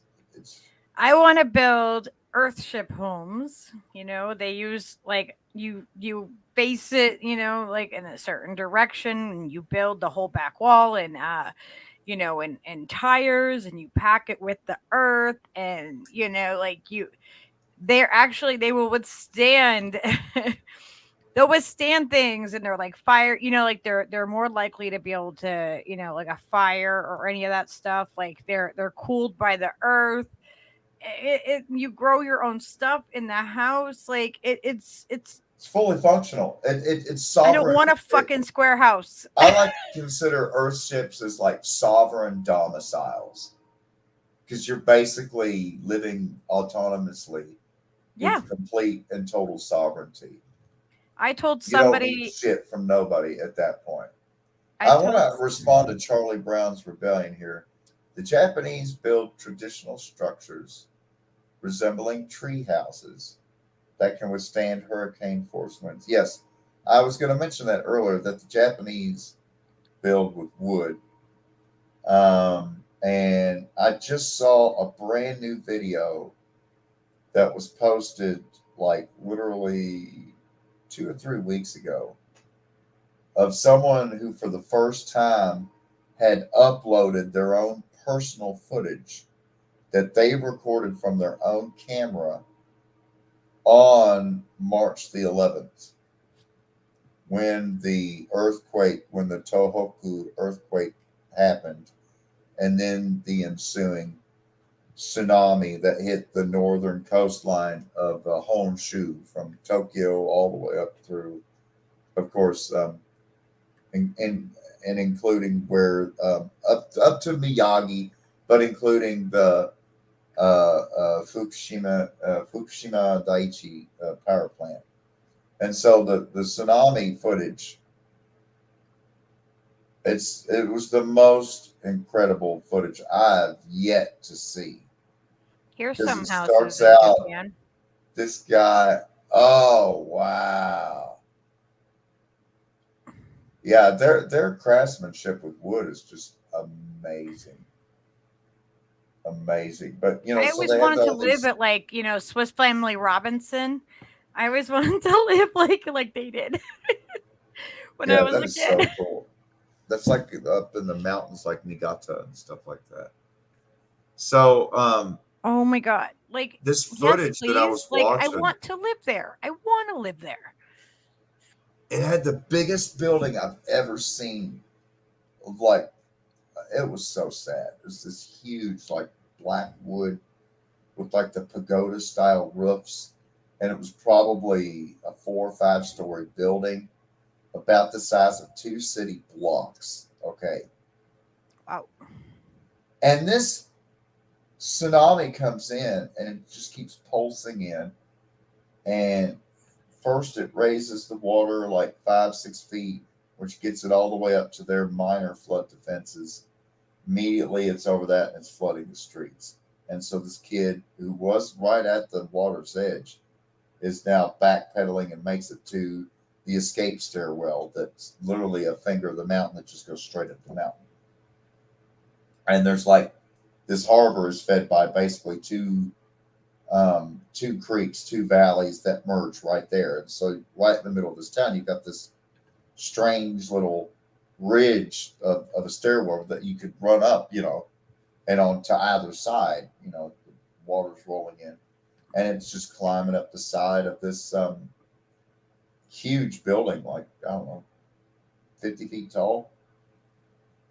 And I think the water level rise at that port town was like 11 meters, which would be about 34 feet.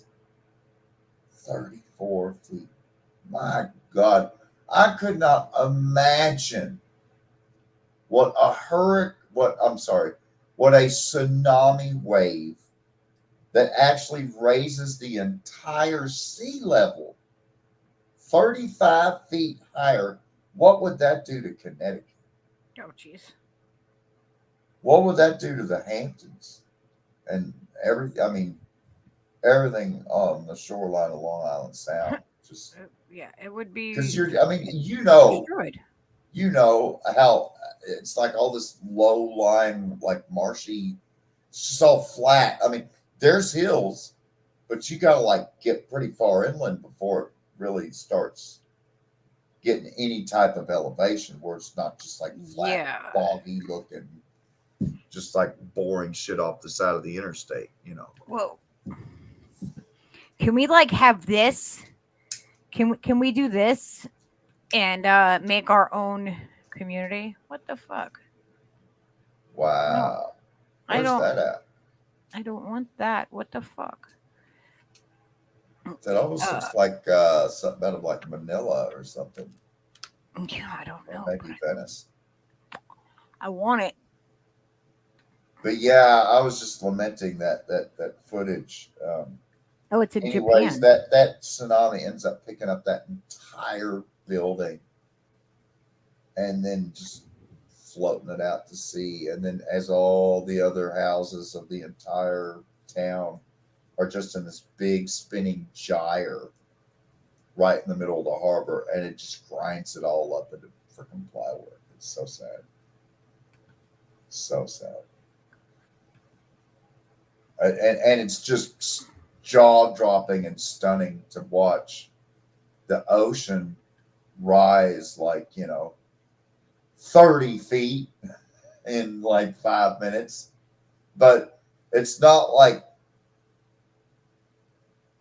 it's not like a wall of 30 feet of water and it just crashes over and then the water is back down 30 feet lower on the other side. No, this is like in 5 to 10 minutes, the water slowly but surely just rolls in until it's literally 30 feet higher.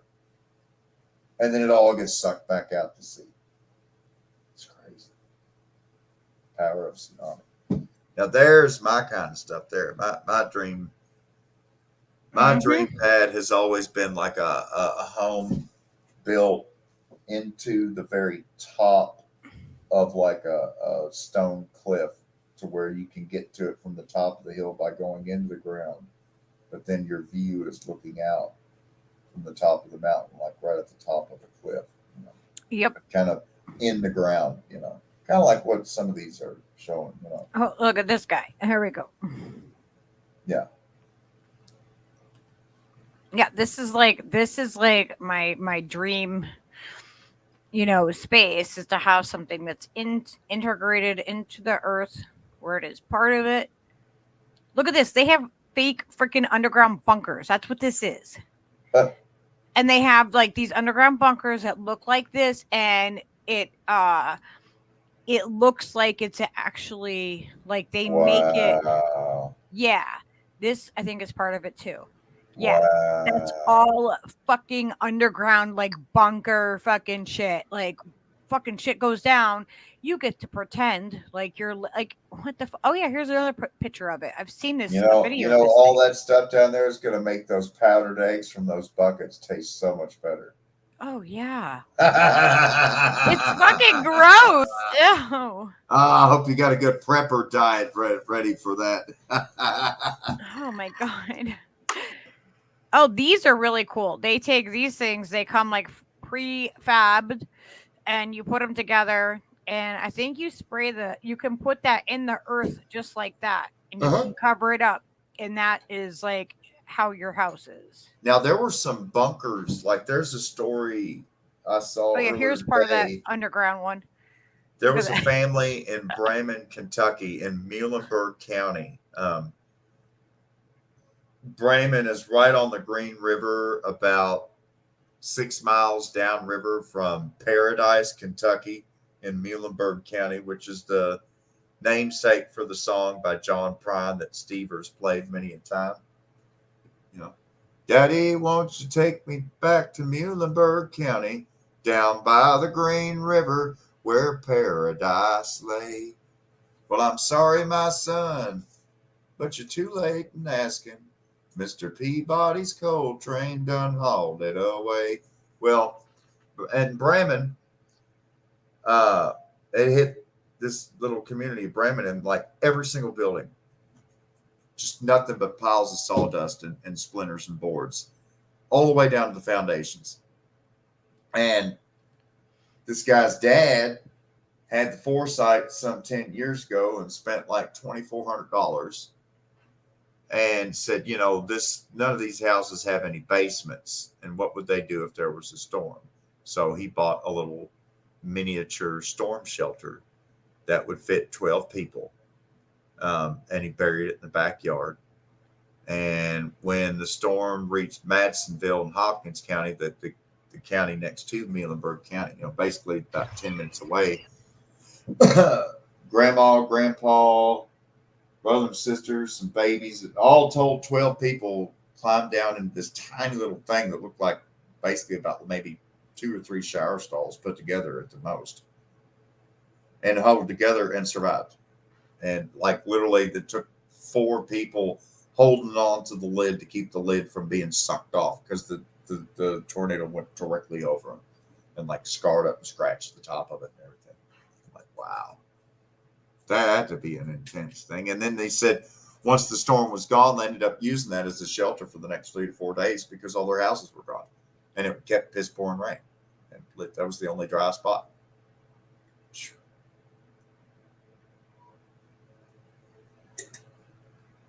Here's a really cool.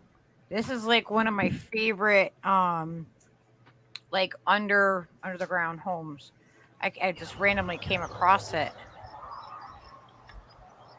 Nice. All right, I'm gonna. Okay, there.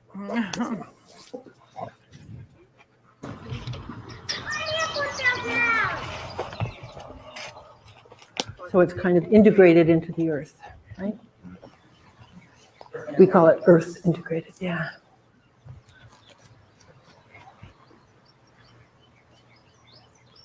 Some people build a square box and they shove it into a hill, but that's not really the same thing. Like, this is a whole different shape, right?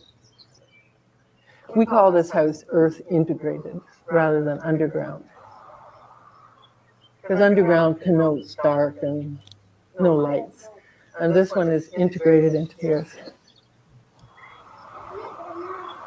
Wow, that's just like our library. And wait until you see this. Look at this. Now it's like a bird cage. So it needs to be, down in a little bit. Why did we make it lower than you can just get down? So earth integrated. Earth integrated. So it's kind of integrated into the earth. And as long as it's, 12 to 14 inches, which is what the neck on all these rooms are, then it's below the frost line. So what are we looking at? Lots of bubbles. Well, so that's the top of their house that they're going to look at. Now, I'll show you. Well, come on and see. Okay. Cassie,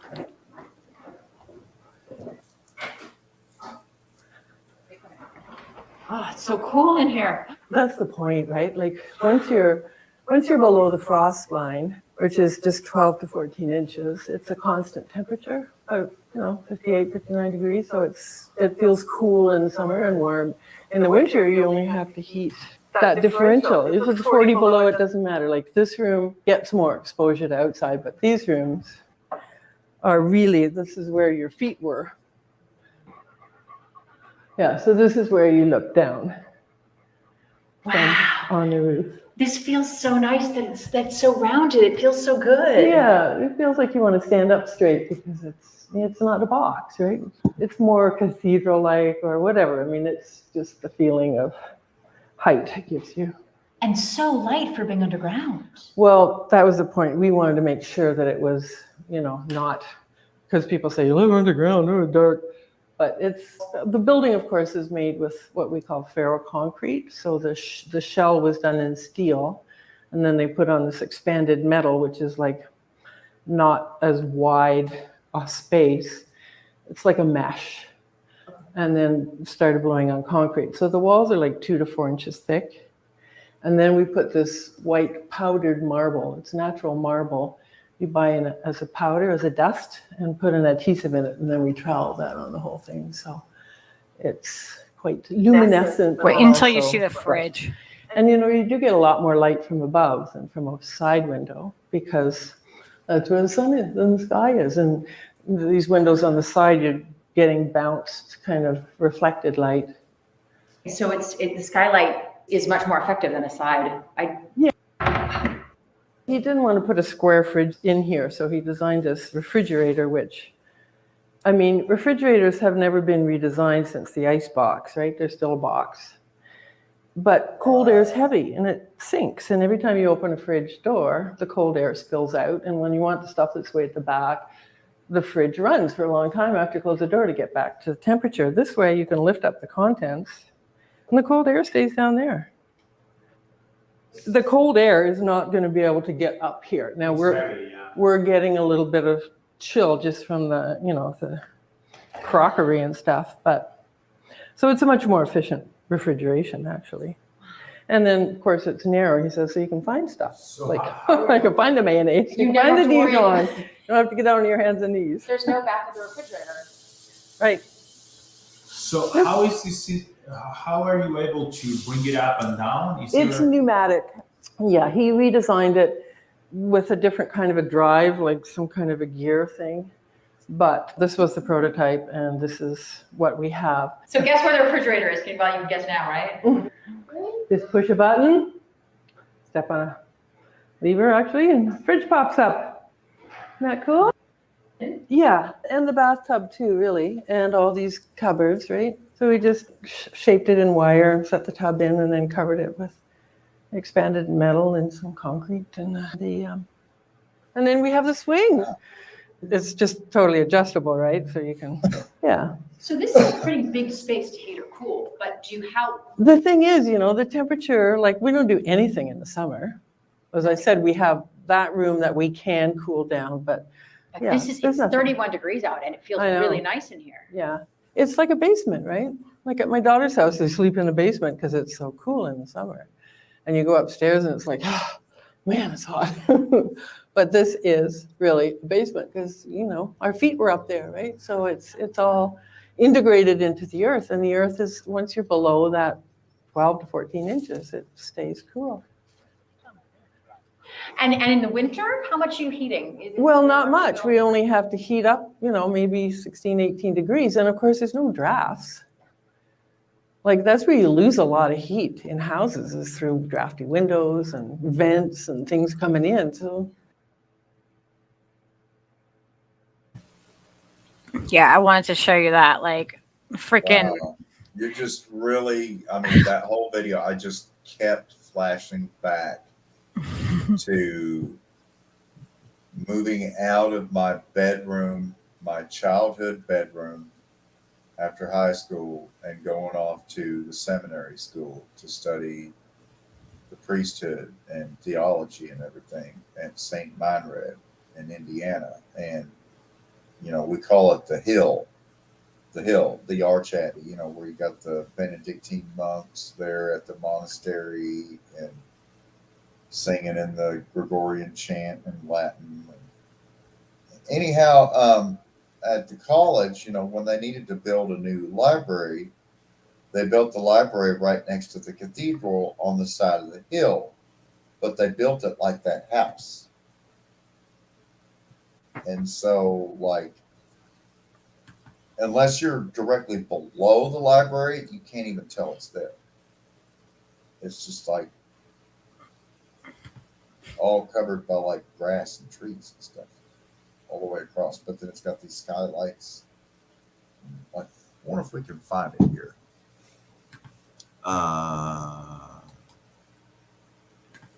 Let me see. Saint Myred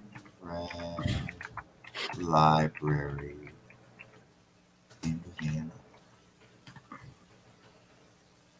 Show a picture. It's pretty unique. I've never seen any library like it. It's just like that house. It's the kind of house I'd love to have. Yeah. That's where it's at. That's like my like one of my dreams. Something like that. It's like a dream house of mine. Okay, it's referred to as the Arch Abbey Library.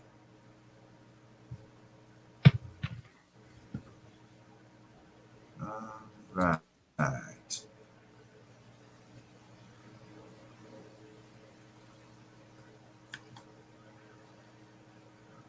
Images.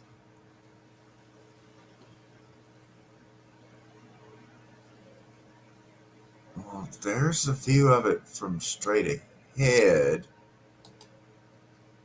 But you can't see all the trees and stuff on top of it. Oh, come on, man.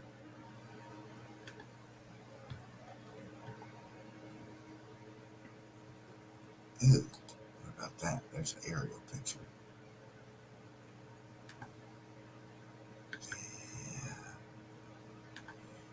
Wow. Well, anyway, yeah, you can see it in that there because, yeah, there's Bede Hall. And that's where Bede Hall is where I was a radio DJ. WRSM 690 AM. Oh, yeah. That's my first show that I ever did. My first show I ever broadcast. I was a radio DJ. 1993. What began in September 1992 is when I first went on the air. That's awesome. Wow. So I got to find out what day it was in September when I made my air debut because my anniversary is coming up next year, right? In 2022. Because it was 92. 30 years on the air. Wow. 30 years of content. Boy, that's a lot of stuff in my file. We all have a file. They've called had Camp one on me Williams. they've had one on me for a long time. It's what is it? It's the National Data Center at Camp Williams in Bluffdale, Utah. I'm on you guys. I was a you're looking at military me, brat. and I'm They looking had right they back. had me on file for a long time. Yeah, you're looking at me. I'm looking at you. You're looking at me. I'm looking at you. When I was a kid, I used to ask my mom, "Are you sure that they can't see me on the TV?" Jeez, was I predicting things. Yep. So these are just some of the Earthship homes that are freaking intense and amazing. Yeah, like see how they're made out of tires. Yeah. That one, they usually don't have like that wood. Classic building material for the Earthship. The old recycled tire. Mm-hmm. I mean, they're But, freaking cool as hell. Look at that. These are shit. Taos. These are New Mexico Earthships here. Yeah, they have them they have them there. They have them in freaking They have some in Switzerland where they did a freaking yeah. See, like here, this is what's really cool too is you have your whole garden and everything in there. Did you hear? Like, have you heard? Well, first of all, have you ever heard of Dr. Robert Malone? He when he was working at the Salk Institute down in San Diego, California, many years ago, he actually invented the mRNA technology platform. Yes, the technology of that. Yes. Like, look at wouldn't that be the coolest place to freaking hang out? I want that. Yeah. Like, I want to live in my own like freaking jungle. Well, he put out a video this morning. Oh, did he? Robert Malone put out a video this morning, and it was entitled "To Parents and Guardians of Children" or something of that effect. Please watch this video before you do a boop boop. Yeah, for the kids. Boop, And, boop. oh, I wrote man. a boop boop song. I gotta get it like recorded. If people pay heed to his warning, he could go on to save more lives than. I mean, it's almost like Robert Malone is the antithesis to Anthony Fauci. It's interesting. Two ends of a spectrum. But, at the same, Robert Malone's not anti-vax. I mean, he's still pushing it and saying, he still believes in technology, and they're just using it wrong and doing it wrong, but blah, blah, blah. I take a different view on that, but nevertheless, all things. My daughter was born in 2003 in the middle of the freaking swine flu fucking bullshit. I didn't get a fucking shot then. She didn't get anything then. I've never gotten anything since. Look how beautiful that is. And I'm not gonna fucking no. I don't want it. Oh my god! I've had the flu like glass. once in like 30 my years. god! And look at the light patterns throwing down. Like, oh wow! Mm-hmm. Isn't that awesome? Well, and the bottle art that they do in these are fucking like here. Mm-hmm. I mean, like, it's just fucking intense. Out like it's. And all of your water, your whole system, like your water is collected. You have like, this is where you can grow your food. It's called the Earth Ship because here's like a bathroom. It's a completely self-efficient, like a ship. Like, you don't have to have anything. The defining characteristic of these Earth ships is that just like the other building you saw, they're set in ground. And so they're getting that ambient heat below the frost line that you heard talked about. Now, look, you could just go out to tie and this up with the final ribbon for tonight. This is all tying together. I love how what you say feeds right into that, and then I feed it, and it always just circles right back in perfect. Because our brains are like here. interconnected and shit. I know. Yeah, look, there's the tire frames. It's a beautiful thing. So, in the closing prayer by Donnie Squirrel, before Tommy played the flute, she was talking about, starting the prayer. You may have heard it more than once now, but our word for the Creator is Unetlanahi. Unetlanahi.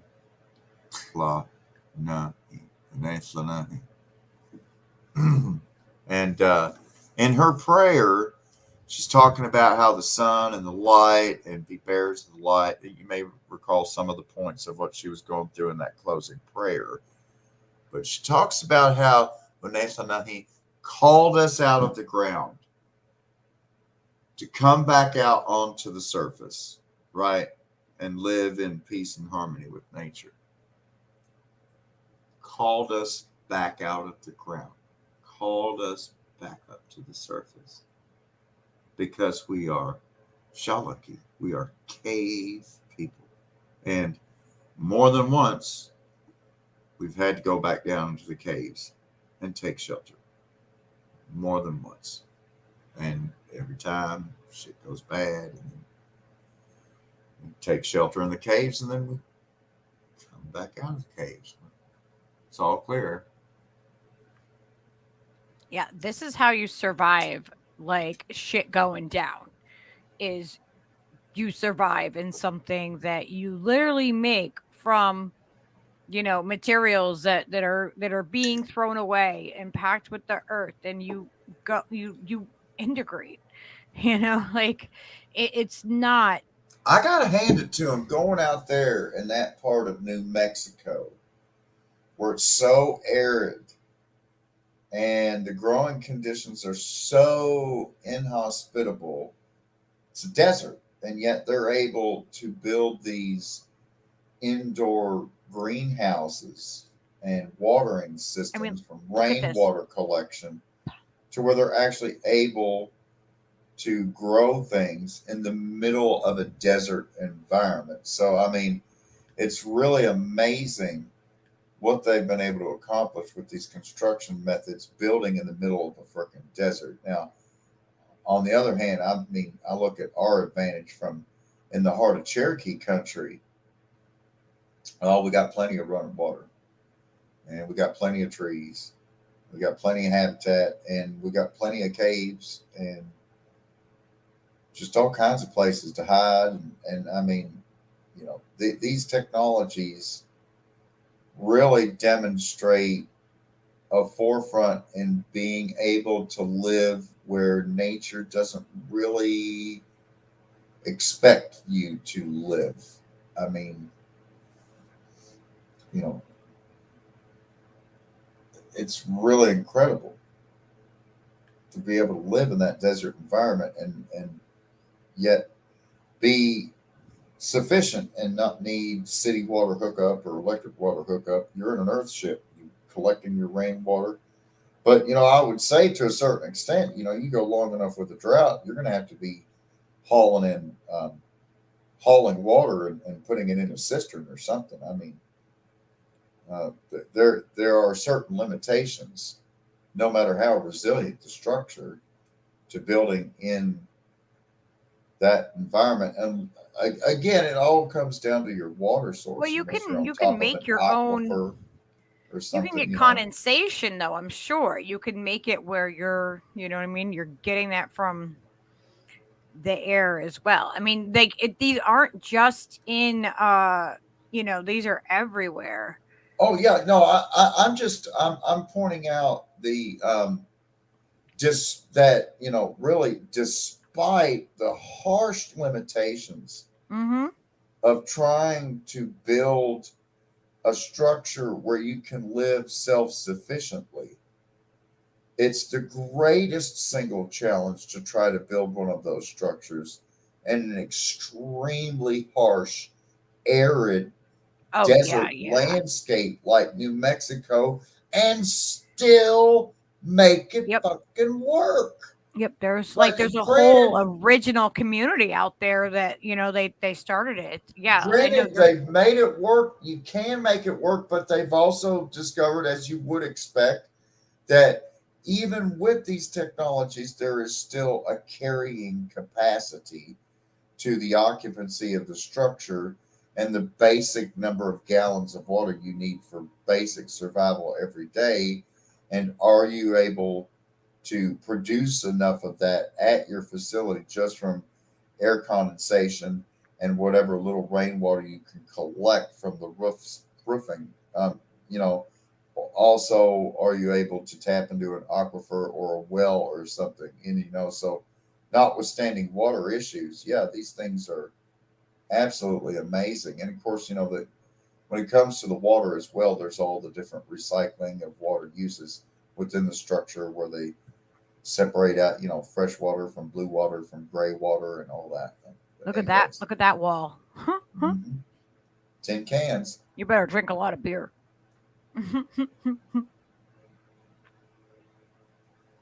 Yeah, here's like one of the original Earthship homes, and you can go and they have like all these classes on it and like how they built them and everything.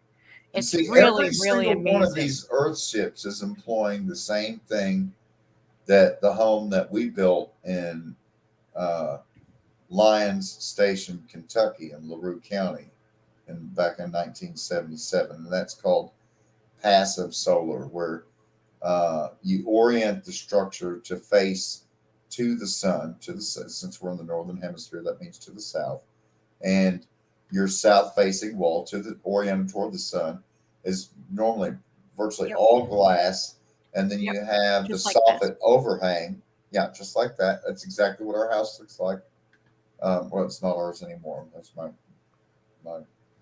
boyhood home, the solar house in LaRue County, and it's all glass on that south face, and then you have the roof soffit so that during the summertime, glass is in the shade, and in the wintertime, it's getting direct sun. And with the passive solar alone, you're getting all that direct solar lighting and heating through the glass wall, just passively. We're not even touching using hot water panels on the roof to heat your water with the sun, right? Or much less PVs, for generating your own electric. PV short for photovoltaic cells, which is what you have to install on the roof to generate your own power. And then, if you're going to have PV cell arrays on the roof, then you got to have the battery arrays to store the energy for. Anyways, passive solar is easy. It's just a matter of orienting the building correctly and putting all your windows facing the sun. Oh my gosh, there we go. Can we just do that? Like we can just That's the Hobbit village in New Zealand. Yes, we need that though. Not in New Zealand, but somewhere. They somewhere we can do that. That really exists in New Zealand. They really do. Yes. I want that here though. But see, with all these caves, some of these caves with 10, 15 entrances, that's what the Cherokee town, what you're looking at here, this is exactly what a Cherokee town was 200 years ago, where you got this cave with 20 entrances all coming out onto the same gorge, and each cave entrance has been blocked up with the rocks, and you've got different clan in this one hole and that. I mean, it's like a little hobbit town, like Chiaja, when De Soto's party in 1543 went through Chiaja, they said that they live in holes in the ground and holes in the cliff. And everywhere we looked, they were just crawling out of holes. It's just so cool. So if you ever wondered, how on earth did the Cherokee manage to hold on to any of their land east of the Mississippi River and in North Carolina, of all places? Well, because we just went gopher mode, and they tried to kill us all, and it was like playing whack-a-mole, because we just kept bloop, bloop, popping back into holes. Where did he go? Where did he go? Where did he go? And if you think about it, this is what, like, if you were integrated into the ground like this, then it's not like, you know what I mean? Like, you are going to survive a lot more than a house that's square and that sticks up out of the ground. Mm-hmm. Like, you don't see things being picked up that are like, rounded over and that like integrate into, the earth. You're not going to get that. Like, like you're not going to freaking disappear the same way that you would if it was, Can you a square home. Can you pull up Aussie? That's a summer home, an Aussie, ASI. They almost look like Aussie kind of look like wigwams, where like the shape, like an Aussie would probably withstand like an F1 or F2 hurricane, even though it's just made out of mud and sticks because of its shape. Aussie. It's a Cherokee summer home. It looks like almost like the shape of like a wasp's nest or something, or like a mud dauber's nest, because it's made out of sticks, river cane, and clay mud, and they're summer dwellings for the summertime. Kind of like maybe like a tiki hut, because they're built in the ground, partially, kind of like an earth ship. I think that's how you spell it. Aussie. A-S-I. Aussie. Cherokee. Okay, I think I found them.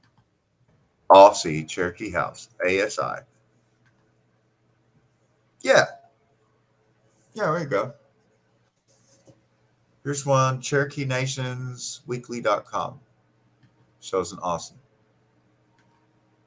Where it's got the mud on the outside of it. There we go. Yeah, that. Let's see. Go back to stream. Yep, there it is. Kind of like the shape of a Jabba the Hutt, but it's actually a dwelling. That's awesome. But I mean, it looks like a Hobbit house, right? An Aussie, a summer house. Now the Aussie are the ones that look like they're covered in mud. Like it looks like just like a big mud blob with a door in the front. That's an Aussie. These other ones with like wood and stuff. Yeah, there you go. So there's the Aussie on the right. Okay, that's the summer home, right? And then the winter home, which has got the clay and the mud there, and it's shaped like a conical shape there, and then you'd have the firs over the front, and no air escapes. And they're normally built at least halfway deep, because like you see that picture there, that door where you go into the mud home. Oh, what happened there? Oh, there it is. So when you go into that door, what the fuck? It's actually going to be like a stairwell, like where you step down. Fuck. Why is there a that's goddamn? stinky. But anyways, when you go into the door, that opening there is only like about maybe 3 feet tall. Because you step down, like what you're seeing from the outside is only like about the top 1/3 of the structure. Because most of it's under the ground level. You see what I'm saying? Mm-hmm.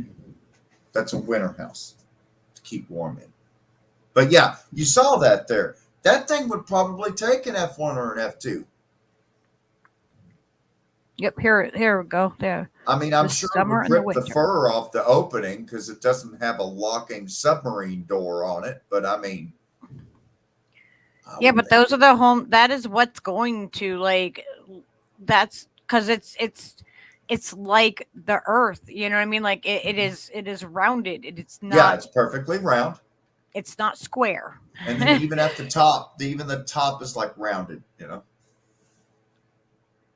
Compared to, these contemporary structures, which are all square and jut up into the air and, just by form alone, Oh, this looks like a good. Yeah, there you go. Is that Deligua? That might be Deligua. The traditional, yeah, that's Deligua. That's the traditional village that they have for tourists there in Tahlequah. And there is a winter home. Yeah, Trail of Tears. See, that's what it looks like inside, looking out through the top. Right here? The smoke hole. Yeah. That is so beautiful. Yeah. And see the clay and the mud on the outside resting against the frame of all the wood lashed together there. Traditional architecture. Oh, look at the canoe too. Yeah, completely dug out. That's one tree trunk hollowed out. I would love to do that. That was our traditional Cherokee canoe, not like a birch bark strip thing. No, they're carved out of a poplar trunk. There's a mound grass house and a waffle. What is it? Wattle and daub. Wattle and daub is our Wattle and daub. method. Wattle and daub, like a mud dauber wasp, right? So you take the canes and you overlap the cane, right?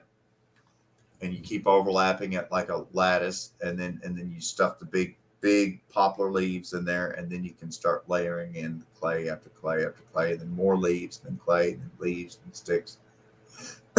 And when it dries, it's like reinforced concrete.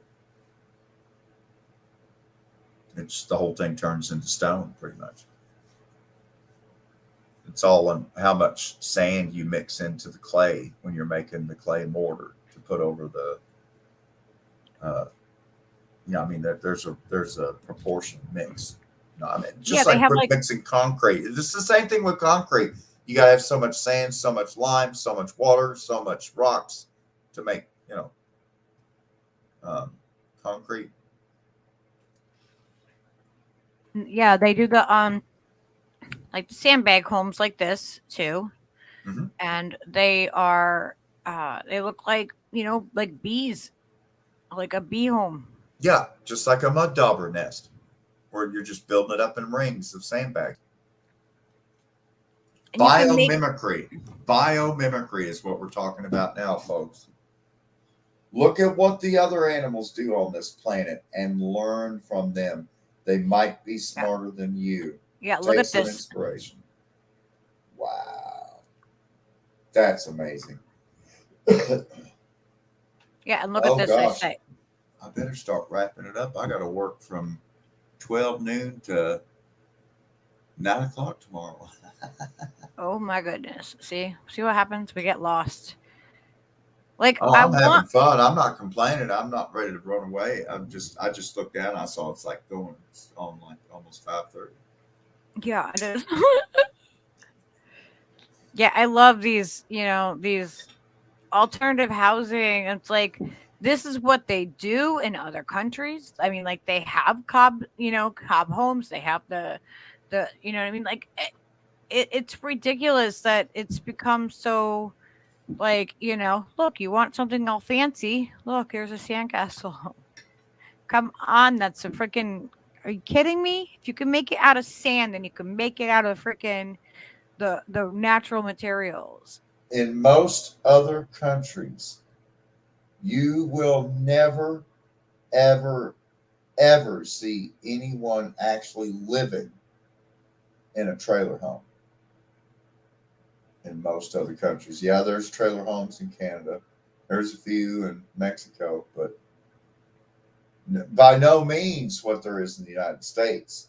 I'm going to venture to say look at 98% of all of the trailer homes that are lived in by people are in the United States of America and nowhere else. It's really stunning. Do you see this? It looks like a bee village. Mm-hmm. I want that. That's wild. Yeah. Wow. I mean, that's kind of like, that would be something like kind of like what the Pequots would have lived in, pretty much. Or like, Potawatomis with wigwams. I mean, it's just, it's insane that, like, people can't just fucking have some land and build a fucking home.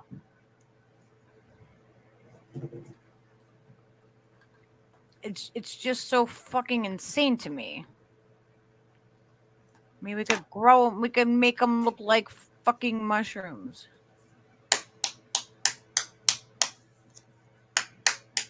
This rentier economy now. Rent where you sleep. Rent your vehicle. Rent your couch. Rent your TV. Can we have a mushroom home?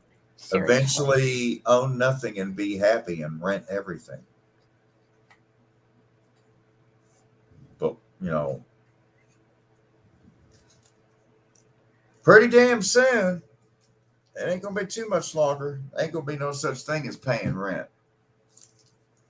Because there ain't going to be no money. It's going to be back to the old ways. I'm just gonna for go those live that in survive. I'm gonna go in my home and live underground and wait out the fucking bullshit. And then it's going to be back to the old ways where we just hunt and gather and dance and sing songs and fuck and get fucked up and have fun, and ain't no taxes, ain't no jails, ain't no poverty. All that bullshit's been tossed aside. We tried that way for 400 years and we're going back to the old ways. Fuck that. Yeah, that's why I Fuck think that. we need to like just claim our look. This looks See, like see how easy life was for us, and this civilized life is better. Instead of hunting and gathering and eating and dancing and getting high and fornicating every day or whatever, making love instead of war. Instead, get in a car and commute and fucking work and pay taxes and use your money that's you pay fucking you vanishing fucking into pay nothing taxes with on the money inflation. you earn, the money you spend when you fucking die. That's all scam. It's all slavery. Now I want some shrooms.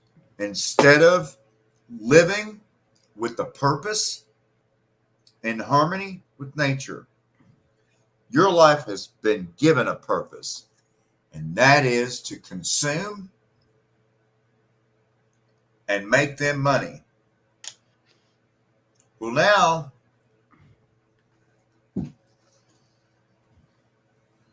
fuck your consumption. And quite frankly, they have so much money now, and they get most of their money from your taxes because, there is compassionate, caring socialism for corporations and rough, rugged, unforgiving capitalism for everybody else. What am I talking about? Most of the taxes collected from all the poor people working every year in their minimum wage jobs or their tipped wage jobs, which is less than minimum wage. Most of that money is all put into a pile and then shoved over Jeff Bezos, and Warren Buffett, and Bill Gates, and the rest. I mean, in the form of billions of dollars in tax refund every year to them. I mean, we're to the point where they're paying negative taxes, even though they're already worth $600 billion and made another 40 billion last year. So it's all a scam, and ultimately they will realize before it's too late in their ivory towers that they're just animals on two legs that eat the food and make the poop just like the other animals on this planet. They're not going to know what to do. Like, do you know how many people are not going to know how to survive if fucking when shit hits the fan? They don't know what to fucking do. They overlook the simple thing. Where's your water going to come from? And what are you going to eat? How are you going to purify that at this water? point, even if the powdered eggs taste like shit because they've been in them buckets for 4 years, I guess it'll keep you alive, but you still got to have water. You can't go much more than 2-3 days without water, and you're fucked. You're just dead. No water, no life. Water is life. Without water is death. So, again, these people are building these magnificent, lavish underground estates with fake grass and everything. But they totally skip some of the most basic shit. Like, for example, do they have a sump pump? Or a lateral field? Or they have a fucking pool in there. Or a composting toilet? I mean, okay, all right, so you're going to live down in this bunker, and you thought about the water, and you thought about the food, and you got a toilet. But if you actually have to live down there, what happens after 30 days if you don't have a lateral line and all you have is a septic tank, and now you've completely filled your lovely honey pot all the way to the brim, and it's right underneath the middle of your fucking bunker, and so now everyone is smelling fucking shit 24/7, So you got to pump the fucking thing out. But now you're in apocalypse and you can't get a septic tank service to come out there with a pump truck to pump your septic tank clean. Gee, I guess that was a design flaw. But now what are you going to do? I mean, yeah, I mean, there's just basic shit, What That's would what's we great do? about the Earth ship. Like I the can tell water you that what we you do in use just keeps Appalachia. getting cycled down and purified. Instead of shitting where you eat, instead of shitting at the convenient toilet right between the fridge and the stove in the kitchen area or wherever you put your toilet, we would just build an outhouse up on the surface. I am not opposed to using a fucking shovel or just going and pissing and shit in the woods. I am not afraid of that.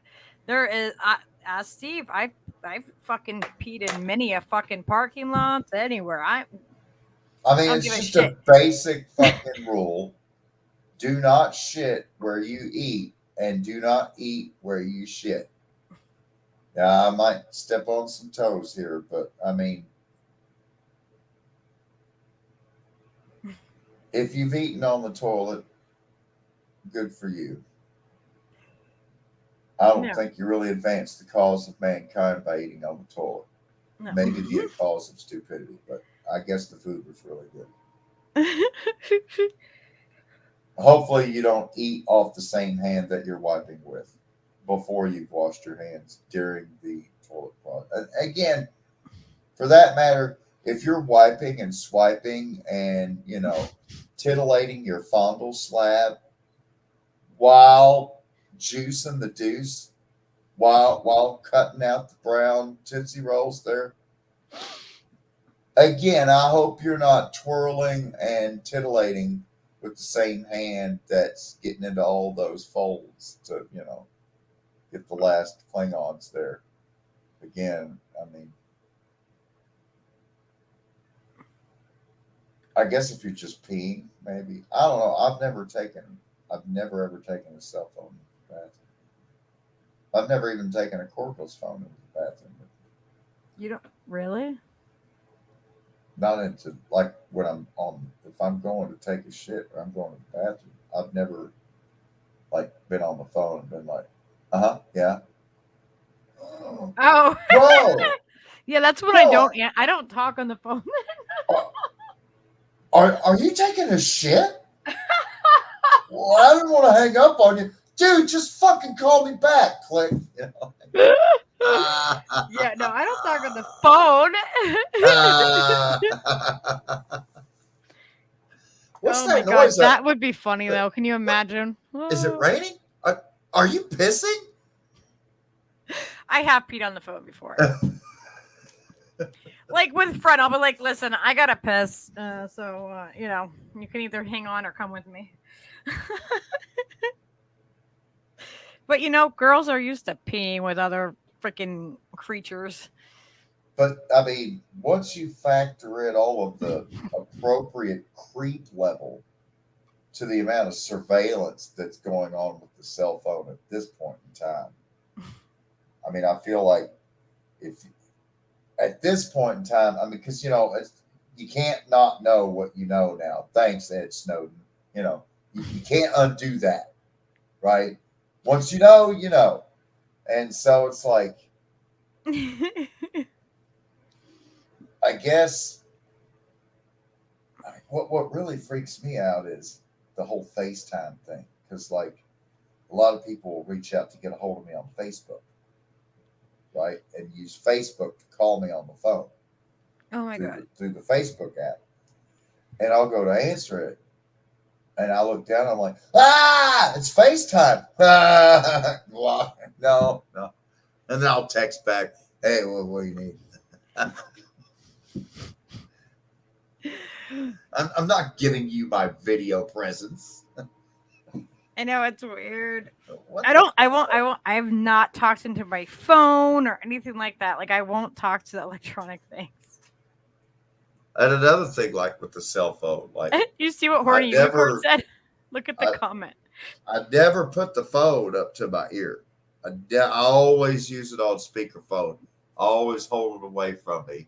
And like, if I'm not at work, if I'm like just going to the grocery or going outside, I mean, it's just on the charger. It's like a walkie-talkie to me. Why am I going to take a walkie-talkie everywhere? You know, I mean, it might as well be an ankle monitoring bracelet for that matter, with the geolocation data it's sending back to home base. I mean, and now with the 5G, you know, I mean, that stuff bothers me. There's a lot of health issues to do with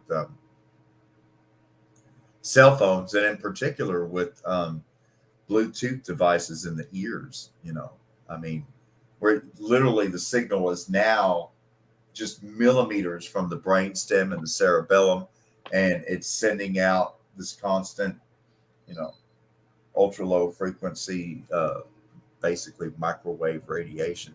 You know, It's just slow crazy because, like, with all the angles that they're coming at us to freaking kill us and make, you know what I mean, make people infertile and all this, we still fucking survive somehow. Like, how the fuck?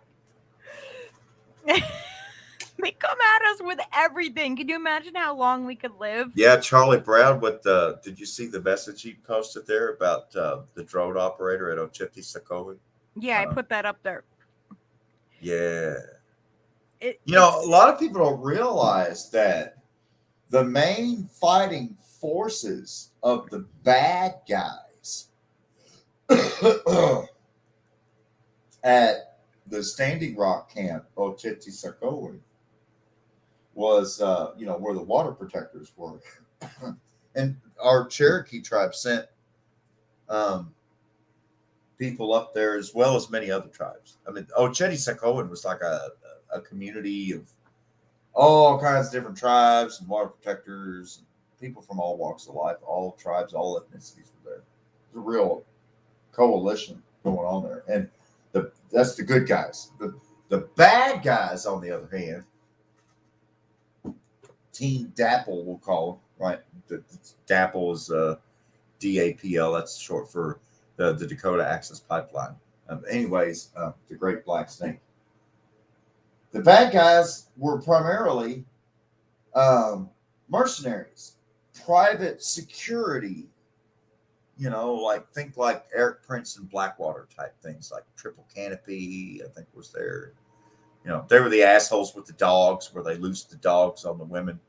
You know, think like back to like Governor Bull Halsey of Birmingham, Alabama, with the fire hoses and the dogs on the freedom marchers, and you know, the student nonviolent coordinating committees, others, you know, the freedom riders down there. It's literally, I don't know if it was an issue of manpower or what, but I mean, granted, you know, the state police were there manning roadblocks, and county sheriffs, you know, I guess they just didn't have the manpower. And so that's why they brought in all the different private security agencies and mercenaries to just harass the fuck out of it. Because like you know, where Charlie Brown's talking about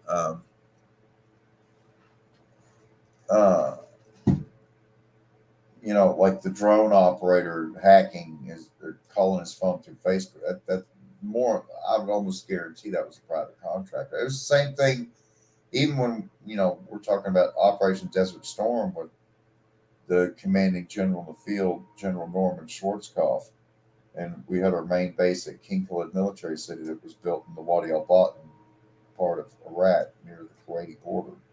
And even then, you know, like a huge portion of the fighting force was private contractors, particularly with supply operations like truck drivers and stuff like that, motor pool.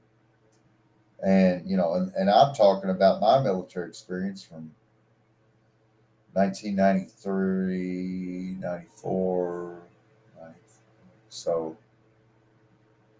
long time ago, you know, almost 30 years ago.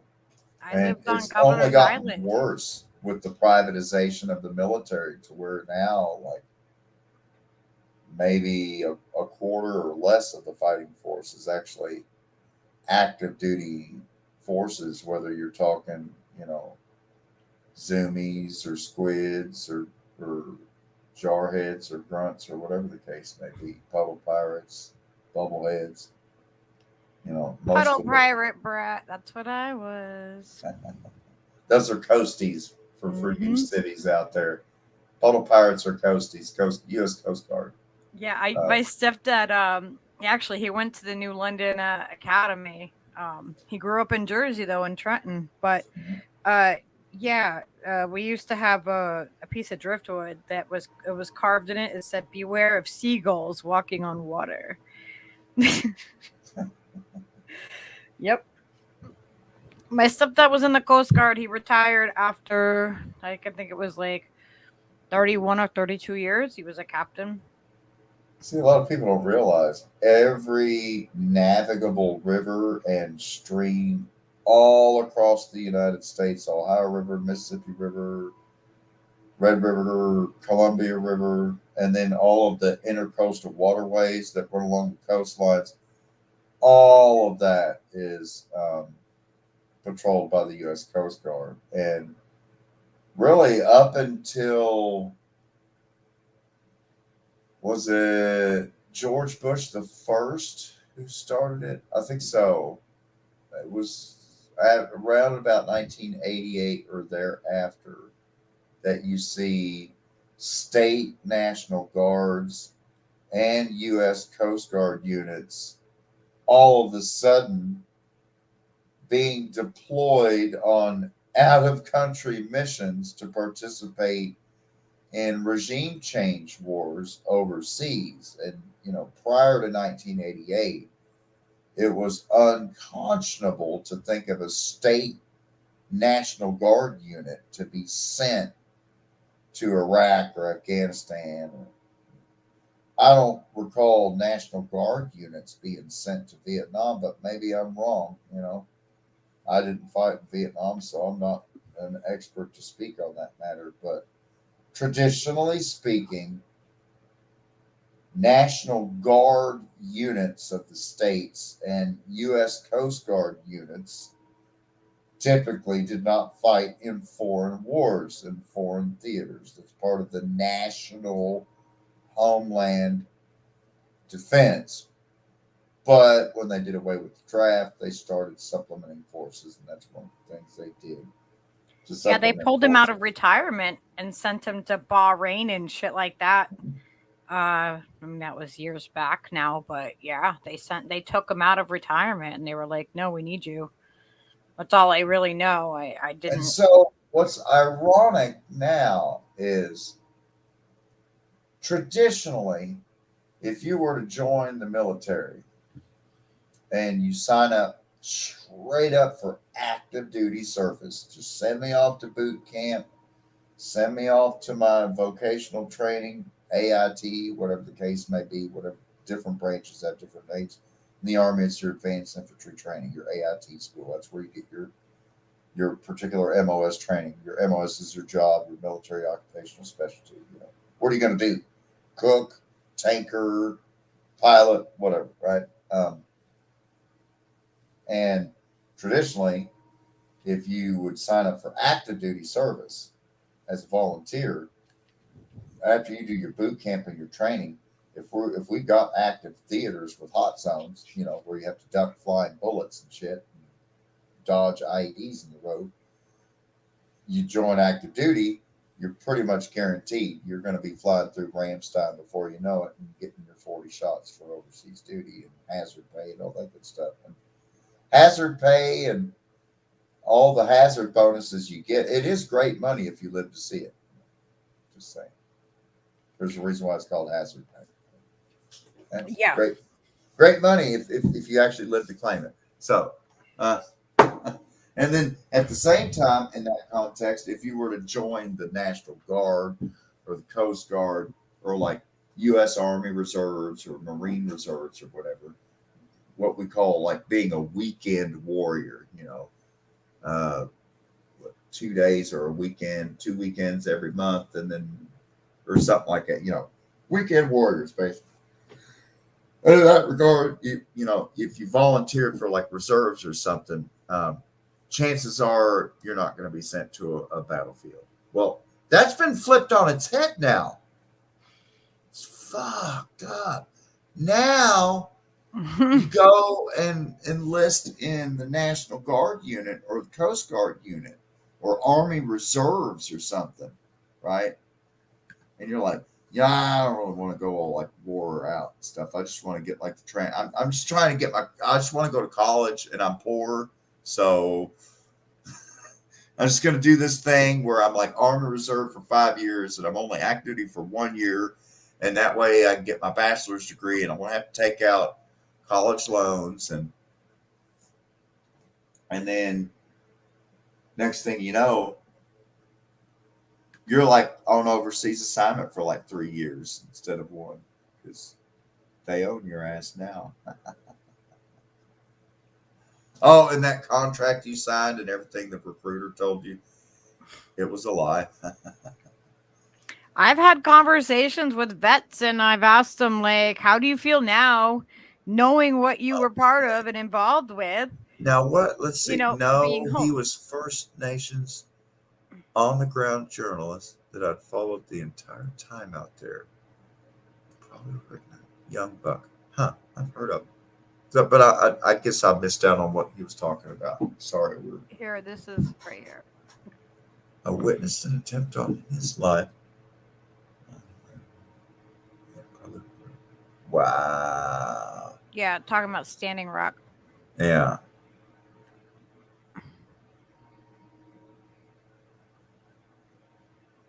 Shepherdsay. That's Navajo. That's Navajo. Shepherdsay. Yate. Oh my gosh. That's what it sounds like. We should probably get off soon. It's almost 6 a.m. Yeah.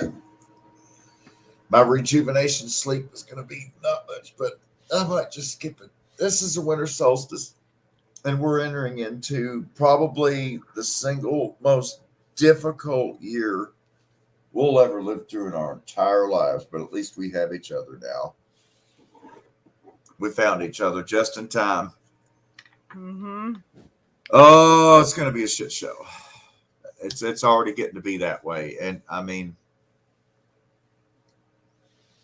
there's no way to hide all of these injuries and deaths that are going to start happening to children, that are already happening to children. There's no way to hide all of these stillbirths, all of these stillbirths, all of these miscarriages.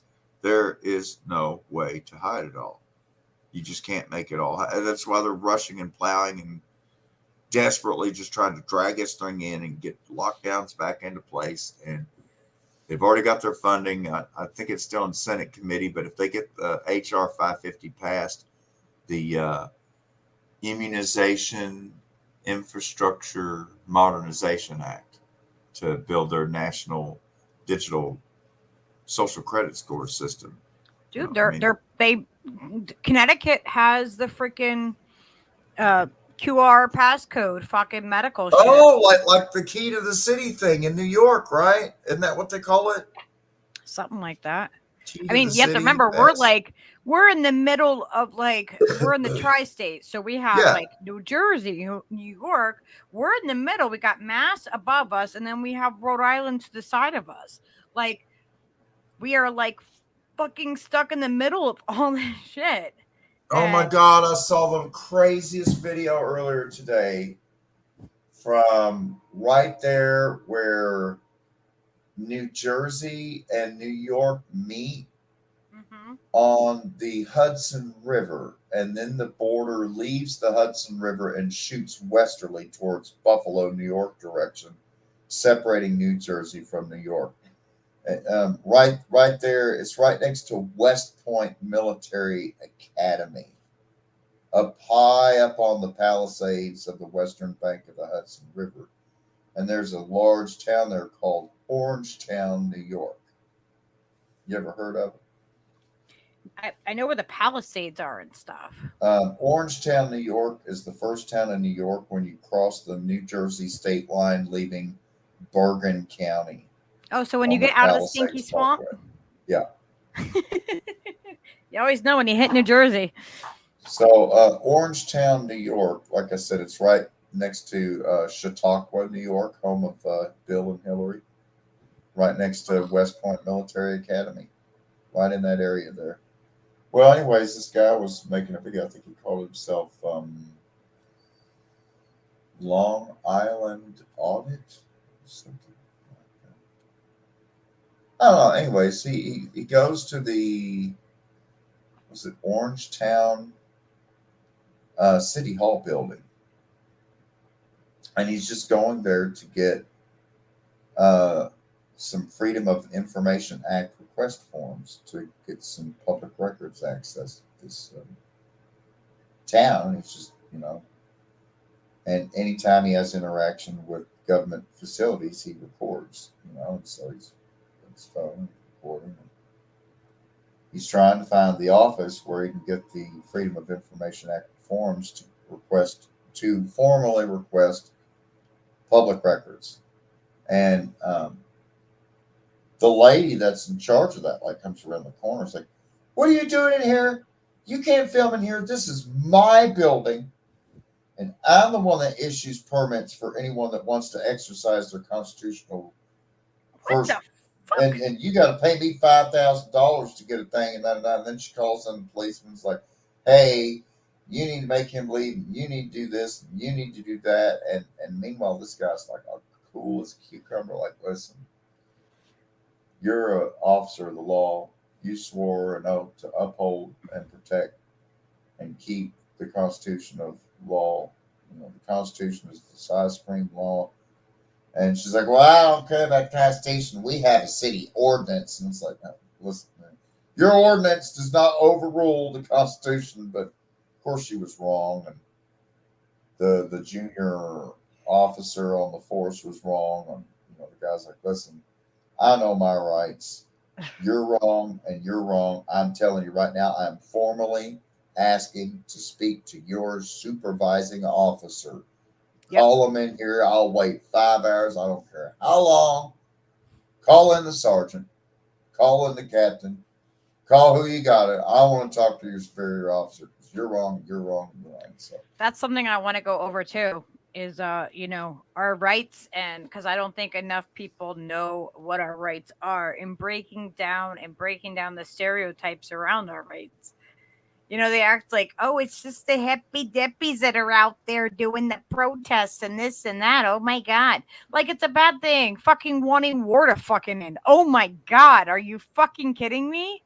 That's bad to you? That's something to shit on somebody about? Like, with my stepdad, you know, Coast Guard, and he did not like fucking Greenpeace. He did not like Greenpeace. Mm-hmm.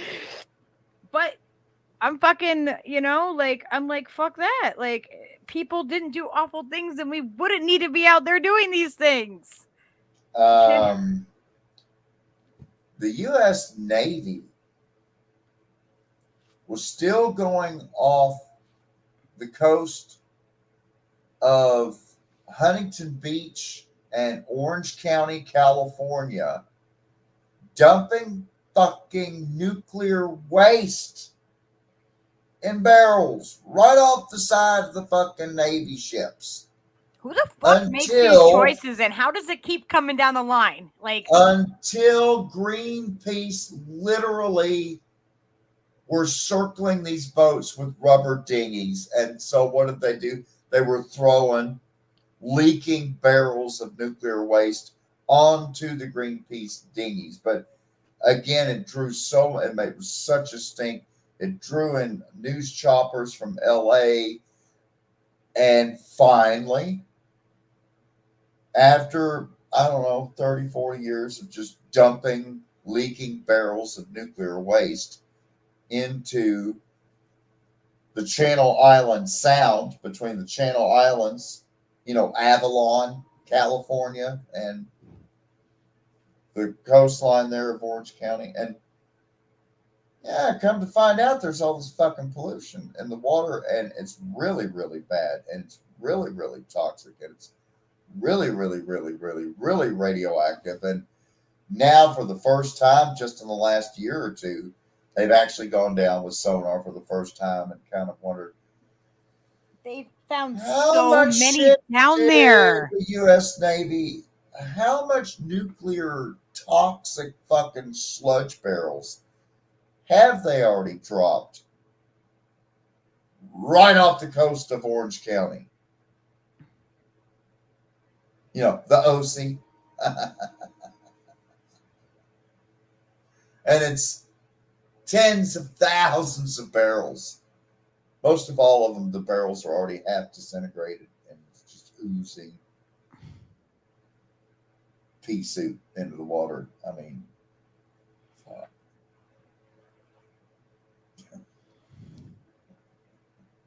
It's horrid. but it's almost run its course. Well, they You are know, in the phase of the last renewal. thought I will leave you with before I do my abrupt end here is I got to go back to Malcolm X, aka Al-Hajj Malik al-Shabazz. I mean, when he breaks down in his speech how the mentality of the American slave, and that there are two slave mentalities amongst the American slave mind, right? There's the field slave and the house slave, but as he calls it in his speech, the field Negro and the house Negro, and then being Malcolm X, he goes even further with the terminology. But the key point to elicit from Malcolm X intellectually is how he nails this mentality between the field slave versus the house slave, the field servant versus the house servant, in that regard of those that lived in the house with the master, loved the master. They got to eat high off the hog with the master. They got to eat whatever the master ate, what he left, what was left over. But they were the finest scraps that could be had. They got given, you know, sophisticated names, Latin and Greek names like Cicero and Cassius, like, you know, Cassius Clay. He changed his name to Muhammad Ali, by the way, greatest boxer of all time. But he was born Cassius Marcellus Clay. Right? That was a long convention of the house servants would be given fine, refined classical names, you know. This is my new slave, Pompey, and my other slave, Vesuvio, you know, for example, you know. Vesuvio Waller. He keeps calling himself Kunte, but we're calling him Vesuvio Waller, you know.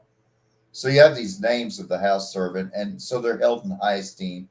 Like on the series Roots, the fiddler, he can play the fiddle, he can play the piano, he can entertain the guests, you know. And so the house servants would then be used against the field servants as the sheepdogs to keep the rest in line. And when the field servants would begin to complain, hey, this is our plantation. That's our master's house, you know. Those are our nuclear weapons, right? That's Yona and Lucky's intercontinental ballistic missiles, right? That's Yona and Stever and Lucky's nuclear submarines and fleet carriers out flying the worlds, the oceans, you know, the seven seas. That's our international space station out there, right? That's our senators, our Congress, our White House. You know, that's how you can tell the house servant.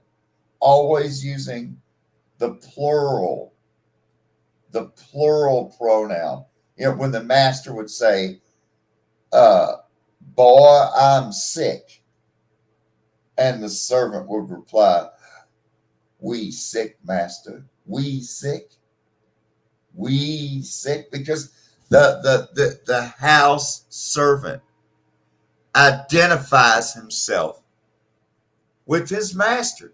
Why would you go out and protest? What is wrong with you? Have you lost your mind? Where are you going to find a better job than this? Where are you going to find a better world than this? This is the first world. Where are you going to wear better clothes than this? Where are you going to get a better education than this? Where are you going to get better health care than this? We are America. It's the best in the world. And now see, this is what they were saying on the plantation 150 years ago. They're still saying it today. Sounds and like my ex-husband. Lucky. My ex-husband would say shit like that. Yeah. See, that's the house servant mentality. And when the master's house catches fire, the house servants are the first to run and grab a pail of water and try to put the fire out, because they live in the basement of that house. That's where they eat those yummy scraps off the master's table. Mm-hmm. Then you take that's them. That was your ex. That's them. Now we're going to go to the other side of the coin, the Yona and Lucky side of things. You see, the field servant. Fuck you, bitches. The field servant. So when the master says, "Oh, I've got the vapors. Whew, I do declare I've got the vapors, boy. I'm going to have to retire for today. I simply have the vapors. I must declare, and he runs out to the field and he says, "Ooh, master looked real peaky. He looked like he gonna die." Woo-hoo! All right. I hate that son of a bitch. He can't die fast enough. We're out there. We've got our arms locked. We're doing the jig. We're dancing. We're high-fiving. Fuck that son of a bitch. If we see a lightning bolt come out of a cloud and catch the roof on fire, we're not running and grabbing a pail of water. We're praying to Almighty God, let a swift wind come and fan the flames until it's nothing but a pile of ashes.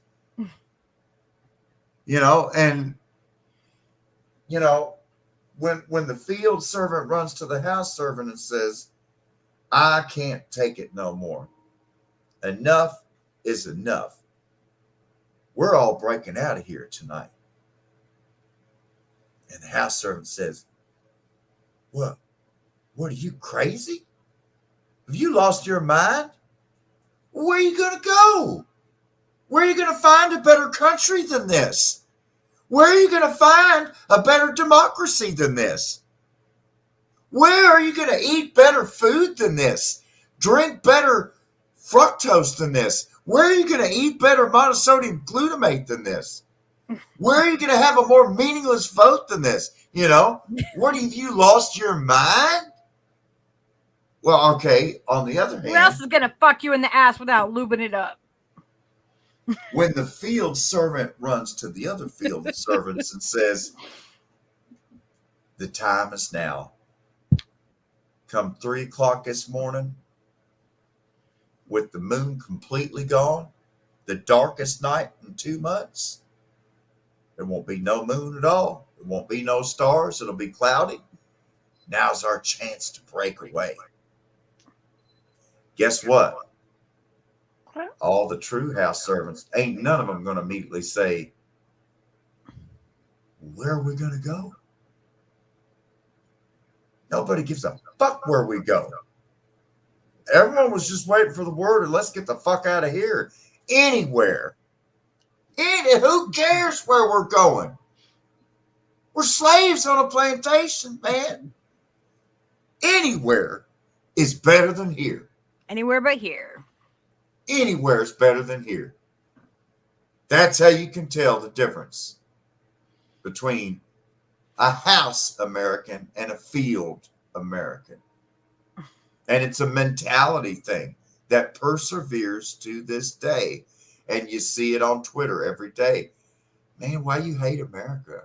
Why you want to say stuff like that about George Washington? No, man, you're wrong, Yona. His teeth were made of wood. I learned that in the first grade. Yeah, you learned a lot of shit that was a fucking lie, buddy. Yeah. Huh? Just because you learned it doesn't mean it's true. Didn't you learn that Santa Sadly, Claus for a was lot real? of Americans, you know, it's Did you not believe really in- their fault, Lucky. It's just the fact that everything you know is wrong. It's not your fault. I mean, You've come been on, lied it starts to. early. You know, Santa Claus, the Easter Bunny, all these things that we are taught as falsehoods. They started like that. Don't question the adults. You want something to cry about? I'll give you something to cry about. That's what I heard. The first step to purification is to free your mind. You can't renew anything if you haven't purified. And you can't purify until you put the bullshit aside and realize that the power is not something else. The power is not somewhere else. The power is not someone else. She-Ra, He-Man, listen to me. By the power of Grayskull, you have the power. By the power of Grayskull.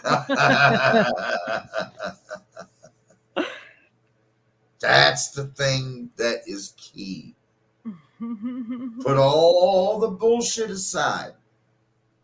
If you know where you can get water, like where it comes out of the ground and it's safe to drink. Or yeah, just have to know how to purify it. If you know where a clean water source is, nothing else matters. Yep. Nothing else matters. You don't need anything. How on earth did we manage to live here on this sacred land for thousands and thousands and thousands and thousands and thousands and thousands and thousands of years?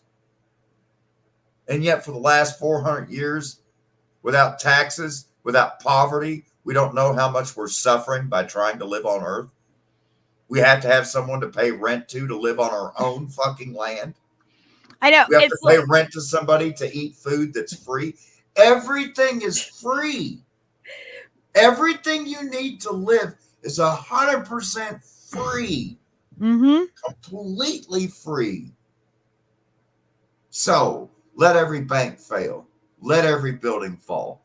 Let every freeway fall. Let every bridge tumble. Let every tunnel collapse. Let every power line poof into dust. Let it all collapse. Doesn't matter, it's going to all collapse. Some of it will survive. A lot will survive. Doesn't matter what I want. That's the thing.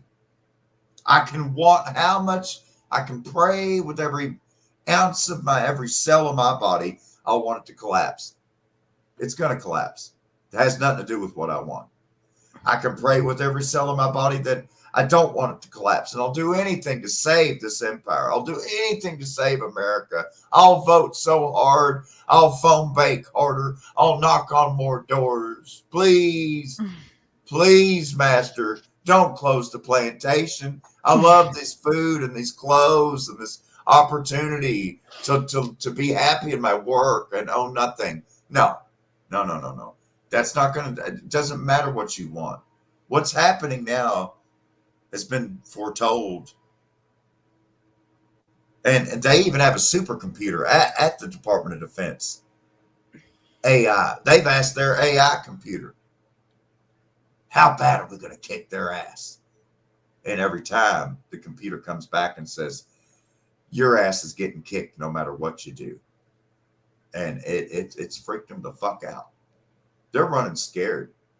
They're desperate. And they're doing sloppy shit now. So sloppy, in fact, that when you get large enough mobs of angry parents who have buried stillborn children or 3-year-old or 5-year-old or 8-year-old children, you get enough pissed off parents in this country where you just murdered their fucking children And every one of you motherfuckers, every single politician in Washington, D.C., every single politician across these state capitals, they're coming for you. They're playing with fire right now. You have killed these people's children to keep your career. You think you can get away with this. You think this Nuremberg 2 trial shit's just going to go away. You think you're going to win. You got more money than God. You got more brains. Money's not going to mean shit. You think you're more powerful than God? Well, I got news for you. You ain't got no more. You're not more powerful than a tsunami. You're not more powerful than a volcanic eruption. You're not more powerful than a comet strike. You just keep sucking off your own egotistical tit. Keep drinking your own milk. Keep swallowing your own nut. You sick fucks. Because you don't see it coming and you never do. You never do. And I mean, that's really cute how you redesigned the guillotine with the FEMA and DARPA, to make an even more efficient guillotine. Because you're going to use the guillotine on us this time. Damn it. Good luck with that. Good luck with that. I'm not scared. I'm not worried about OPSEC. Doesn't matter. They can't stop it. I can't stop it. You can't stop it. It's happening. And it's not on me. What goes around comes around. And this karma, this terrible, terrible snake of the conquest of America began in 1492. The conquest of America ends in 2022. Mark my words. La conquista es finado, amigos y amigas. ¿Entiende? ¿Comprende? Es finado. Yeah. It's the end. The conquest is fucking over. The Organization of Latin American States, OAS, it's a fucking joke. OI, as they say, or whatever it is. OAA, right? Organization de Estados Americanos. Yeah. OI. Because, they still use acronyms in Spanish, but then they're different. Yeah, I've been Like waiting. the FMI is the IMF, right? I'm like, when the fuck is this gonna pop off? When the fuck are people gonna be fed up enough? Well, I think the kids now, though. I think the thing with the kids, the infanticide that's going on again, is so deliberate. They're doing everything to provoke, trying to elicit violent reaction from the American public because they know how to respond to violence. And they've been practicing genocide and genocidal methods ever since the very first European trained professional doctor ever set foot on our soil. And at the first chance he had, he prepared a poison that killed 200 of Pocahontas' relatives. John Potts, That's, from 1623 on, they have been perfecting every single method of genocide against Native Americans. That's why I'm putting everyone on notice. You're all Native Americans now. I don't give a fuck what color your hair is, what color your blood is, what your complexion is, what your genealogy is, what your mother family is, what your father family is. If you're born in the United States, you're a Native American, period. End of discussion. And now the United States government is using Native American policy for everyone. Everyone. Yep. So you're in the tribe, period. It's not a club. Nope. See, there is a club. but Yeah, I'm not in that club. Lucky's not in that club. This is the club that George Carlin talked about when he said, it's a big old club and you ain't in it. And they don't give a fuck about you. No, they do not. They really do. I mean, but they sure do have a lovely view of Central Park. Lucky knows who I'm talking about. They're there. I mean, they're right there on Manhattan Island. There they are. And then a huge, even, I mean, I would say as many rich people as there are in Manhattan, there's probably even more in Connecticut. Even more. Oh, yeah. Even more. Oh, my God. Yeah, they all live in Connecticut and they fucking travel in. Yeah. We are like the big pharma fucking capital. We like, you don't, like, oh, little Connecticut. No, we are the big fucking pharma capital. We have fucking Pfizer everywhere. I know of fucking several different places where I could go and fucking stand outside of a fucking Pfizer place. Like in high school or middle school. I don't remember because I didn't go to much high school. It was probably middle school, like 8th grade or something. They took us to Pfizer. Like I've been inside one of the fucking Pfizer places. We have the insurance, we have the gun fucking people. We got like everything, and then on top of that, we have don't forget ESPN. ESPN is in stores, right? We got ESPN. We have fucking Electric Boat where they build all the fucking subs. Wait, isn't the NRA in Connecticut? I think so, yeah. Yeah. Oh my God. We got all of the fucking shit in this one little fucking state. Is it the Constitution state or the Nutmeg state, or is it both? Nutmeg, yeah. I mean, because I've heard Connecticut referred to as officially the Constitution state. The fucking nutmeg thing is bullshit. We don't even there's no fucking nutmegs here. It's bullshit. It's all based on a lie. So they don't have nutmegs in Connecticut, and they don't go by the Constitution in Connecticut. So I don't know what the fuck to call it. We go by it's I know the state you can't spell. Got it. Got it. Connect, I cut. But with 2 T's. But where are the double T's? What? Wait. See it's now at I'm the end, like right? CONNECTICU. It has a double N too, right? It's CONN. ECTICUTT. Nope, just 1 T. At the end? Just 1 T. So, yep. See? Again, I got it wrong. Yeah. Connecticut. The state you can't spell. Connect that. I mean, think about it.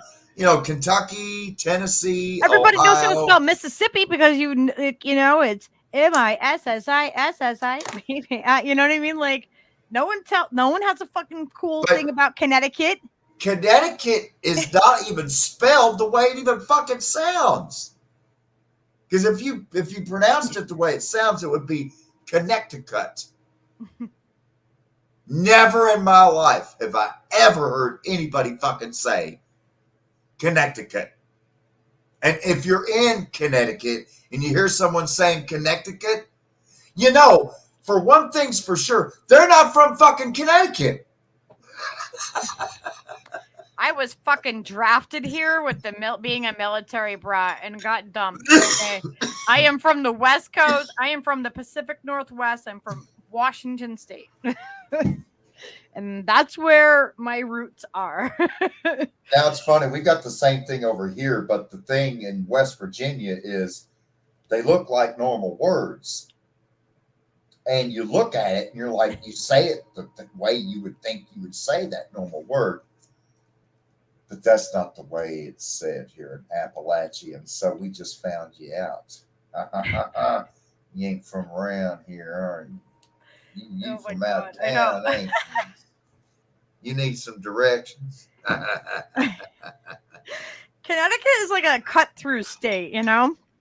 Yeah. Most people don't stop through Well, here. it's on the There's Northeast nothing corridor. here It's just a rest area between Boston and New York. unless you're going to one of the biggest casinos, Mohegan or the Pequot. Wow. And I've lived near both of them.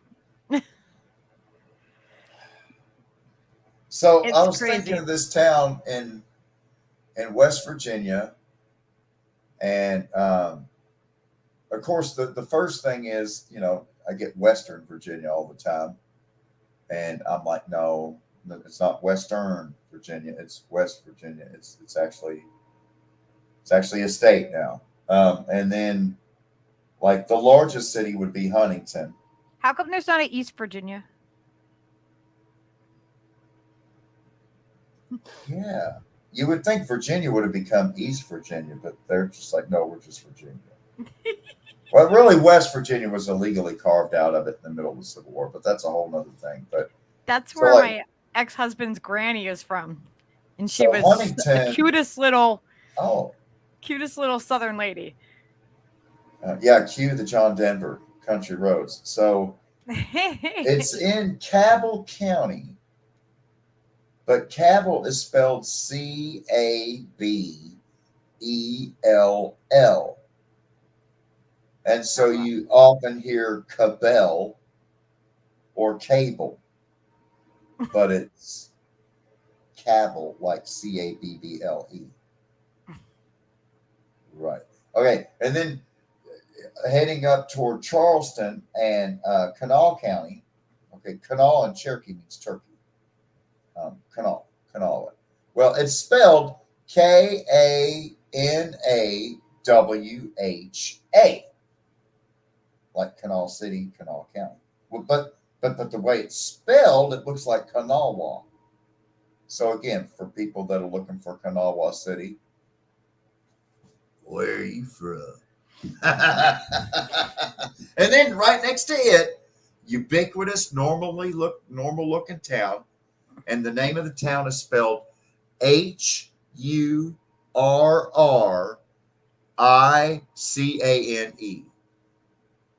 Like Katrina in New Orleans. How would you say that word, Lucky? Hurricane. Oh, geez. I'm A so bad typhoon, at a cyclone. It's a storm coming from the Atlantic, and boom, it slams into the coast like Sandy, like Hugo, like all these other storms that come out of the ocean from the Atlantic onto the East Coast. We call them hurricanes, right? Yeah. Hurricane. Hurricane. Hurricane. Mm-hmm. So you see, Hurricane, West Virginia. What'd you say? You ain't from around here. Because that's not how it's said. It's the British pronunciation. It's Hurricane. Hurricane. Like Herkin. Hurricane. Hurricane. Not hurricane. Hurricane. But I mean, I've heard like the British, they would say Hurricane Sandy or Hurricane Katrina, right? So formal. Look at all the damage that Hurricane Katrina did to New Orleans. Yeah.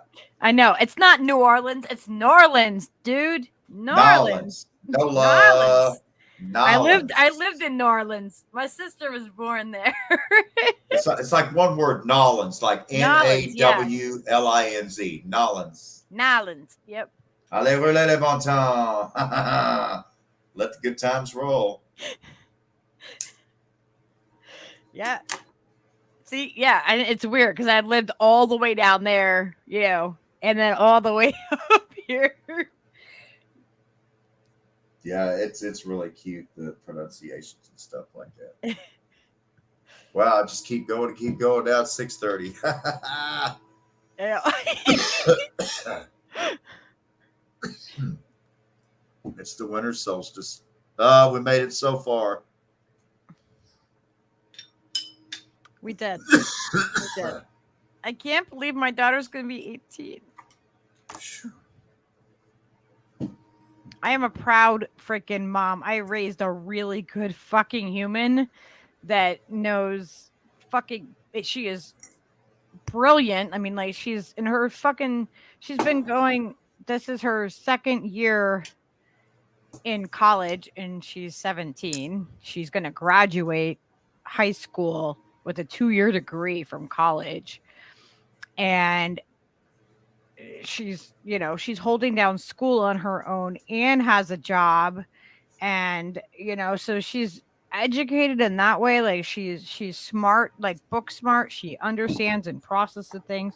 She's actually going for psychology, so I think that's really awesome. And she's also she can make better decisions than most adults most of the time, including myself. um So, like, I made it my job, was to become her mom and to, commit to her completely and raise a good freaking human that's going to go into the world and she can stand on her own 2 feet and I don't have to worry if I'm here. And I did that. I fucking did it. Now she enters that strange period of time now where you're a legal adult and you're 18, but you're still going to need mom or dad to buy you a beer or cigarettes, even though you're a fully emancipated, no longer property slave of your parents' adult. Because for those that may have forgotten, if a child wants to be able to manage their own affairs, like a normal person with rights would. Anyways, and they're like 12 or 14, or, they're like a Disney star or a pop star, a musician or an artist, or for whatever fucking reason, they have to go to a court in the United States and get a judge to grant them a legal order of, say it with me, emancipation. Okay, if children have to seek legal emancipation from a court, then they're fucking slaves. I rest my case. Thank you, Your Honor. That's it. That's it. I rest my case, Your Honor. I emancipated my fucking self. And so I don't own my kids. My kids. I let my daughter make decisions for herself. Own me. See, there is an ownership relationship here, but it's vice versa. I don't own the children. The children own me, and they'll always own me and my spirit forever. They will always call me back down. And I'll always be with them forever in their hearts and souls, because they own me and they will never let go of me. And so that's the thing about it. You just have to start to understand the matriarchal way. Yeah. The matriarchal way of thinking. Generally speaking, whatever patriarchy says, flip it in reverse. Flip it in reverse. Yep. Like I say, we got to use every tactic that's being used against us. We need to figure out a way to then use that same tactic in a way that it's going to benefit humanity, not doing what it's doing now. Humans do not own any part of planet Earth whatsoever. Nope. Planet Earth alone is the only planet in the solar system that owns a species of human being. Again, everything is completely and we're just like a speck on this larger fucking scale of things. You don't inherit the property from people that just died. And now it's yours to destroy how you like. As you come of age, from childhood to early adulthood, you begin to assume the responsibility for preserving the land that you're borrowing from your great-grandchildren's great-grandchildren.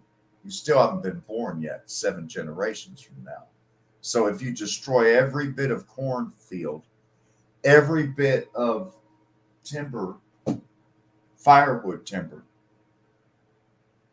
what will they use for firewood? Where will they plant corn? Where will they get energy for heat? Where will they get their food? Where will they get their calories, their proteins? If you destroy all the habitat, kill all the buffalo, kill all the deer, what will you eat? I mean, eventually, as the saying goes, only when the last tree has been cut, only when the last river and creek has been turned into foul filth, only then will the white man realize that he cannot eat his money and he cannot drink his fucking oil. And then he dies. And we're still here. That's the prophecy. And then he dies, and then we're still here. So, vax it up. Derp, derp, derp. Vax it up. Vax harder. Vax faster. Don't forget your booster. Do what government tells you. Do what Pfizer tells you. Just do what they say. Your freedom brought to you by Pfizer because they have safe and effective vaccinations.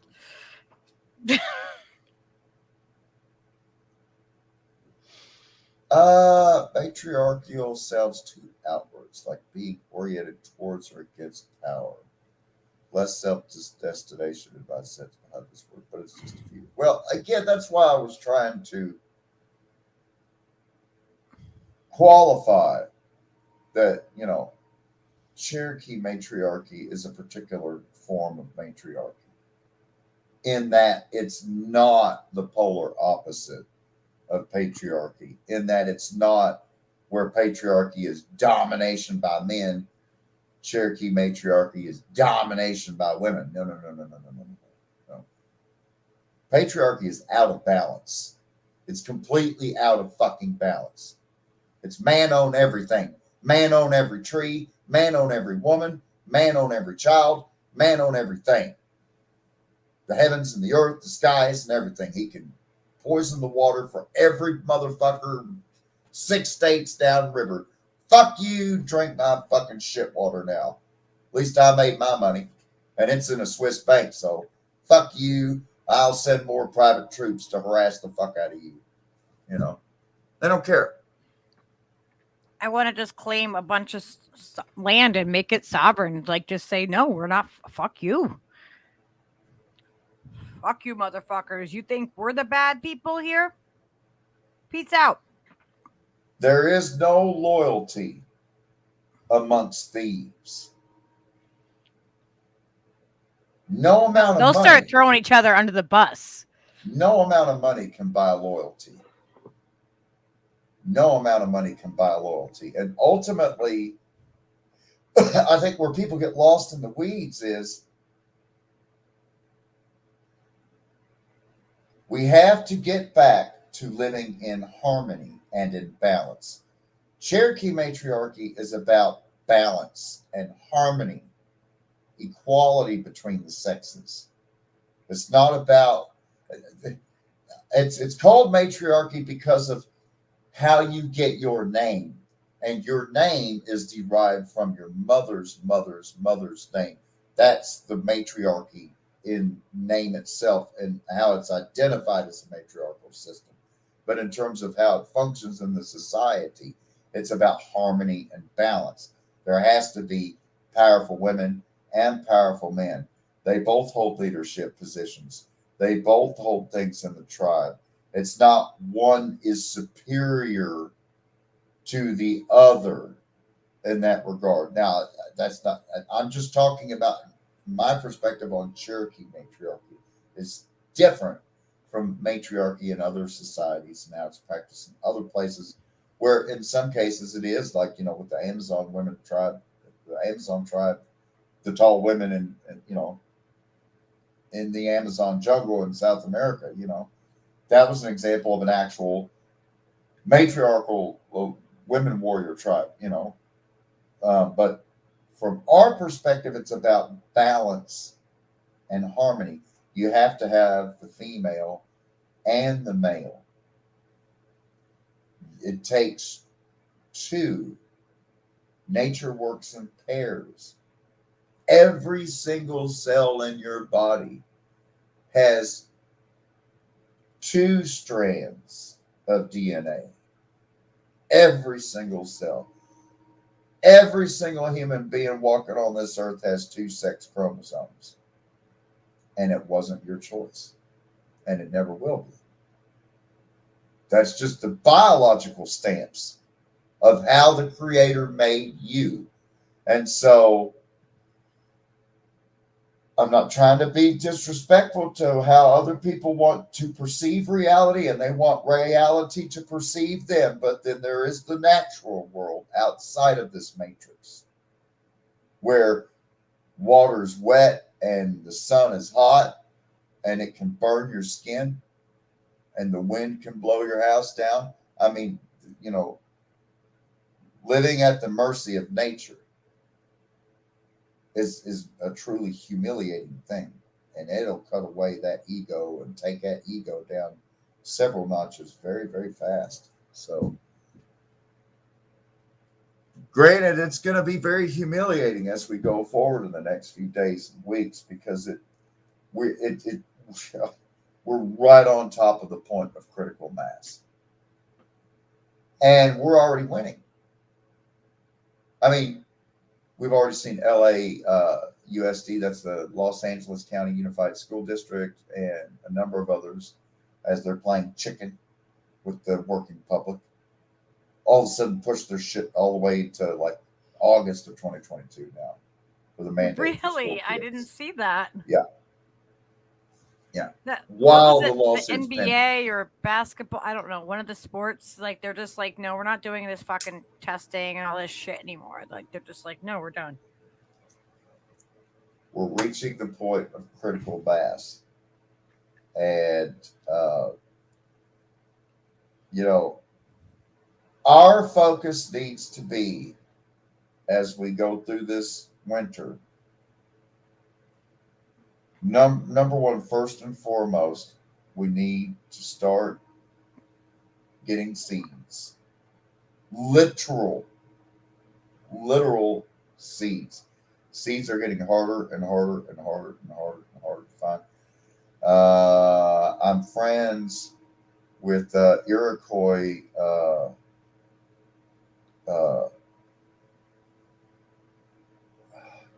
Think of her name right now. It's on the tip of my tongue. Anyway, she is such an angel, and she's got all of our ancient land races, seeds, species, plant species, right? And she sends, the red leaf tobacco and the small leaf tobacco, all these different seeds she sends out to different friends of mine in Indian country to keep these plant species alive, to keep these Native American plant varieties alive.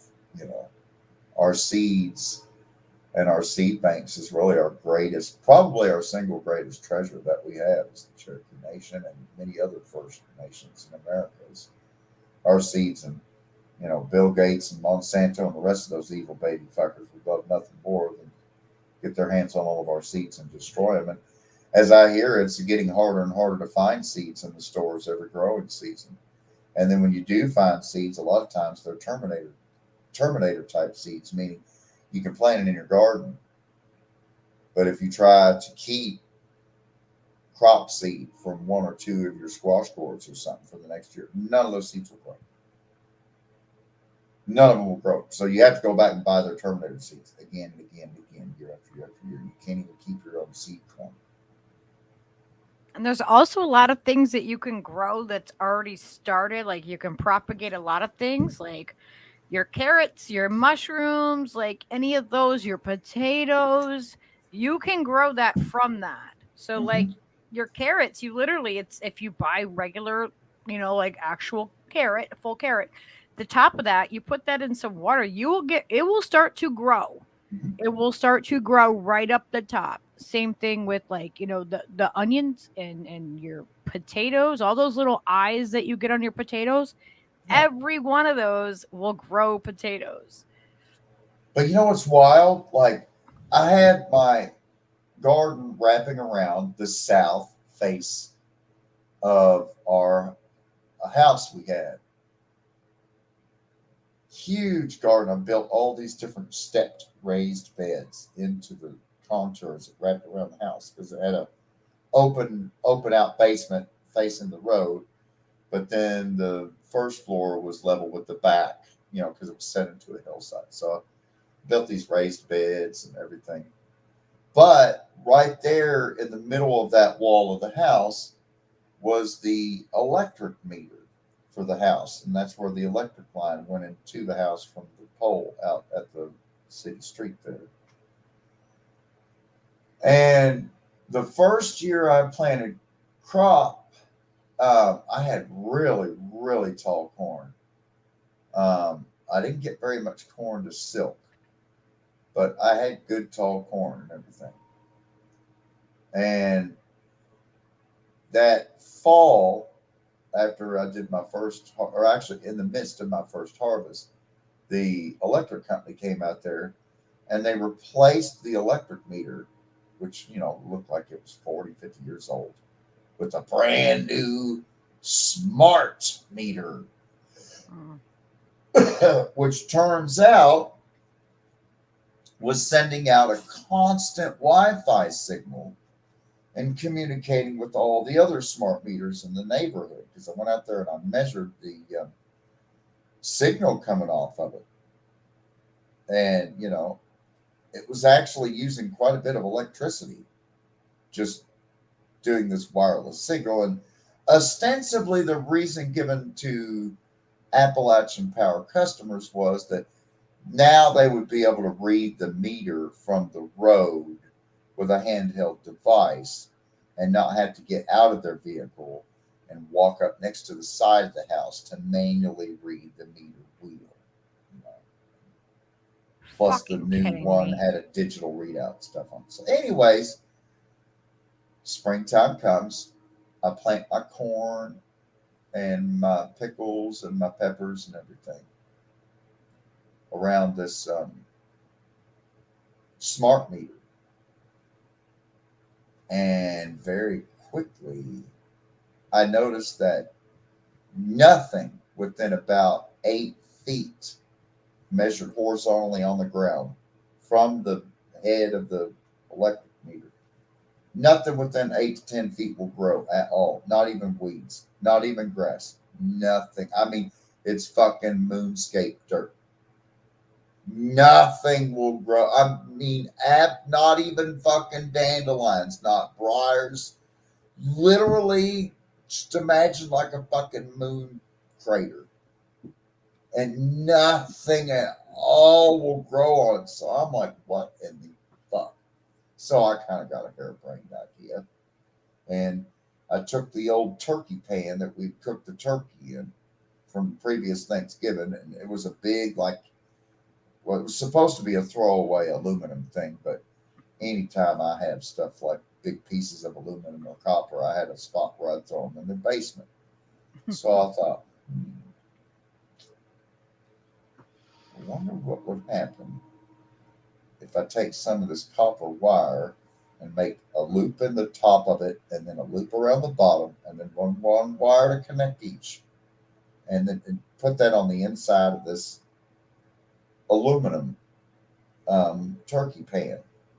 Basically kind of build like a poor man's Faraday cage, as it were, to put over the smart meter so that it'll quit, zapping my fucking garden with whatever goddamn shit that's coming out of that thing. So I did that. Literally within 3 days, shit starts growing up. So I plant my corn and everything. Within 2 weeks, I've got corn that's 30 inches high, finally growing in them spots. And then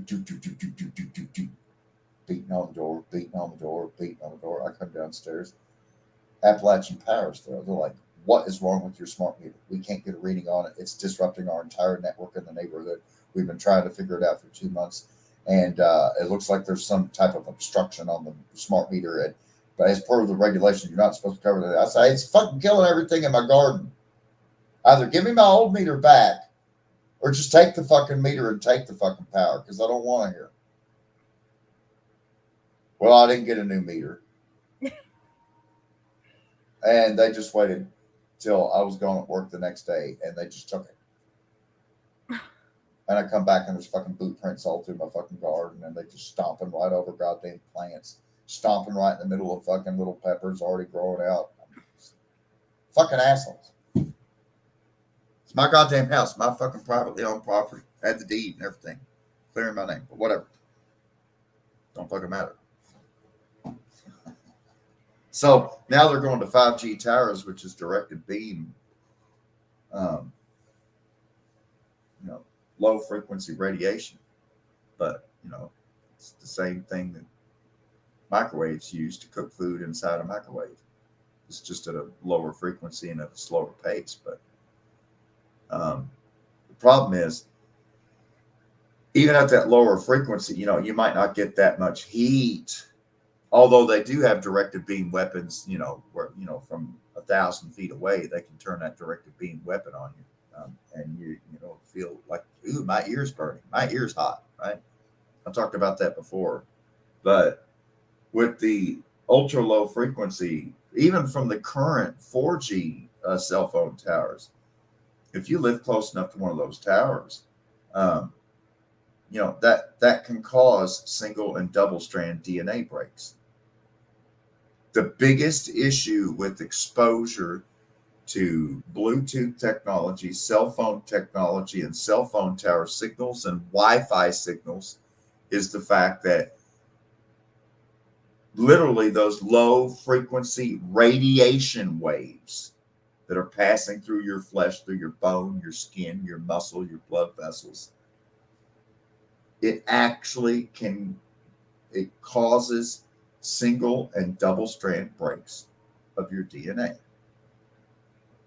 Now, fortunately, every cell has particular enzymes, and their job inside that cell, next to the mitochondria, is to fix those single and double strand breaks, and they do it well.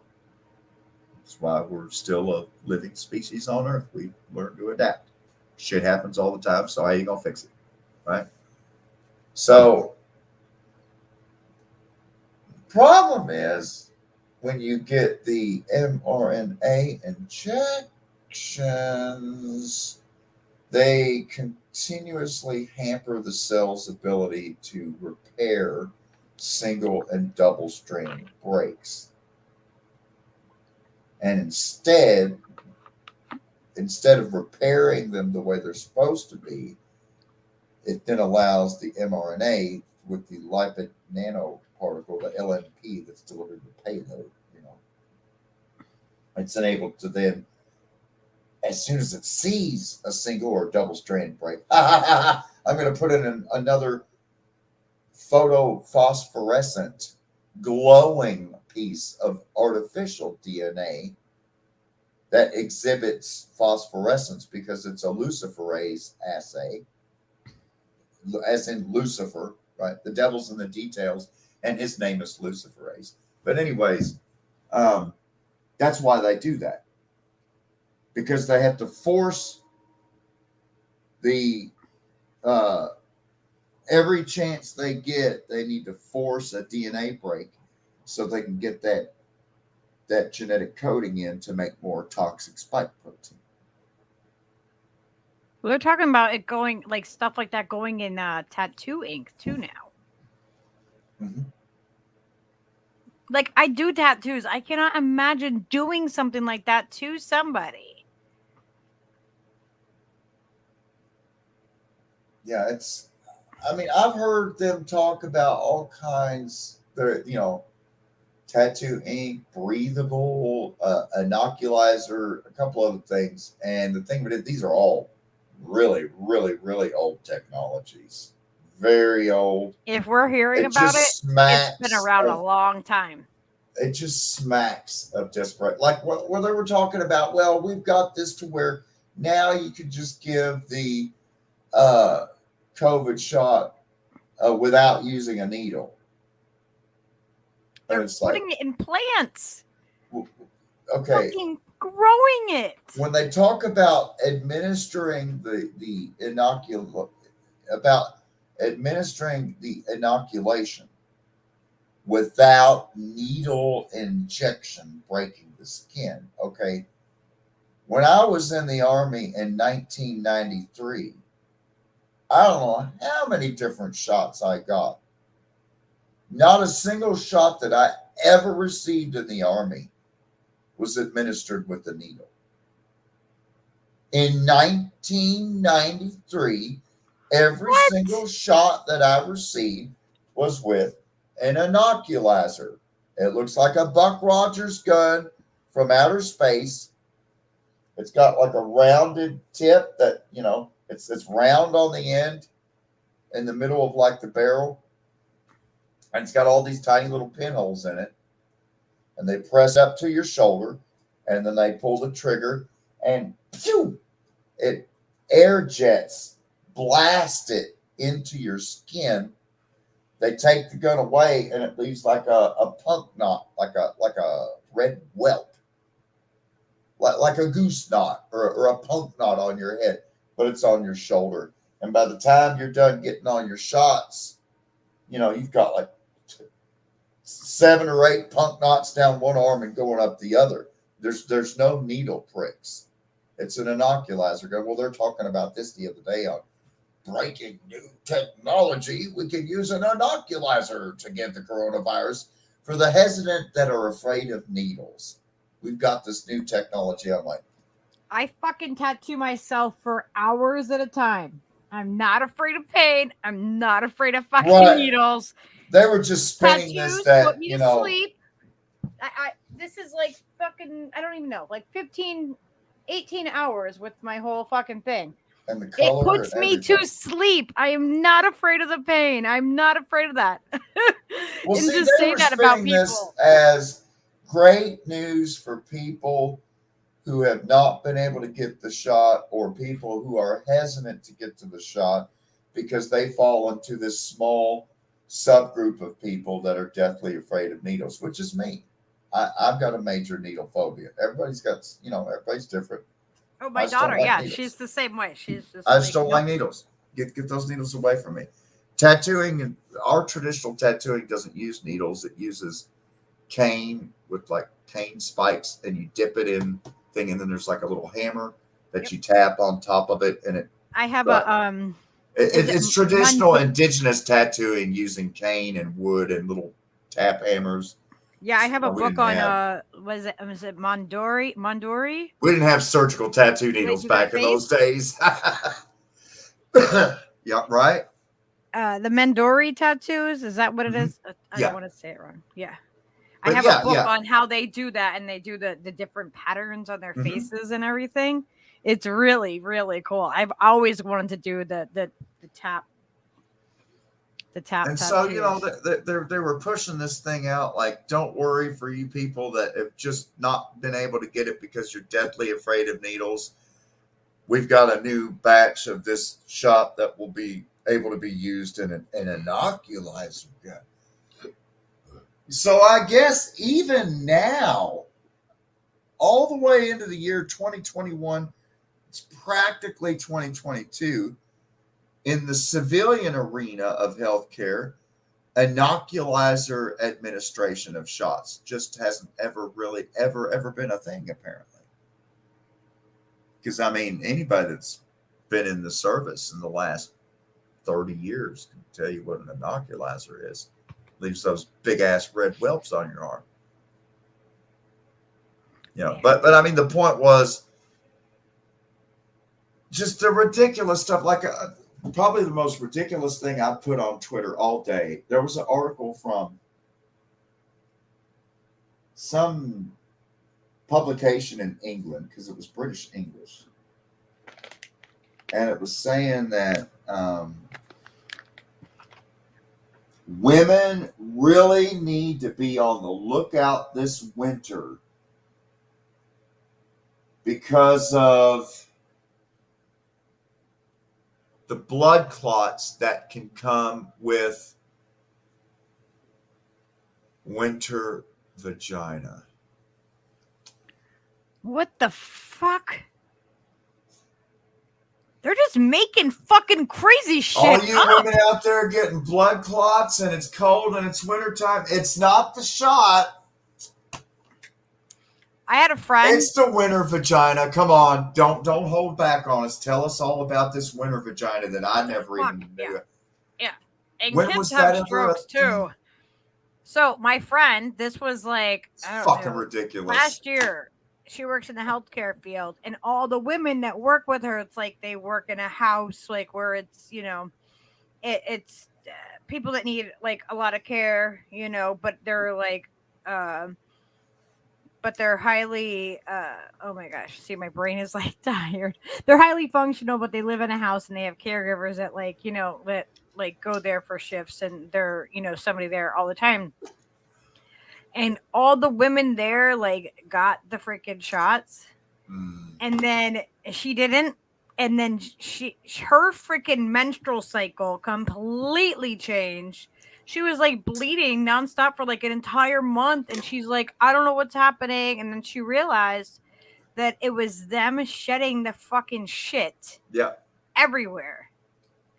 So it's not just affecting the women that have had it, it's affecting all of the rest of us, because the women cycle together, you know, like in a household, women cycle together. So it's like, it's fucking everybody up. Because according to every definition prior to 18 months ago, we were talking about attenuated viruses that produce immunity when it came to defining what a vaccine is. And those definitions have been changed to be more inclusive of things that are not traditional in nature. So we've now reached the point where, you know, someone who had gotten a traditional smallpox vaccine or a chickenpox vaccine, you didn't go around other people and then magically now they've got smallpox vaccine, chickenpox vaccine. That's not how vaccines have ever worked. These, on the other hand, are known as self-amplifying, self-replicating vaccines, in that they will continue to produce spike protein. As we've now seen in the clinical studies, they don't continue to produce the same level of immunity and protection over time, as it wanes drastically to the point now they've openly admitted you're going to need to take boosters every 90 days. It's of course CDC, the FDA, Fauci, and the rest. So, you know, of course, you know, St. Louis, Missouri County Health Department kind of let it slip about a year ago about the whole, you're going to need another shot every 90 days. Funny how they already knew that. But again, with the shedding of these spike proteins onto co-workers and cohabitants and shared domiciles, well, that's what bioweapons do, isn't it? An Omicron variant. Oh, haven't even gotten into that. Yeah, we'll do that.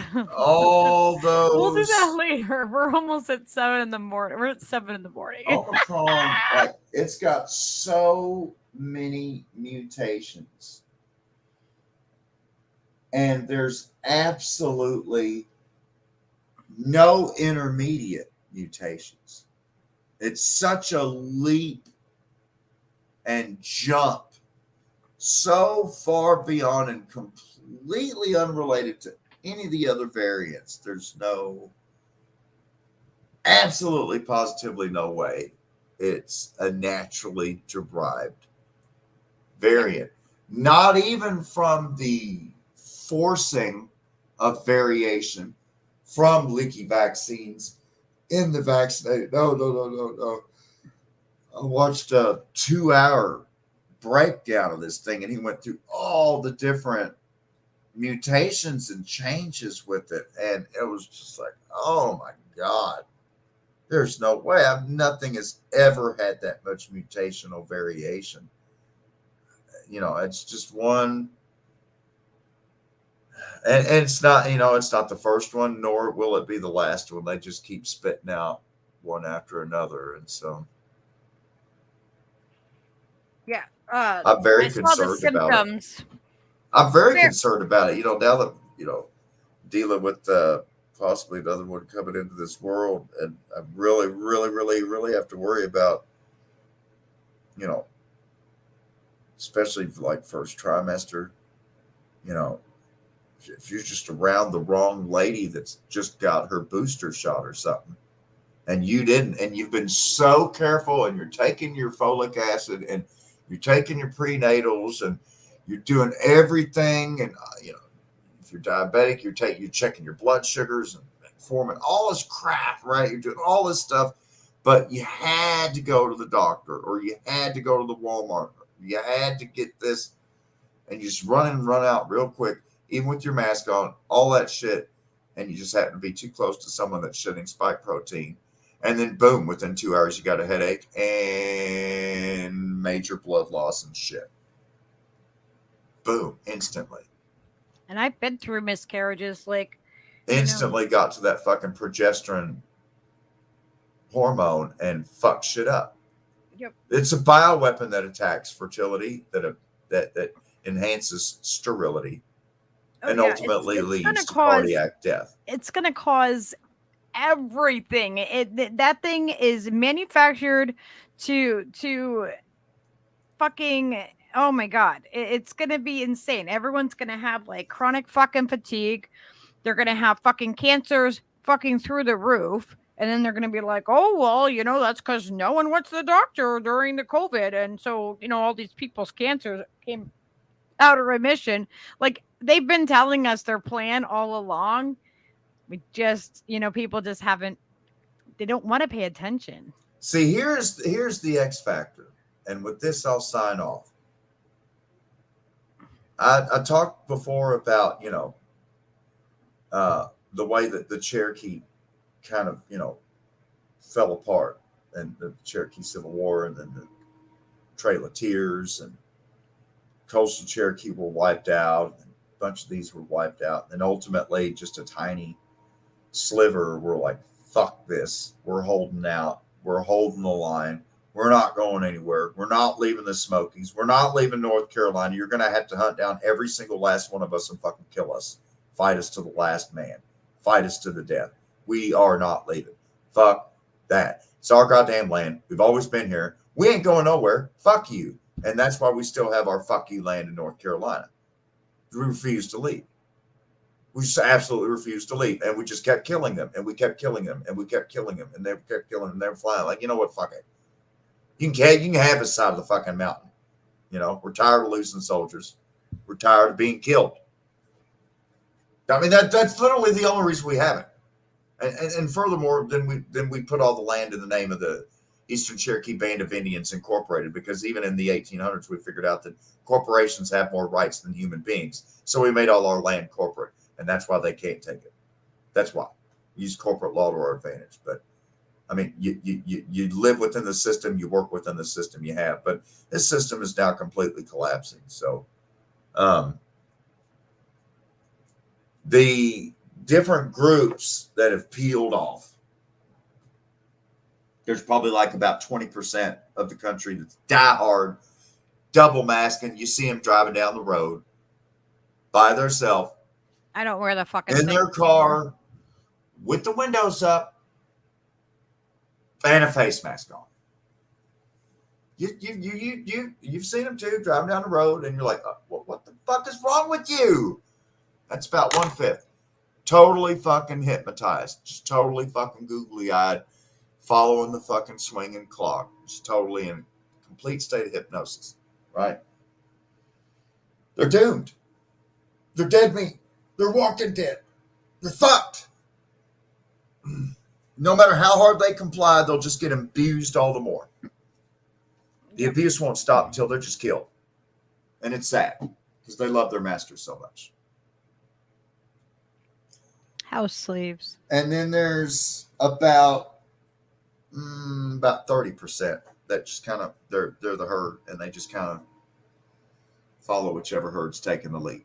They just kind of go with whichever direction the wind blows, we'll say.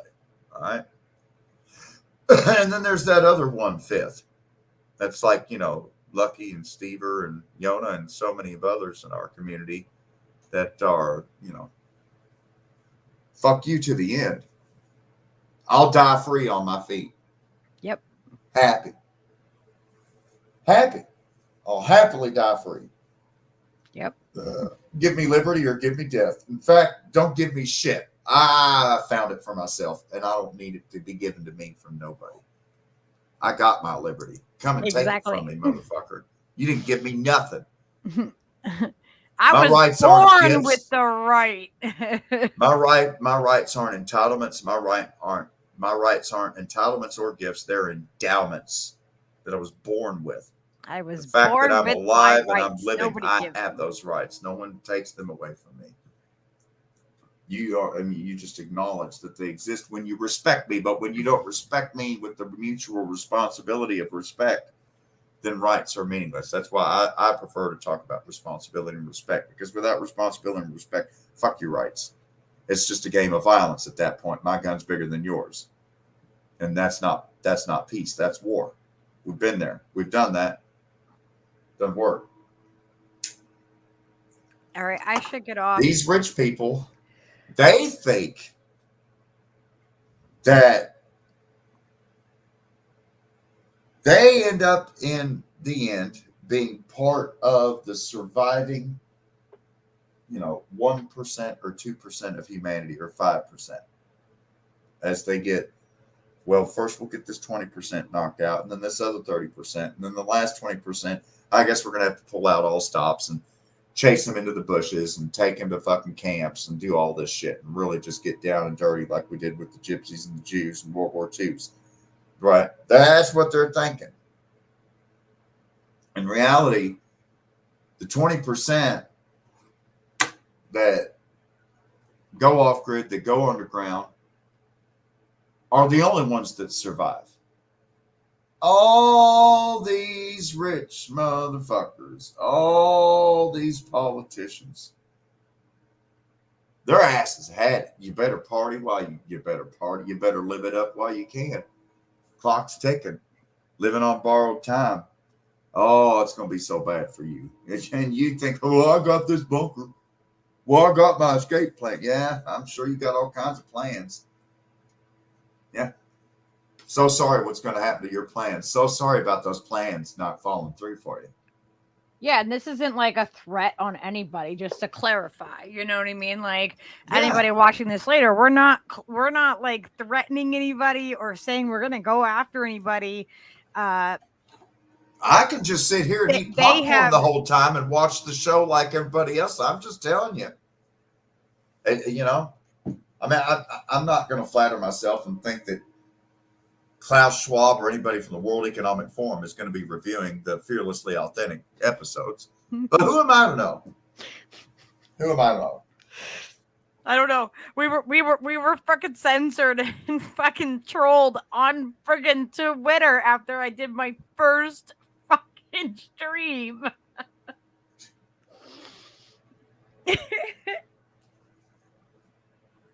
Well, I'll sign off with this. I've just really been keeping Steve Poikonen in my prayers, keeping him very close to my heart and soul right now.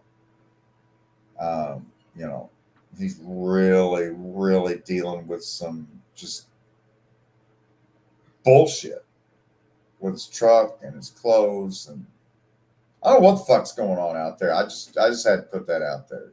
I love all my friends very deeply, and that's who's at the forefront of my mind and heart right now. I love everything that he does with Gloria. It's Slow News Day.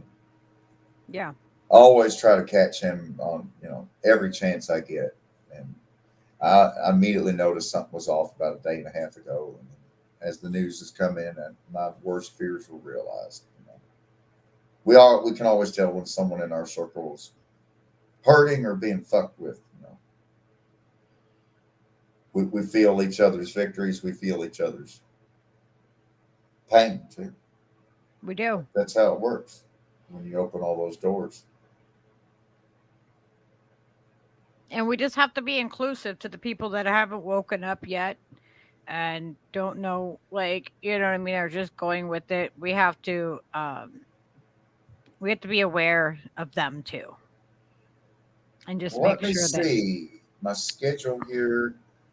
I work all day tomorrow, starting at 12 noon. It's all right. I got coffee. God bless coffee. Monday is our Christmas celebrations. We're doing our Christmas Monday because of all the different fams and schedules. So Tuesday will be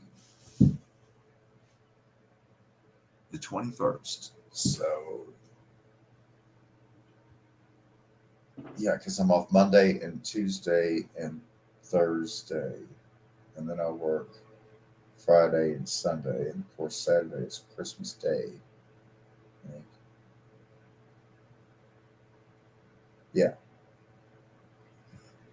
So we can pick it back up Tuesday night and Thursday night, but I don't know if we're going to be able to touch this type of marathon action. yeah, this is crazy. This might be an all-time record. Let's leave this a record. Yeah. I think I've done a little bit longer one other time. That was with Charlie Brown. But It's a special occasion. It's the winter solstice. It's the, it's the Suthnoyi Kanehiluski, the night of great storytelling. It's called the long night of storytelling. So in keeping with the ancient 12,000-year-old tradition of the winter solstice, long night of storytelling, we definitely kept it real. We're authentic and fearlessly so. Well, I love you all, my friends. Many